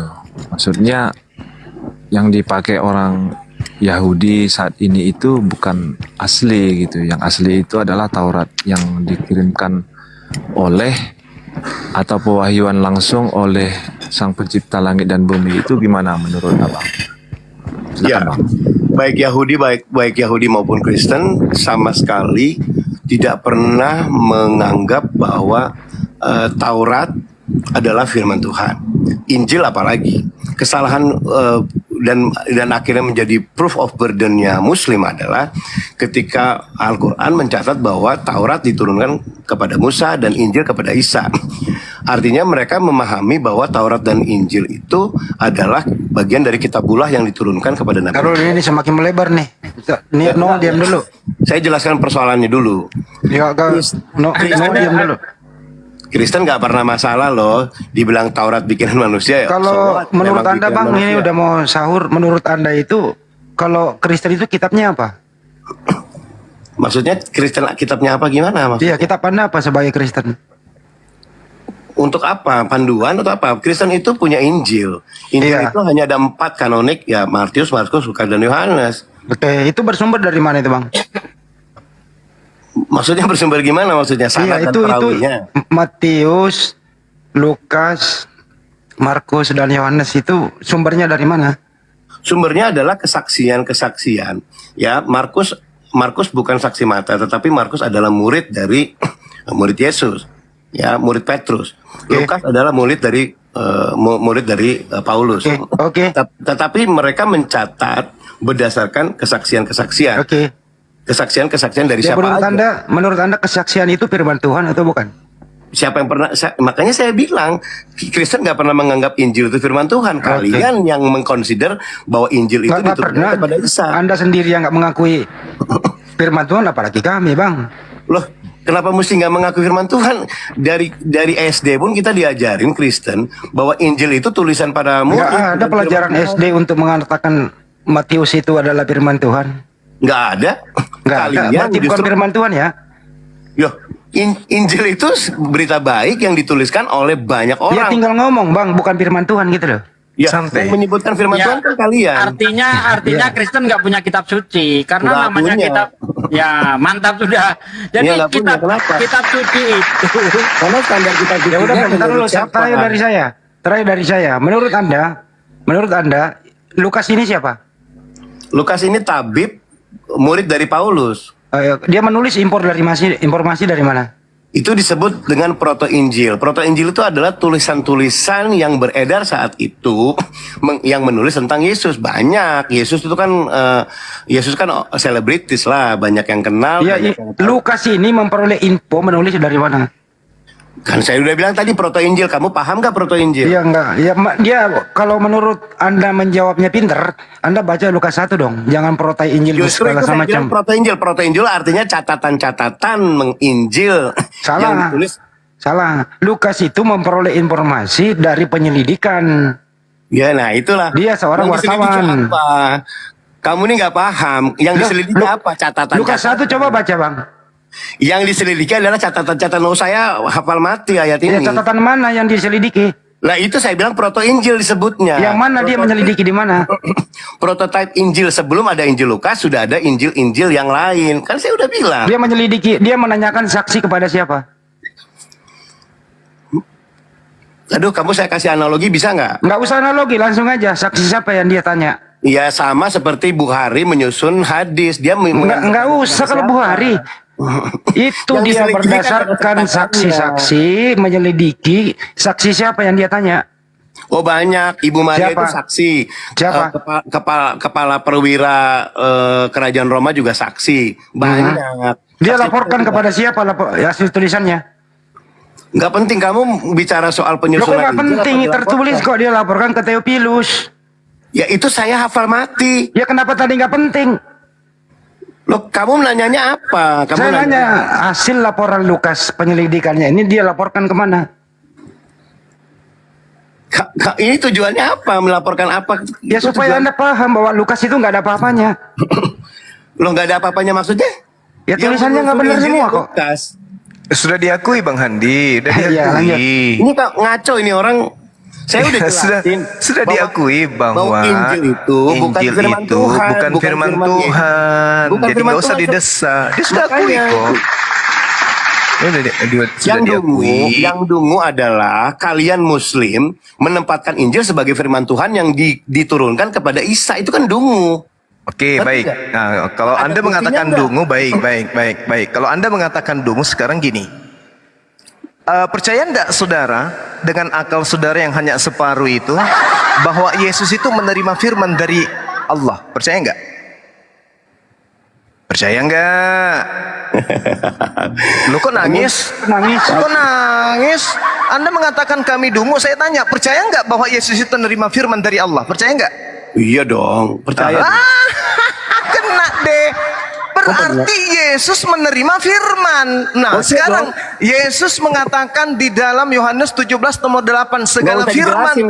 Kan udah dijawab. Tunggu. Menerima firman toh? Tunggu dulu. Menerima firman. Sekarang mana segala firman itu? Yang diajarkan Yesus lah. Ya mana? Kamu Mana? baca dong. Mana? Wahyu pertama apa? Yang diterima Yesus firman pertama apa? Kena lo ya. Mana? Mana? Jangan Anda samakan. Dengarkan dulu saya, dungu. Justru Dengarkan. kamu menyamakan. Orang Kamu dungu menyamakan. duduk tenang, dengarkan saya bicara. Oh, wahai Nggak, orang kamu dungu. dengarkan dulu. Kamu justru dengarkan wahai menyamakan orang dungu, dengarkan. Di konsep dalam pewahyuan dalam dengarkan, Islam dengarkan. dan dalam Kamu yang Kristen. dengarkan. Kamu yang Itu dungu, dungu. kau diam dulu. Dengarkan dulu wahai orang dungu penyembah Yudas. Kau duduk yang tenang. Anda sudah mengakui kitab kanonik surah-surah Paulus bukan firman Tuhan. Ini harus diaplos dulu nih.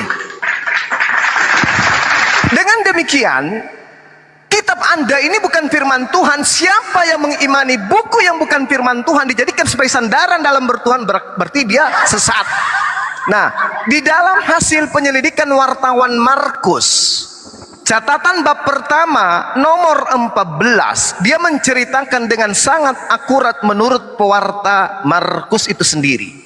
Yesus datang ke Galilea menceritakan tentang Injil Allah. Sekarang saya tanya, Injil Allah mana? Injil kerajaan sorga. Injil Allah di situ. Injil Jangan kau kerajaan tambah-tambah, wahai manusia dungu. Jangan kau tambah-tambah tulisan yang ada di dalam catatan wartawan. Justru kau dungu. Saya tanya, mana Injil Allah? Karena Yesus mengatakan dalam catatan pengarang Yohanes, Kerajaan Yohanes Allah. 12:49, Yesus berkata, aku tidak berkata-kata dari diriku sendiri. Apa yang aku katakan adalah apa yang diperintahkan oleh Tuhan untuk aku katakan dan aku sampaikan. Pertanyaan saya, mana segala perkataan Yesus yang tidak ditambah dan tidak dikurangi, yang cakupannya, muatannya, simpulnya hanya firman Tuhan? Mana? Tunjukkan ke saya. Ayo jawab. Oke, saya jawab ya. Kamu dungu mengatakan bahwa Yesus mengatakan Injil Allah, padahal di situ ditulis Injil. Oke, bagaimana kalau kita buka kamera kita tunjukkan itu? Berani nggak Anda? Kasih aja ayatnya mana? Oke, jangan. Saya buka kamera, nunjukkan kedunguan kamu. Karena kamu cuma modal nonok, tak ada ilmu kamu. Kamu yang dungu karena kau menyembah Yudas tanpa ilmu. Datang kau ngatain kita dungu. Yang dungu itu yang mengkitabkan karangan manusia. Dan Baca Anda Matius sudah 4 ayat 23. sabar dulu, sabar, tak ajarin. Orang dungu tak ajarin. Sabar dulu dungu, penyembah manusia. Dungu penyembah. Nah gini, dungu, lihat nih, Dungu. nih lihat dungu, lihat. Aku buka kamera dungu demi kedunguanmu supaya kamu waras, jangan menyembah Yudas. Nih dungu, penyembah manusia, gini, nih lihat nih. Nih dungu, nih matamu buka sampai kuping nih. Sesudah Yohanes ditangkap, datanglah Yesus ke Galilea memberitakan Injil. Injil apa ini? Injil Allah. Dungu. Ini apa ini dungu? Nih. Apa ini dungu? Injil Kau pikir Allah. ini? Ya Injil Allah, mana Injil Allah itu, mana? Injil. Tunjukkan ke saya. Mana? Mana? Injil itu apa artinya? Injil apa artinya? Injil apa artinya? Dasar dungu. Kalau kamu dungu karena Injil itu Datang-datang evangelion, ngatain artinya orang dungu, tak taunya dia dungu. Yesus memberitakan Injil Allah. Di dalam Kisah Para Rasul 8 nomor 35, Filipus memberitakan Injil Yesus. Mana Injil Allah? Mana Injil Yesus? Mana? Tunjukkan saya. Injil itu artinya kabar baik. Manusia dungu. Yang kabar baik itu evangelion. Ya, justru evangelion. Sekarang evangelion nggak di situ. Itu dikatakan Injil. Yang Injil dasar manusia dungu. Dengan mulutmu sendiri kau mengatakan tadi bahwa kamu tidak punya firman Tuhan. Oke, nah kalau kamu tidak punya firman Tuhan, sekarang pertanyaan saya, mana segala firman Tuhan yang Yesus terima dari Tuhannya? Mana? Dungu, penyembah Yudas, laknatullah alaih. Selamat datang pada kebenaran. Silakan kau ke gereja, tusuk pantat pendeta, lalu cium tanganmu. Orang dia yang dungu mengeluarkan kata dungu.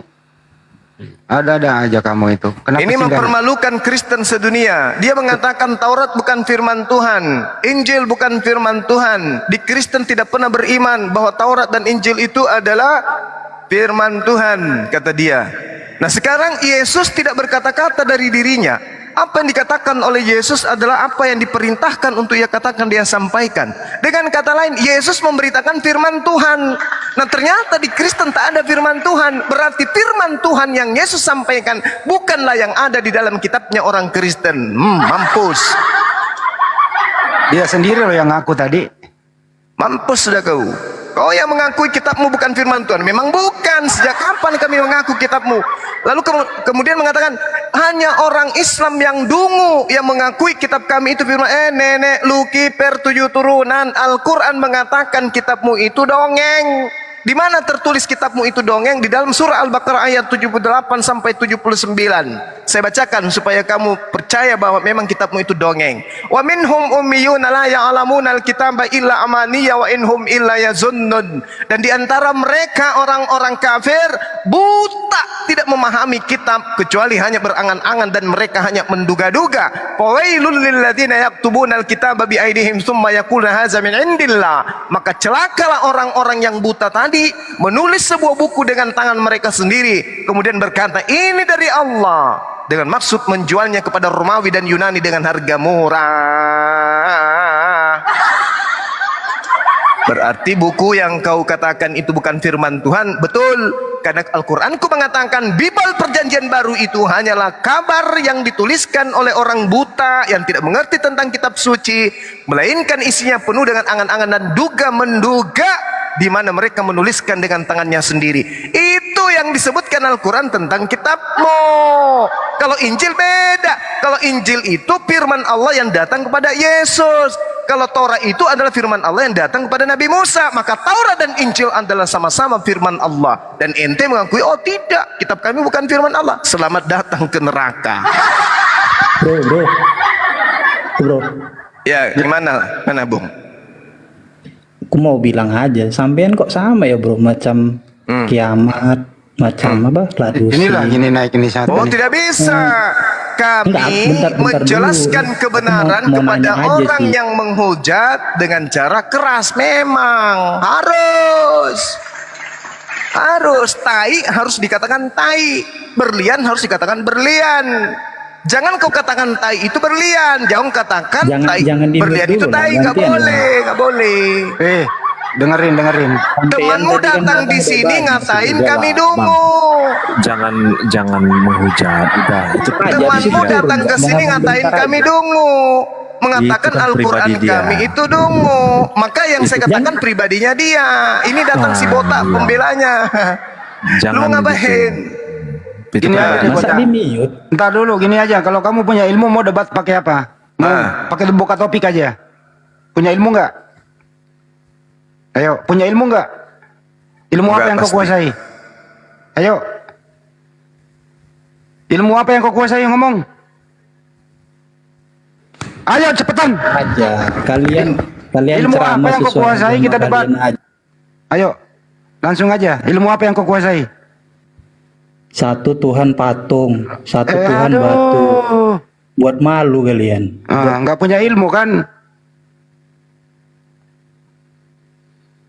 Diberi kesempatan mau debat, ayo ilmu apa yang kau kuasai? Kita mulai baik-baik gitu loh. Yang pertama mengeluarkan kata dungu siapa teman-teman? Dan saya tidak akan pernah takut sama kalian. Tidak pernah takut. Mau kalian mau apapun, saya tidak pernah gentar dengan kalian sedikit pun. Ya, pantatku tidak cenat-cenut dengan gertakan dan bentangan kalian. Pahami itu? Nafsu makanku malah naik kalau kalian mau pancing-pancing saya. Zuma ini kamu banci, kalau nggak banci kamu nggak naik, nggak turunin saya tadi di akun yang lain. Nah, inilah gini. Saya ngeluarin kata-kata gini. Kapan kau ketemu dengan saya hari ini? Kapan? Kamu tuh banci, kamu ngoceh aja udah banci kamu, udah ya. Di mana? Di mana kita ketemu hari ini? Di mana? Kabur dia. Enak doang kayak gitu. Gila. Orang gila. Yang naik orang gila semua sih. Aduh, ya. Saya jejak digitalnya ketahuan dari siang saya di kantor, saya sama Uniripa, kemudian siapa lagi tadi bersama dengan Dinda Ardiansa. Habis itu masuk lagi di Komal siapa? Ardiansa. Nggak pernah saya ketemu dengan orang tadi. Kamu banci. Jangan pancing saya ya, teman-teman. Saya tidak pernah takut dengan kalian. Oke, jangan pernah pancing saya. Belum lahir orang yang bisa mengalahkan saya. Jadi jangan pernah pancing-pancing datang hujat di sini. Saya nggak pernah takut dengan kalian. Nah sekarang gini loh, lu naik lagi. Gini loh, diam. Kita buka diskusi baik-baik, beradab. Diskusi yang baik-baik aja. Jangan kau datang ngata-ngatain orang dungu. Nggak perlu. Diskusi apa?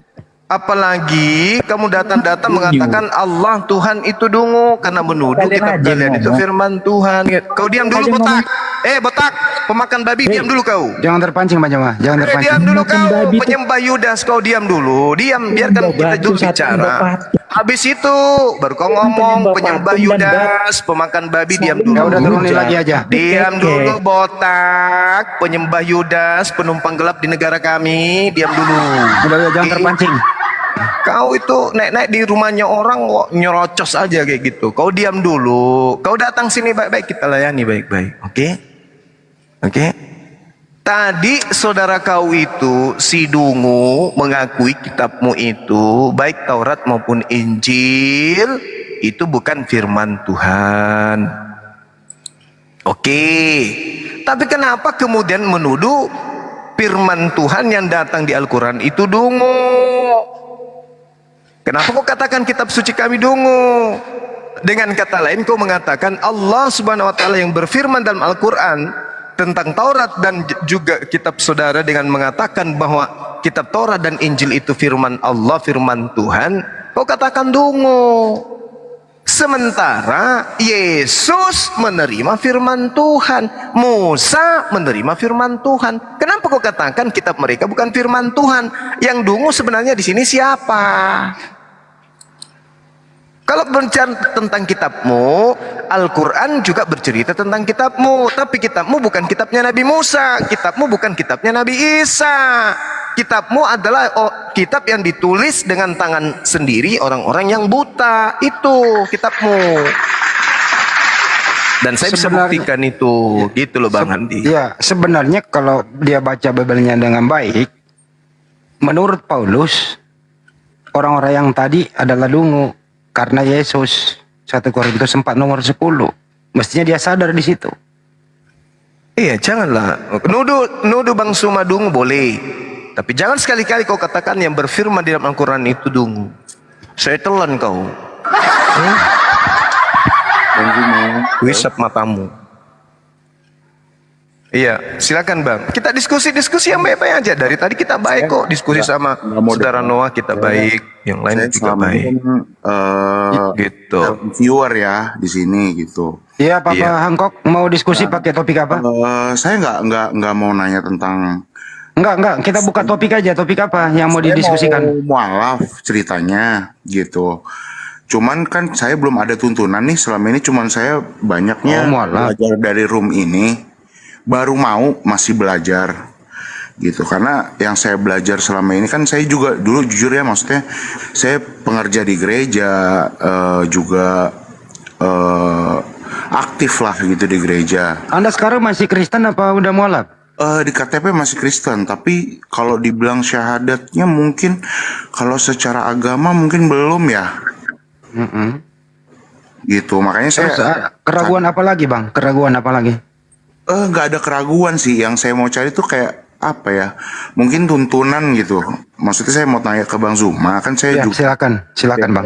gitu. Saya maksudnya harus cari kemana? Karena kan lingkup saya ini kalau dibilang Kristen yang lumayan fanatik ya gitu. Karena dari kecil, dari mamah saya juga ini juga pengerja gereja gitu.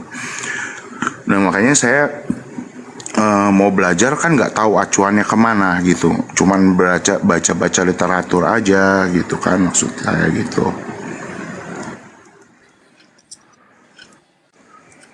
Iya, terus Bang?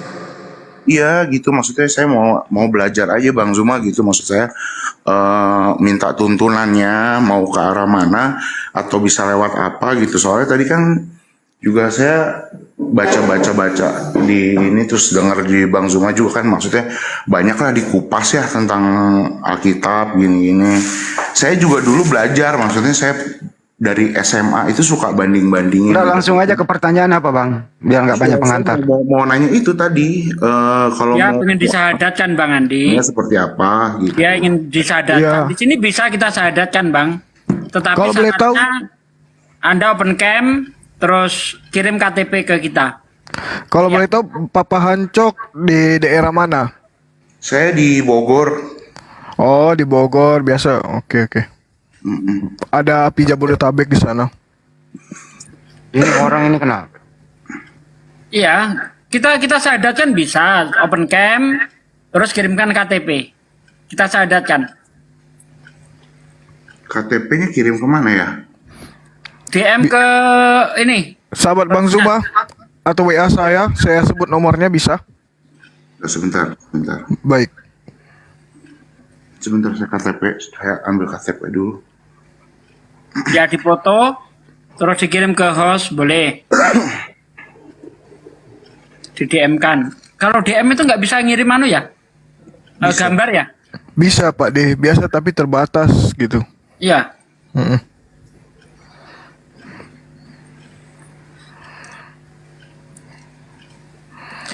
Nanti kita suruh on cam.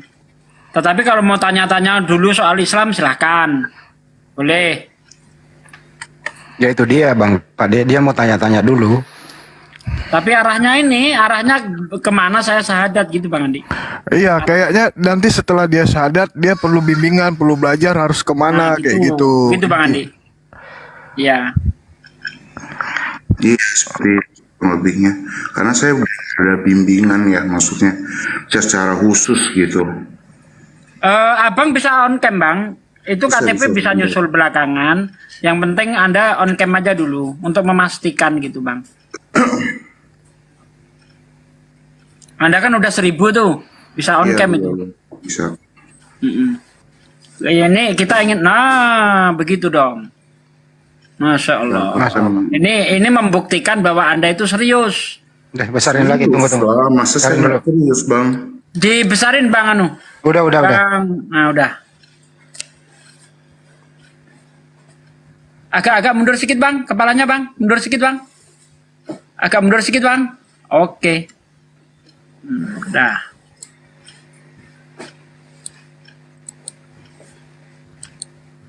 Ya. KTP-nya ada Bang di situ Bang. Ada nih saya ambil. Coba ditunjukkan agamanya, ditutup semua dulu Bang, kecuali agama. Alamat apa ditutup pakai jempol. Agamanya ditunjukkan. Kelihatan nggak ya? Kebalik enggak itu? Oke. Iya. Agama Kristen. Ya. Memang Udah jelas. belum. Nama asli siapa bang itu? Angga. Hamzah. Jadi yang membuat Anda ingin memeluk Islam itu apa Bang?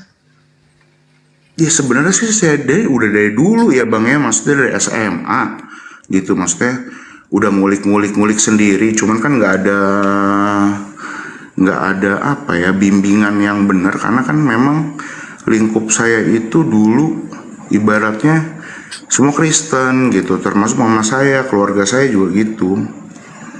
Kalau dibilang ada keraguan sih enggak ya gitu, karena memang kalau misalnya contoh yang perbandingan buat saya paling nyata aja kan di Alkitab sama di Al-Quran gitu ya. Misalnya di kehidupan nyata kita meninggal itu pakai kafan gitu kan. Itu paling simpel aja ya, maksudnya contoh aja. Kristen itu kan seharusnya juga berkafan, berhijab sebenarnya gitu. Cuman kan tidak ada yang di apa ya? Tidak ada yang dilakukan mungkin gitu bahasanya.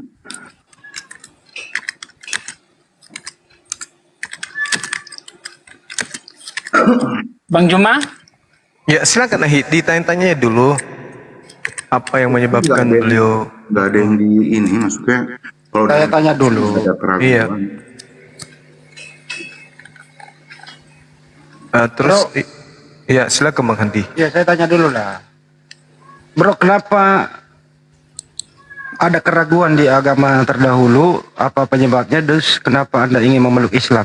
Silakan, Bro. Saya kan dulu tuh pengerja gereja di salah satu gereja besar juga di Jawa Timur ya. Sempat jadi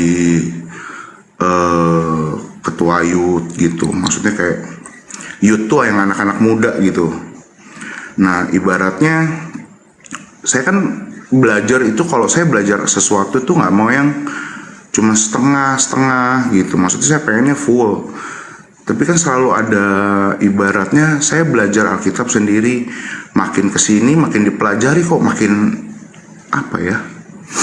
Apa bahasanya yang tepat ya? Mungkin absurd ya, kayak ini kok makin nggak jelas gitu. Nah kan kalau saya belajar di Al-Quran kan maksudnya kalau di Quran kan kita belajar sesuatu, maksudnya ini kayak gini sistematisnya tuh jelas ya. Agak mundur sedikit Bang, mundur sedikit, kepalanya mundur sedikit Bang. Iya. Udah. Silakan Bang Andi. Saya ngambil gambarnya doang. Oke, makasih. Lanjut. Ini udah yang tahu lagi Betani. Jangan nyebut merek, saya nggak enak. Gitu maksudnya. Ya saya cuma butuh bimbingan yang lebih ini aja sih. Kalau maksudnya kan kalau saya dulu belajar belakangan juga ibaratnya udah belajar sholat, cuman kan bimbingannya cuman sekedar bimbingan gitu, dan saya juga tahu bakalan banyak penolakan ke depannya di keluarga ibaratnya gitu ya. Cuman karena kayak nggak tenang aja gitu, kayak yang ibaratnya kok kayak ya memang udah dipanggil di sini aja mungkinnya ibaratnya gitu. Lalu bagaimana dengan pandangan saudara terhadap kisru yang terjadi barusan antara saya dengan dari Kristen tadi? Ketika kemudian saya mengatakan dia dungu, mohon maaf. Itu gimana pandangan saudara? Kalau buat saya ya, kalau saya mandang itu sih, ya itu kan itu ya pro kontra ya. Cuma maksudnya kalau saya karena saya juga dulu ngupas Alkitab, saya juga ibaratnya ngupas banyak hal di Al-Quran juga gitu. Maksudnya kalau buat jadi perbandingan ya memang Bang Zuma yang benar gitu, mau diceritakan apapun ya itu benar gitu, kebenarannya di situ.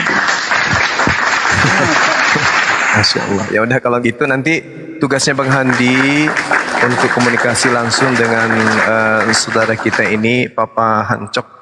Beliau ini harus kita rangkul, orang saudara kita ini benar-benar ingin mencari keselamatan di Islam. Bang Handi atau Hisuki nanti arahkan ke teman-teman kita yang ada di Bogor agar beliau dibimbing secara khusus untuk mengenal Islam, syariat Islam, agar benar-benar bisa menjalankan hukum Islam gitu ya. Kalau tidak ada pertanyaan lagi dari teman-teman, kita langsung syahadat boleh Bang? Bang, izin sebelum syahadat mungkin boleh diganti dulu bajunya. Oh iya, bentar ya. Baik.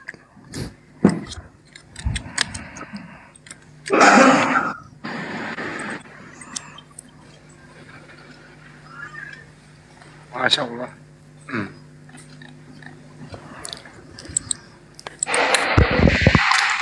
Gak nyangka ya, tiba-tiba ada orang minta disyahadatkan sementara ya Allah ya Rabbi. Coba nanti ditanya udah berapa lama jadi penikmat diskusi lintas agama. Oke. Iya. Masuk.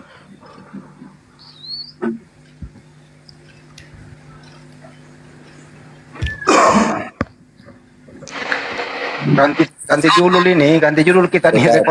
Udah ganti judul, ganti topik, ganti thumbnail. Iyalah.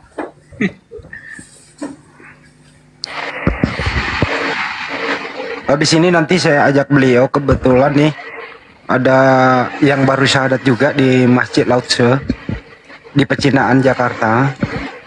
Saya ada satu grup sama mereka semua nih. Insya Allah mau buka bersama besok di hari Jumat. Ya mudah-mudahan nanti Pak Hamzah namanya ya? Pak Angga. Oh Angga. Waduh, udah. Pak Angga ini bisa nanti berikan nomor WA-nya supaya bisa merapat ke Jakarta hari Jumat besok. Bergabung sama API gitu. Kita buka bersamanya jam 3 ya Bang Andi ya, jam 3 sore sebelum asar.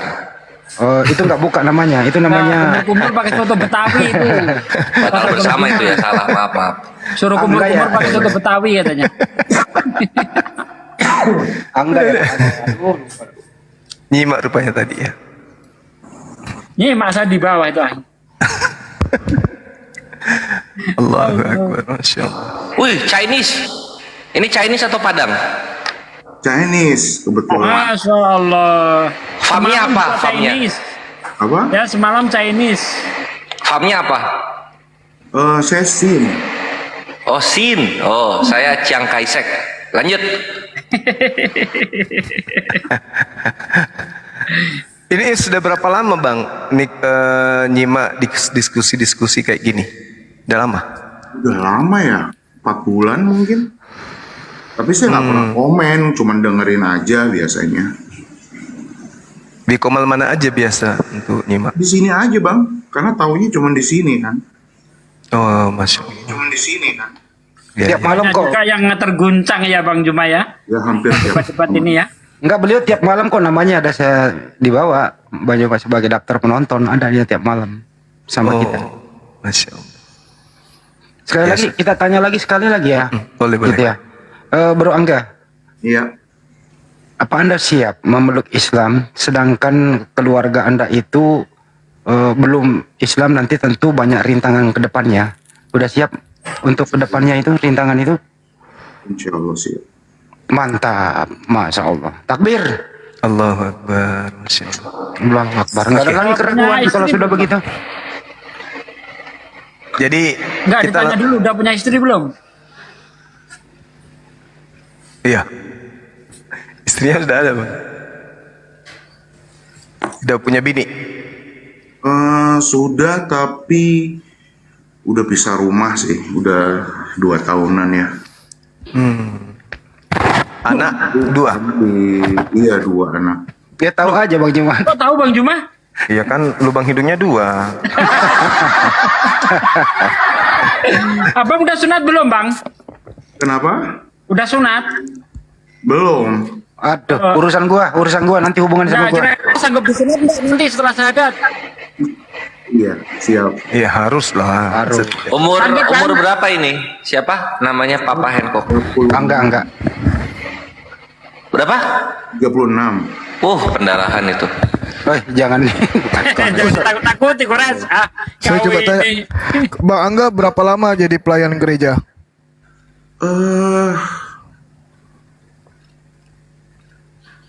6 tahunan ya, 6 Wah, tahun. cukup lama juga ya Bang ya? Tapi akhirnya saya yang keluar karena memang ya dulu sih keluarnya bukan karena saya pengen masuk Muslim ya, dulu keluarnya karena saya tidak setuju dengan ibaratnya ibadah yang lompat-lompat pakai lampu. Itu mau dugem atau ibadah gitu maksud saya. Berarti karismatik ini. Enggak, ini jangan ngehujat, ini serius atau beneran ini kayak gitu? Di tahun awal saya pelayanan itu nggak ada lampu-lampu itu. Mulai masuk ke tahun kelima tuh mulai deh itu di stage pasang lampu gitu kan kayak. Ya udah kalau gitu syahadat aja dulu. Boleh. Baru kemudian kita tanya-tanya lagi, jangan ditunda lah. Oke, Ya, silakan Bang setuju, Juma. setuju. Ya, kita langsung syahadat ya, saudara Papa Angga. Iya. Iya, Jarinya diangkat satu, Bang. ya, yang Telunjuk, Bang. kanan. Yang kanan. Nah, Ya. mantap. Udah sering lihat orang syahadat kan? Iya. Ah, Ya, oke. Ikuti saya. Bismillah Bismillah. ar-Rahman Rahman. ar-Rahim. Rahim. Dengan menyebut nama Allah Dengan menyebut nama Allah yang Maha Pemurah lagi Maha Penyayang. yang Maha Pemurah lagi Maha Penyayang. Asyhadu Asyhadu Allah Allah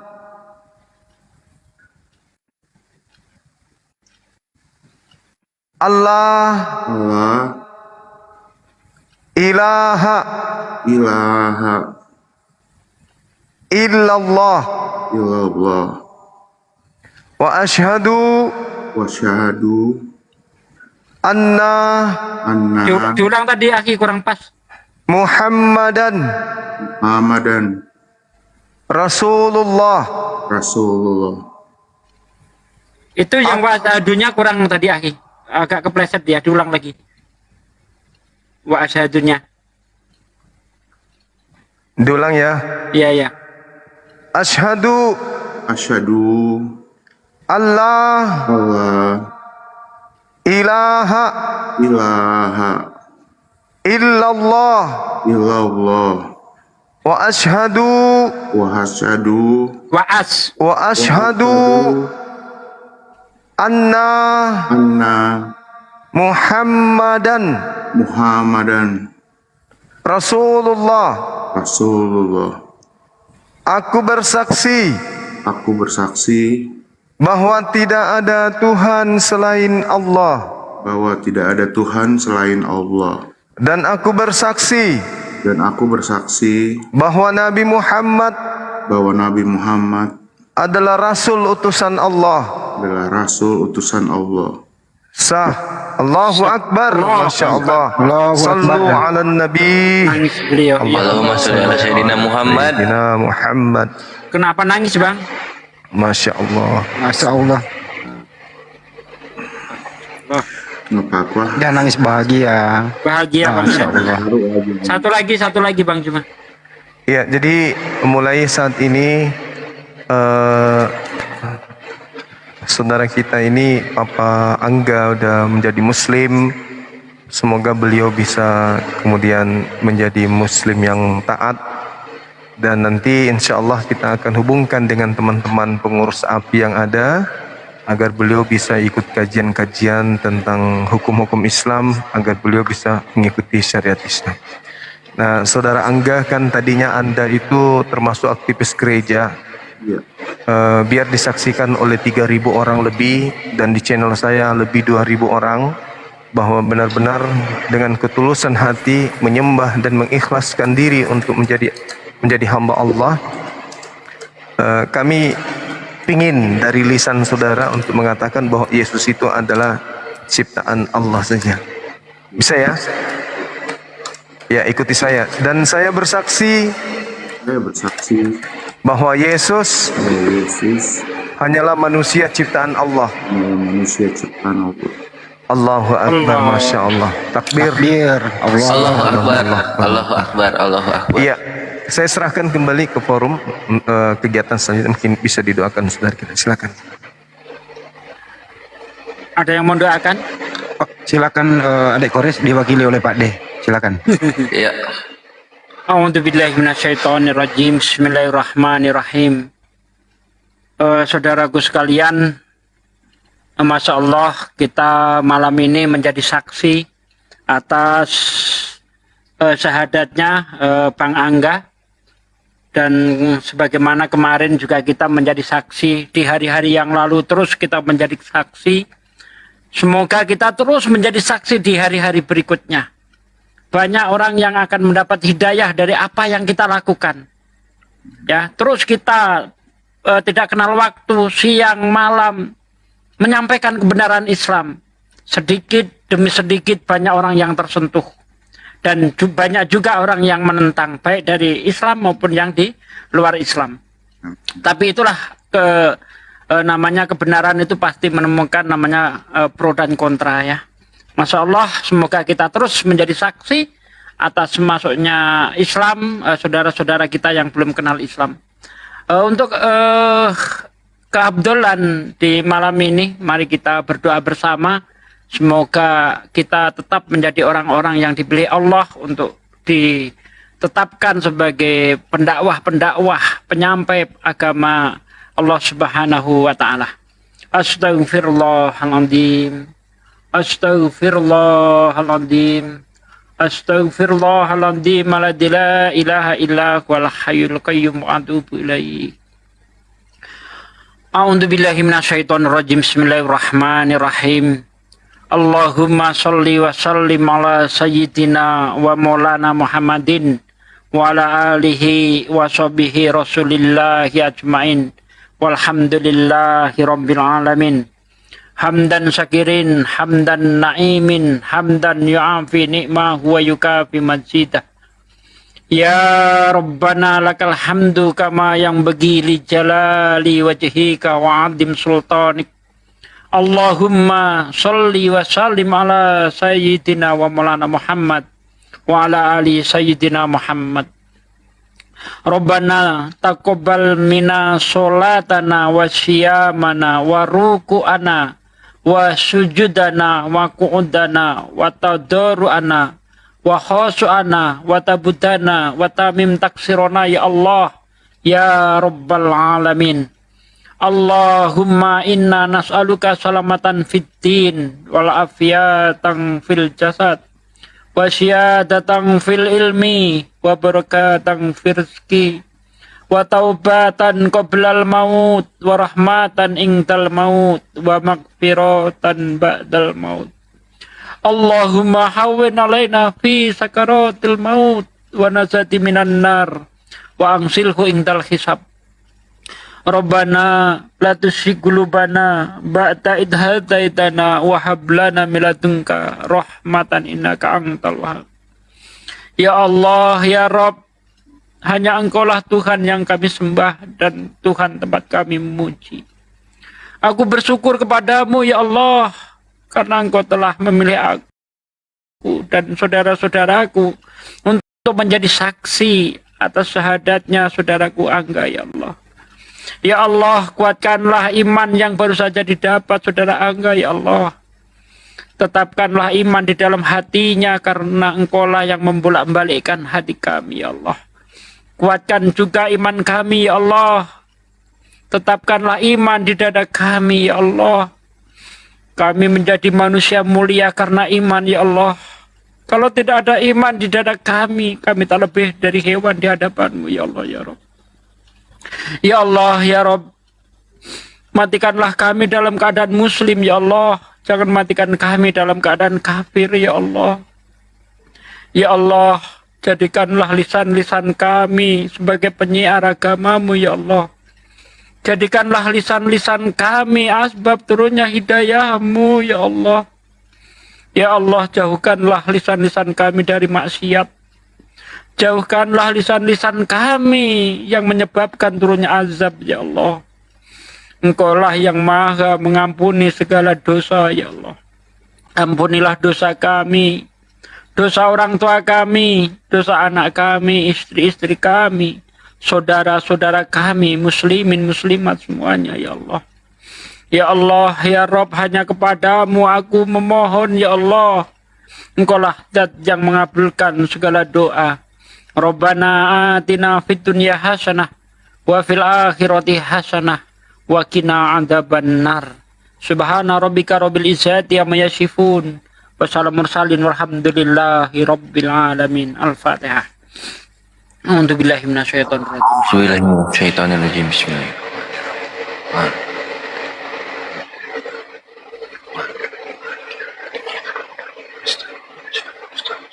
Amin. Terima kasih saudaraku sekalian, Anda sudah berkenan mendoakan saudara kita dan berdoa untuk diri kita. Semoga apa yang kita munajatkan diijabah oleh Allah Subhanahu wa taala. Amin ya rabbal alamin. Amin. Nah, sekarang cerita-cerita. Sebelum cerita, Bro Angga bisa nggak berbagi telepon nanti habis ini ya? Iya, boleh. Ya, tolong ngasih nomor teleponnya ke admin sahabat Juma supaya kita bisa komunikasi intens. Kalau lewat WA lebih cepat gitu. Boleh ya? Oke, boleh banget. Oke, thank you. Lanjut. Ini Maibre bisa ke bawahan dikit nggak kameranya? Itu mukanya ketutup gift. Ah, mantap. Sip. Ini ada Ustaz Alif juga ya, Pak Ketum dari Yayasan Resmi API, yayasan yang menaungi para mualaf, kaum muslimin yang ingin belajar, dan kita para striker untuk membantai syubhat dan fitnah dari penghujat laknatullah alaihim. Ustaz Alif, Assalamualaikum warahmatullahi wabarakatuh. Waalaikumsalam warahmatullahi wabarakatuh. Ya, assalamualaikum juga untuk para guru semua. Alhamdulillah. Ya, Ustaz nanti masuk ya. Aku mau nanya. Tadi kan apa katanya dapat hidayah itu karena pas di gerejanya gimana gitu. Coba diceritain tadi. Aku sampai ngakak loh. Aku kira itu tuh bercanda-bercanda. Ternyata serius ya. Coba. Itu. Yang lampu. Iya. Sebenarnya sih kalau hidayah itu udah lama ya. Maksudnya kayak pas jadi di gereja itu kan memang waktu itu apa ini saya masih gemeteran, maaf ya, agak kayak aku waktu di gereja itu kan saya sempat jadi pengerja ya sampai sekitar 6 tahunan lah itu. Lama makin sini kok di hati itu kayak nggak nyaman itu karena mungkin buat saya itu ibadah itu kan sesuatu yang sakral ya gitu. Maksudnya sesuatu yang nggak bisa buat main-main. Kenapa? Karena itu kita ketemu Tuhan, ketemu Allah gitu kan. Maksudnya kok ini makin kesini makin kesana gitu. Menurut saya kan kok aneh gitu. Nah akhirnya saya mutusin di situ kan waktu itu sempat berdebat. Karena kan saya punya suara ya, ibaratnya kayak saya bisa bersuara kalau misalnya sesuatu itu nggak sesuai gitu. Nah tapi kan akhirnya kalah sama namanya penatua di sana.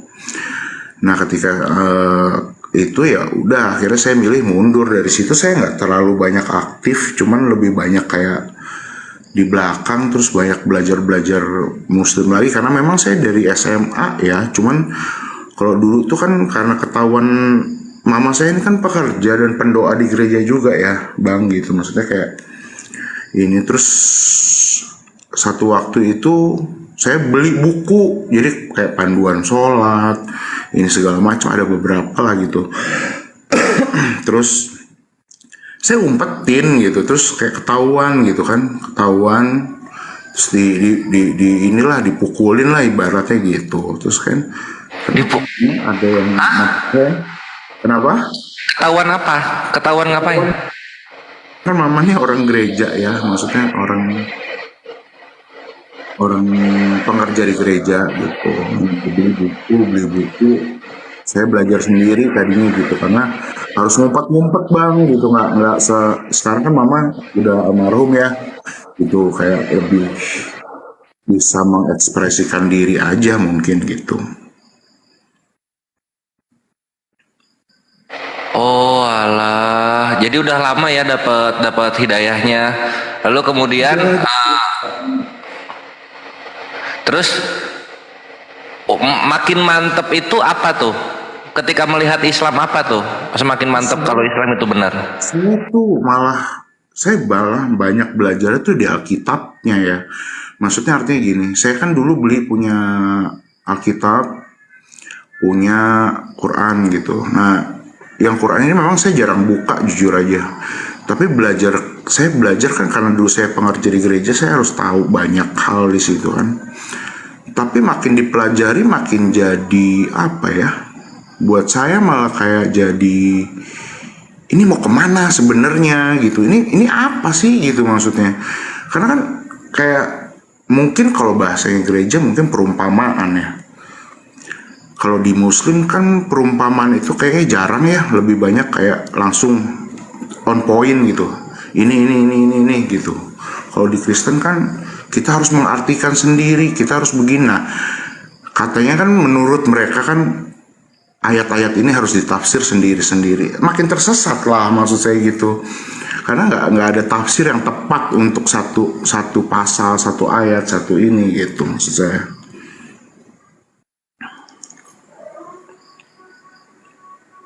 Tunggu, cek 1 2. Aku ganti mic dulu.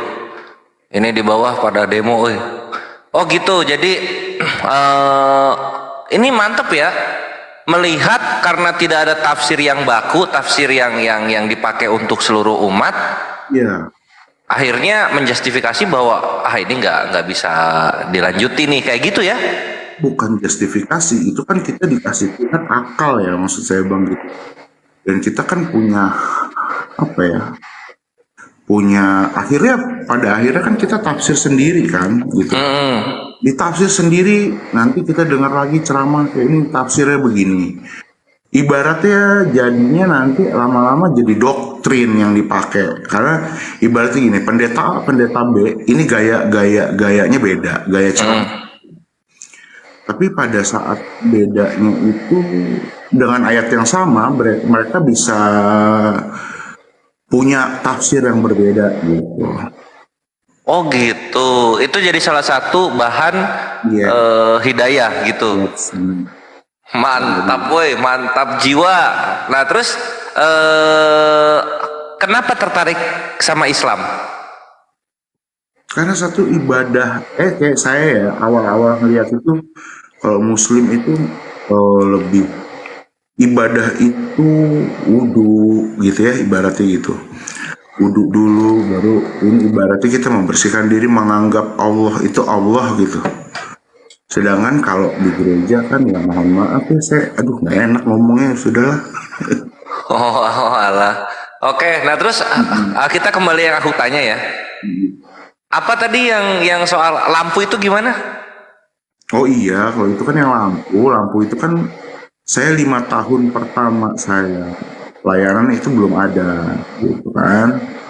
Terus adalah ceritanya taburan tuh apa ya bahasanya, mungkin kalau di ini kayak ngasih kalau di Muslim mungkin kayak ngasih ke masjid gitu.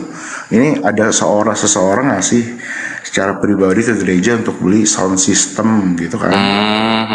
Sound system, belilah lampu yang warna-warni gitu. Saya dalam hati, saya juga dulu sempat, maksudnya kan beberapa gereja dan kebanyakan gereja kekinian yang zaman sekarang itu banyak yang ibadahnya begitu ya maksudnya Bang ya. Maksudnya kayak saya banyak kayak bicara dengan mereka ibaratnya kok ibadah begini, iya kan gimana aja mau gituan bagaimana aja ya nggak bisa gitulah gitu ibaratnya.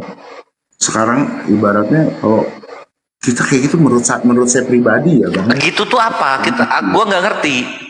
Itu apa? Ibadah kok kayak gitu? Gitunya tuh ngapain? Iya lompat-lompat pakai lampu. Iya abang nih mancing-mancing aja nih ya. Perlu dipancing kan? Saya tuh menghindari biar di bawah nih nggak ribut nanti nih. Enggak Pak, maksudnya gini loh maksudnya. Mungkin Bro Angga itu nggak ngerti. Mungkin lompat 1 lompat 2 itu ada maknanya mungkin ke sana. Mungkin ya. Allah terserah aja. Ya iyalah ya. Kita tinggalkan saja yang sudah-sudah menjadi pengalaman untuk muhasabah diri, dan alhamdulillah Maibre Angga sudah kembali ya. Kalau Islam itu kembali ke jalan yang benar, karena dalam Islam di surah Al-A'raf ayat 172 semua nafs, semua manusia Maibre, semua manusia itu sebelum turun menjadi manusia asalnya kan ruh. Dia ditanya oleh Allah persaksiannya, siapakah Tuhanmu? Engkau adalah Tuhan kami. Maka dari itu ketika Angga kembali kepada Islam, itu bukan artinya Angga convert, berubah agama, enggak. Itu Angga kembali, karena dari awal memang sudah Islam. Begitu. Alhamdulillah, mantap Maibre. Semoga istiqomah ya, dan nantikan ini di Bogor kan ya? Iya Bogor, saya di Bogor. Mantap. Nanti akan ada kontak dari tim Yayasan API, Yayasan Resmi yang tadi aku udah bilang, dia akan memberikan pengarahan-pengarahan pembelajaran tentang Islam, lalu kemudian tata cara ibadah yang paling awal untuk para mualaf gimana. Itu pun kalau Angga berkenan untuk pengajaran tersebut datang dari kami gitu. Ya, terus waktu Angga dulu aktif di gereja itu apa perannya waktu aktif di gereja? Coba. Oh iya. Saya itu enggak ketua Ayut, dulu ketua Ayut, terus juga salah satu diaken. Diaken itu petinggi bang, di bawahnya. Ini gelap layarnya. Oh gelap, mau nyalain lagi. Apa? Oh, gini aja keren, rambutnya berwarna. Perannya apa dulu bro? Silakan perannya apa? Kalau apa tadi ya pertanyaannya gue lupa. Aktif di gereja dulu itu perannya apa aja? Saya dulu diaken penatua. Penatua itu kan di atas banget. Di bawah gembala itu penatua. Itu konsultannya gembala lah. Saya itu yang lebih aktifnya jadi diaken sama ketua Ayut sih waktu itu. Diaken itu apa? Diaken itu pelayan, jadi kayak penatua lah. Ngatur ke jalannya ibadah gitu loh bang. Oh. Terus ketua Yud ngapain? Ketua Yud ya bimbing Yud ini supaya masuk, ibaratnya masuk gereja lah gitu kan, karena kan anak-anak muda tuh susah masuk gereja pada waktu itu ya. Ya sama lah mungkin di Muslim juga gitu kan, muda-muda. Gerejanya di Bogor apa di Jakarta? Saya di Jawa Timur waktu itu salah satu. Oh di Jawa Timur. Oh gedenya di Jatim. Masya Allah ya tuh ikhwan ya. Belum ada satupun kaum muslimin yang terpandang di mata masyarakat dalam dunia lintas iman ini murtad. Sedangkan dari pihak kawan-kawan Kristen banyak sekali jajaran-jajaran petinggi-petinggi dan pengurus gerejanya yang alhamdulillah kembali kepada Islam. Nih, ini contohnya ya. Ini nih, bukti hidup. Lanjut Bang Andi. Oke. Jadi memulai dari situ Anda penatua, mengatur jalannya ibadah. Terus kemudian apa yang mengetuk hati Anda? Kok selama ini kok ibadah saya kok enggak ada aturannya yang tetap begitu? Apa yang mengetuk hati Anda itu sehingga Anda meninggalkan gereja? Kalau meninggalkan gereja itu karena waktu itu konflik yang masalah lampu tadi itu sih bang, gitu. Karena kalau saya, buat saya ibadah itu sesuatu yang nggak boleh ibaratnya harus khusyuk gitu ya, nggak boleh diloncat-loncatin gitu kan. Sedangkan yang saya dulu lihat itu kan kalau Muslim tuh kayak yang kok enak ya, tenang ya, adem ya gitu. Saya dulu sempat buka restoran di Bogor. Itu kan anak yang kerja ini kan semua Muslim ya, maksudnya gitu. Dan pas mereka sholat, pas jam-jam sholat gitu kayak saya, kok adem ya gitu. Cuman kan saya nih dulu mungkin belum niat kali ya. Kalau sekarang kan mungkin udah full niatnya gitu. Karena itu ya. Terus kemudian Bang, ada penyesalan nggak meninggalkan gereja? Enggak sih. Karena saya di jalan yang benar menurut saya ya. Gitu. Kalau sekiranya keluarga manggil kembali, ngapain lu ke Islam lu? Gimana jawabnya Bang? Bodo amat lah. Bodo amat masalah. Gitu loh. Ibaratnya jalan yang saya pilih ya ini gitu. Ada nggak kalau pendeta lagi khotbah begitu kan Anda yang ngatur tuh? Ada yang masuk akal, ada yang tidak masuk akal nggak? Bagaimana pendetanya dulu kalau khotbah? Ya, dibilang masuk akal kan kadang-kadang permainannya karena gini. Di gereja itu ada namanya tata bahasanya ya, ibaratnya gini. Kita hanya menyampaikan sesuatu itu nggak sembarangan, dalam artian gimana caranya biar orang itu bisa ngajak, biar bisa denger, biar bisa doktrin lah sebenarnya mungkin ya gitu. Dulu Anda nggak punya hak untuk bertanya di saat hati berkecamuk? Saya nggak mau bertanya sebenarnya, kalau itu bukan hak untuk bertanya ya, karena diaken tuh ada batasannya, nggak boleh mengatur khotbah yang dibawakan pada hari itu, kan itu haknya pendeta ya gitu, karena saya nggak akan bisa ini juga, karena tema-tema itu kan mereka yang bawa. Oke. Baik. Makasih Bang, saya nggak nanya sih terlalu dalam. Nanti intinya adalah kalau sudah memeluk Islam, hindari untuk mengejek agama lama Anda, itu nggak diperbolehkan. Enggak, makanya dari tadi saya ngomong, tapi kan dipancing, dimakan lagi umpannya. Kores tuh. Ya udah, kembali Ustadz Alip, bagaimana prosedurnya nanti, sunat, mandi wajib dan seterusnya Ustadz Alip, silakan. Assalamualaikum Pak Ustadz. Waalaikumsalam warahmatullahi wabarakatuh. Sebelumnya saya juga ucapkan salam sehat semua buat para guru akhirnya bergabung kembali ya. Panglima kita Bang Zuma, Ustadz Sugi, Bang Handi, dan Hai Kores. Dan juga buat Bang siapa namanya, Mas Angga ya. Iya. Ahlan wa sahlan, selamat datang di kebenaran Islam, terutama di bulan yang penuh berkah ini, di bulan Ramadan. Anda menjadi seorang muslim, maka ketika Anda menjadi seorang muslim, kan banyak tahapan yang harus dilalui. Pertama, memang ketika menjadi Anda seorang beriman, masuk ke dalam Islam, maka secara kafah lakukan segala apa yang menjadi syariat yang ada di dalam Islam. Contoh ketika tadi Anda pertama bersyahadat, mengucapkan 2 kalimat syahadat sudah diucapkan, maka itu gerbang kunci utama untuk menjadi seorang muslim.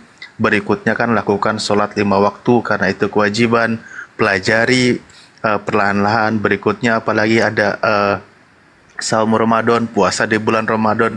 Kebetulan ini bulan Ramadan, maka sudah menjadi kewajiban Anda nanti melakukan ibadah puasa di bulan Ramadan. Tidak boleh makan dan minum di siang hari kan gitu ya. Ikutilah kaidah yang ada gitu. Nah, dianjurkan memang ketika seorang menjadi seorang mu'alaf, di awal-awal itu dia melakukan mandi taubat atau mandi besar. Niat saya mandi besar, menghilangkan hadas besar karena Allah Ta'ala, diguyur seluruh tubuhnya, dibersihkan dari segala sesuatunya gitu kan, bersihkan semua, maka Anda sudah menjadi pribadi yang baru. Maka lakukan segala syariat Islam yang ada, pelajari nanti wudhu dan sebagainya, ibadah-ibadah kewajiban itu dijalankan.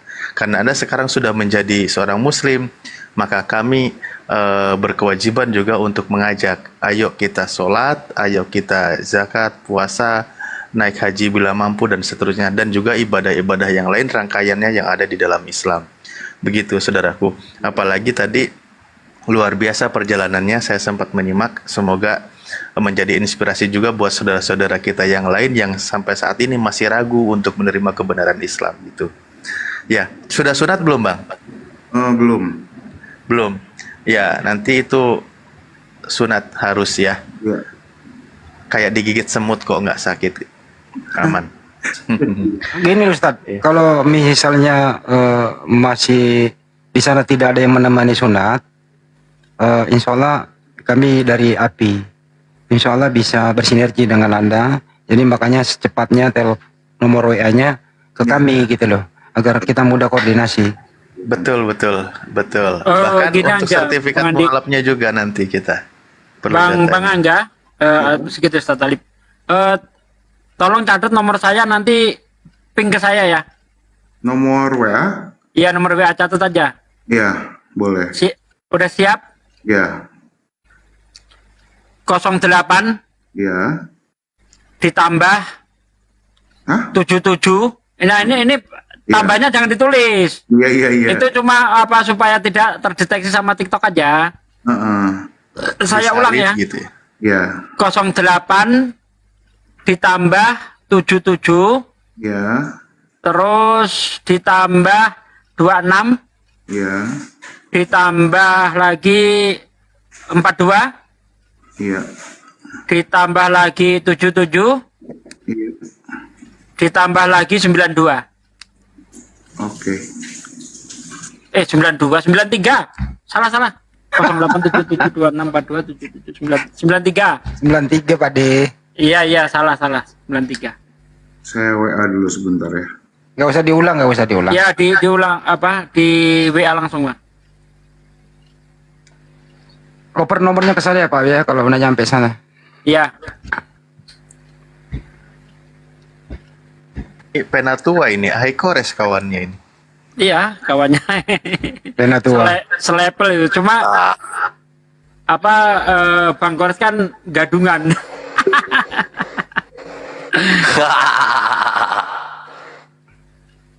Lihat Angga ini itu sudah lama ikut di Komal sahabat Bang Juma.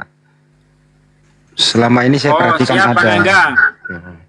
Saya simpen, tolong KTP-nya kirim ke sini terus tanda tangan di atas kertas putih, Bang. Kenapa? Tanda tangan ya?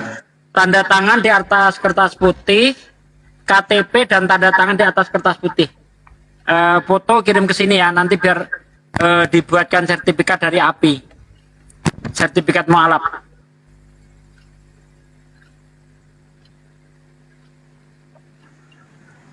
Bagi nomornya Pak De. Ya.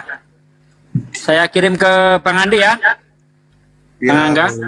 Ya. Iya silakan.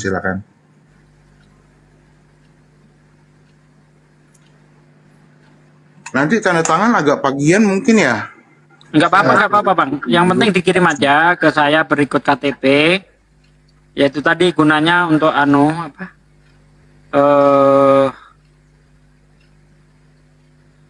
bagikan administrasi. Untuk sertifikat mualaf, Bang. Nah, itu Bang Andi, udah saya kirim Bang Andi. Oke. Ya, KTP-nya udah dikirim, nanti saya kirim ke Bang Ardiansah.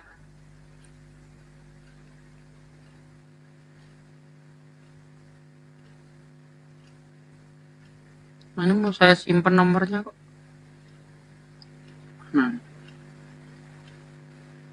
Kok nggak bisa nyimpen nomor? Kok nggak bisa disimpan Bang nomornya Bang? Aneh. Ikan dia. Masya Allah. Lagi Bang Jumba berusaha meluruskan gerombolan hujater, mengatakan dungu segala macam. Pada aneh, nomornya kok nggak bisa disimpan sih? Bisa gua. Bisa, kadang perlu ini dulu, keluar dulu, nanti balik lagi. Ini gua ada WA-an sama Angga.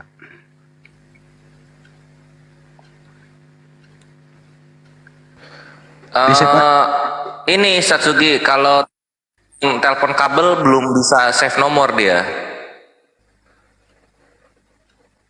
Plus Terus 62. HP Android. Ini yang ada lihat kontak. Oh, Kayak itu udah Simon kesimpan itu aja dia. HP-nya. Pakai HP Simon ya? Kenapa nggak bisa disimpan nih Bang nomornya nih Bang? Ya udah di next. Edit, lihat kontak, verifikasi kode keamanan. Kok harus pakai kode verifikasi sih? Next aja itu dulu Pak De. Yang jelas ini teman-teman ya. Bro Angga itu sunatnya yang lebih harus dipercepat begitu. Supaya lebih afdol menunaikan ibadah puasa. Tuntun via WA aja ya. Jadi nanti keluh kesahnya apa lewat WA saja. Gitu saya harus hubungin kemana biar lebih cepat juga tuh. Oke. Ya, saya turun ya Bang ya. Siap. Ya, makasih Bang. Masya Allah. Semoga imannya kekal di dalam hati Bang. Ya, assalamualaikum. Waalaikumsalam warahmatullahi wabarakatuh. Sebentar.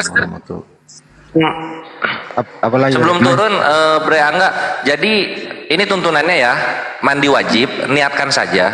Nanti dikasih tahu niat yang afdolnya kayak gimana. Mandi wajib, terus sholat subuh sebisanya saja. Kemudian kalau memang sudah berniat mengikuti ibadah Ramadan, ikuti sebisanya saja. Ya. 3 itu ya. Ya. Sambil nunggu di kontak. Ya, baik. Mantap. Assalamualaikum. Waalaikumsalam warahmatullahi wabarakatuh. Tadi siang sore lah habis sholat asar, tiba-tiba ada yang ngetok pintu dari siapa yang ngetok pintu ini? Ternyata Julius. Bukan. ternyata orang yang pernah mualaf, yang pernah stay di sini selama kurang lebih 2 minggu, si Rafa yang datang dia. Oh, si Rafa. Iya, assalamualaikum. Waalaikumsalam. Dia sekarang sudah punya kerjaan, dia Gojek gitu ya. Saya ajak baik-baik ngomong, kamu masih muslim? Alhamdulillah bang, saya insya Allah saya sekarang masih dalam keadaan Islam. Saya kesini Alhamdulillah. ingin mengambil pakaian saya yang ketinggalan. Saya kasihlah semua. Kemudian si Rafa, kemudian terakhir dia masih ingat, sepatu yang diberikan Kores masih ada nggak dulu? Ada. Saya kasihlah Res, sepatu yang kau berikan kepada dia, dipakai untuk kerja gitu loh. Masih ingat aja dia. Dan Alhamdulillah. saya sendiri udah lupa simpan di mana. Saya cari, alhamdulillah masih ada. Itu juga kita Satu sunat lagi dulu. mana? Aduh, udah jadi asbak. Enggak gitu ya, Bang ya? Iya, enggak. Itu juga kita sunat juga dulu gitu loh. Di dekat rumah sini sunat. Iya, Ikhwan. Gitu. Itu tuh kalau nggak salah bulan puasa tahun kemarin ya, Bang Andi ya? Betul, betul. Ah iya, Masya Allah. Saya itu waktu pertama syahadat malam-malam itu langsung minta nomornya. Malam itu juga suruh merapat ke rumah. Alhamdulillah di sini dia belajar sendiri. Saya lagi debat, dia belajar sendiri gitu loh. Om gimana ini? Bagus nggak bacaan saya? Alhamdulillah dia belajar sendiri gitu loh. Ya, kemudian Alhamdulillah di sunat gitu dekat rumah juga. Saya bilang sakit nggak? Kebetulan yang sunat itu adalah netizennya Bang Juma juga. Bener. Dia sering mengikuti kita gitu loh. Dikasih diskon lah. Gitu Yang kira-kira. Yang nyunatnya maksudnya? Ya nyunatnya. Oh. Iya. Ya nyunatnya gitu. Ya habis itu setelah sembuh dia minta tolong kepada tim waktu itu. Tolong antarin saya masukkan kepada orang tua saya. Jadi saya bersama Bro Julius dan tim nganterin ke rumahnya. Apa yang terjadi teman-teman? Kami tim mendapatkan kata-kata yang tidak pantas dari kedua orang tuanya pertama kali. Masa? Bener. Oh iya? Kami mendapatkan Aku nggak tahu cerita itu loh. Ceritain Bang Andi. Ya, kami mendapatkan penolakan, kata-kata yang tidak pantas. Kenapa anak saya kau muslimkan dan segala macam. Di dalam rumahnya banyak sekali salib begitu. Terus kami menjawab biasa aja bahwa kami di sini tidak ada pemaksaan. Justru kami baik-baik mengantarkan dia dalam keadaan sudah bersunat. Gitu ya. Tunggu dulu. Wih, baru tahu cerita yang ini, Ikhwan. Waduh, semoga orang tuanya Rafa dapat hidayah ya. Nah, dan yang minta sepatu tahun kemarin Sultan. Sekarang habis itu seiring dengan diskusi di situ, saya bilang sama ibunya, lebih baik tanya anaknya sendiri deh, Bu. Alhamdulillah si Rapanya sendiri bahwa, Bu, saya tidak pernah dipaksa, saya sendiri memeluk Islam. Bukankah keturunan kita adalah Islam? Karena ibunya memang murtadin gitu, ikut sama bapaknya gitu. Lama kelamaan akhirnya ibunya menerima dan peluk-pelukan dan menangis dan berpesan kepada kita dan kepada anaknya, kalau Anda sudah memeluk Islam, jadilah Islam yang baik, jangan sampai mengecewakan kaum muslimin. Itu endingnya terakhir, baru kita pulang. Insya Allah. Oh, alhamdulillah.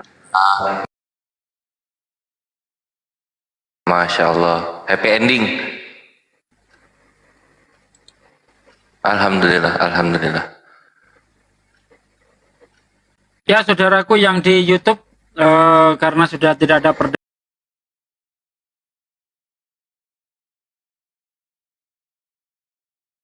Baik, saudaraku sekalian yang ada di YouTube, Bang Zuma, Zulkifli M. Abbas,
ya kita mengerti aja lah, namanya juga orang tua merasa kehilangan ya, walaupun sebenarnya di surga juga nggak akan bareng lagi mereka itu, cuma ya tetap merasa kehilangan, lalu kemudian terusir, nggak punya rumah Bang Handi solusi itu, karena ahli penginapan gitu ikhwan. Jadi semoga Bang Handi juga kecipratan ya, amin.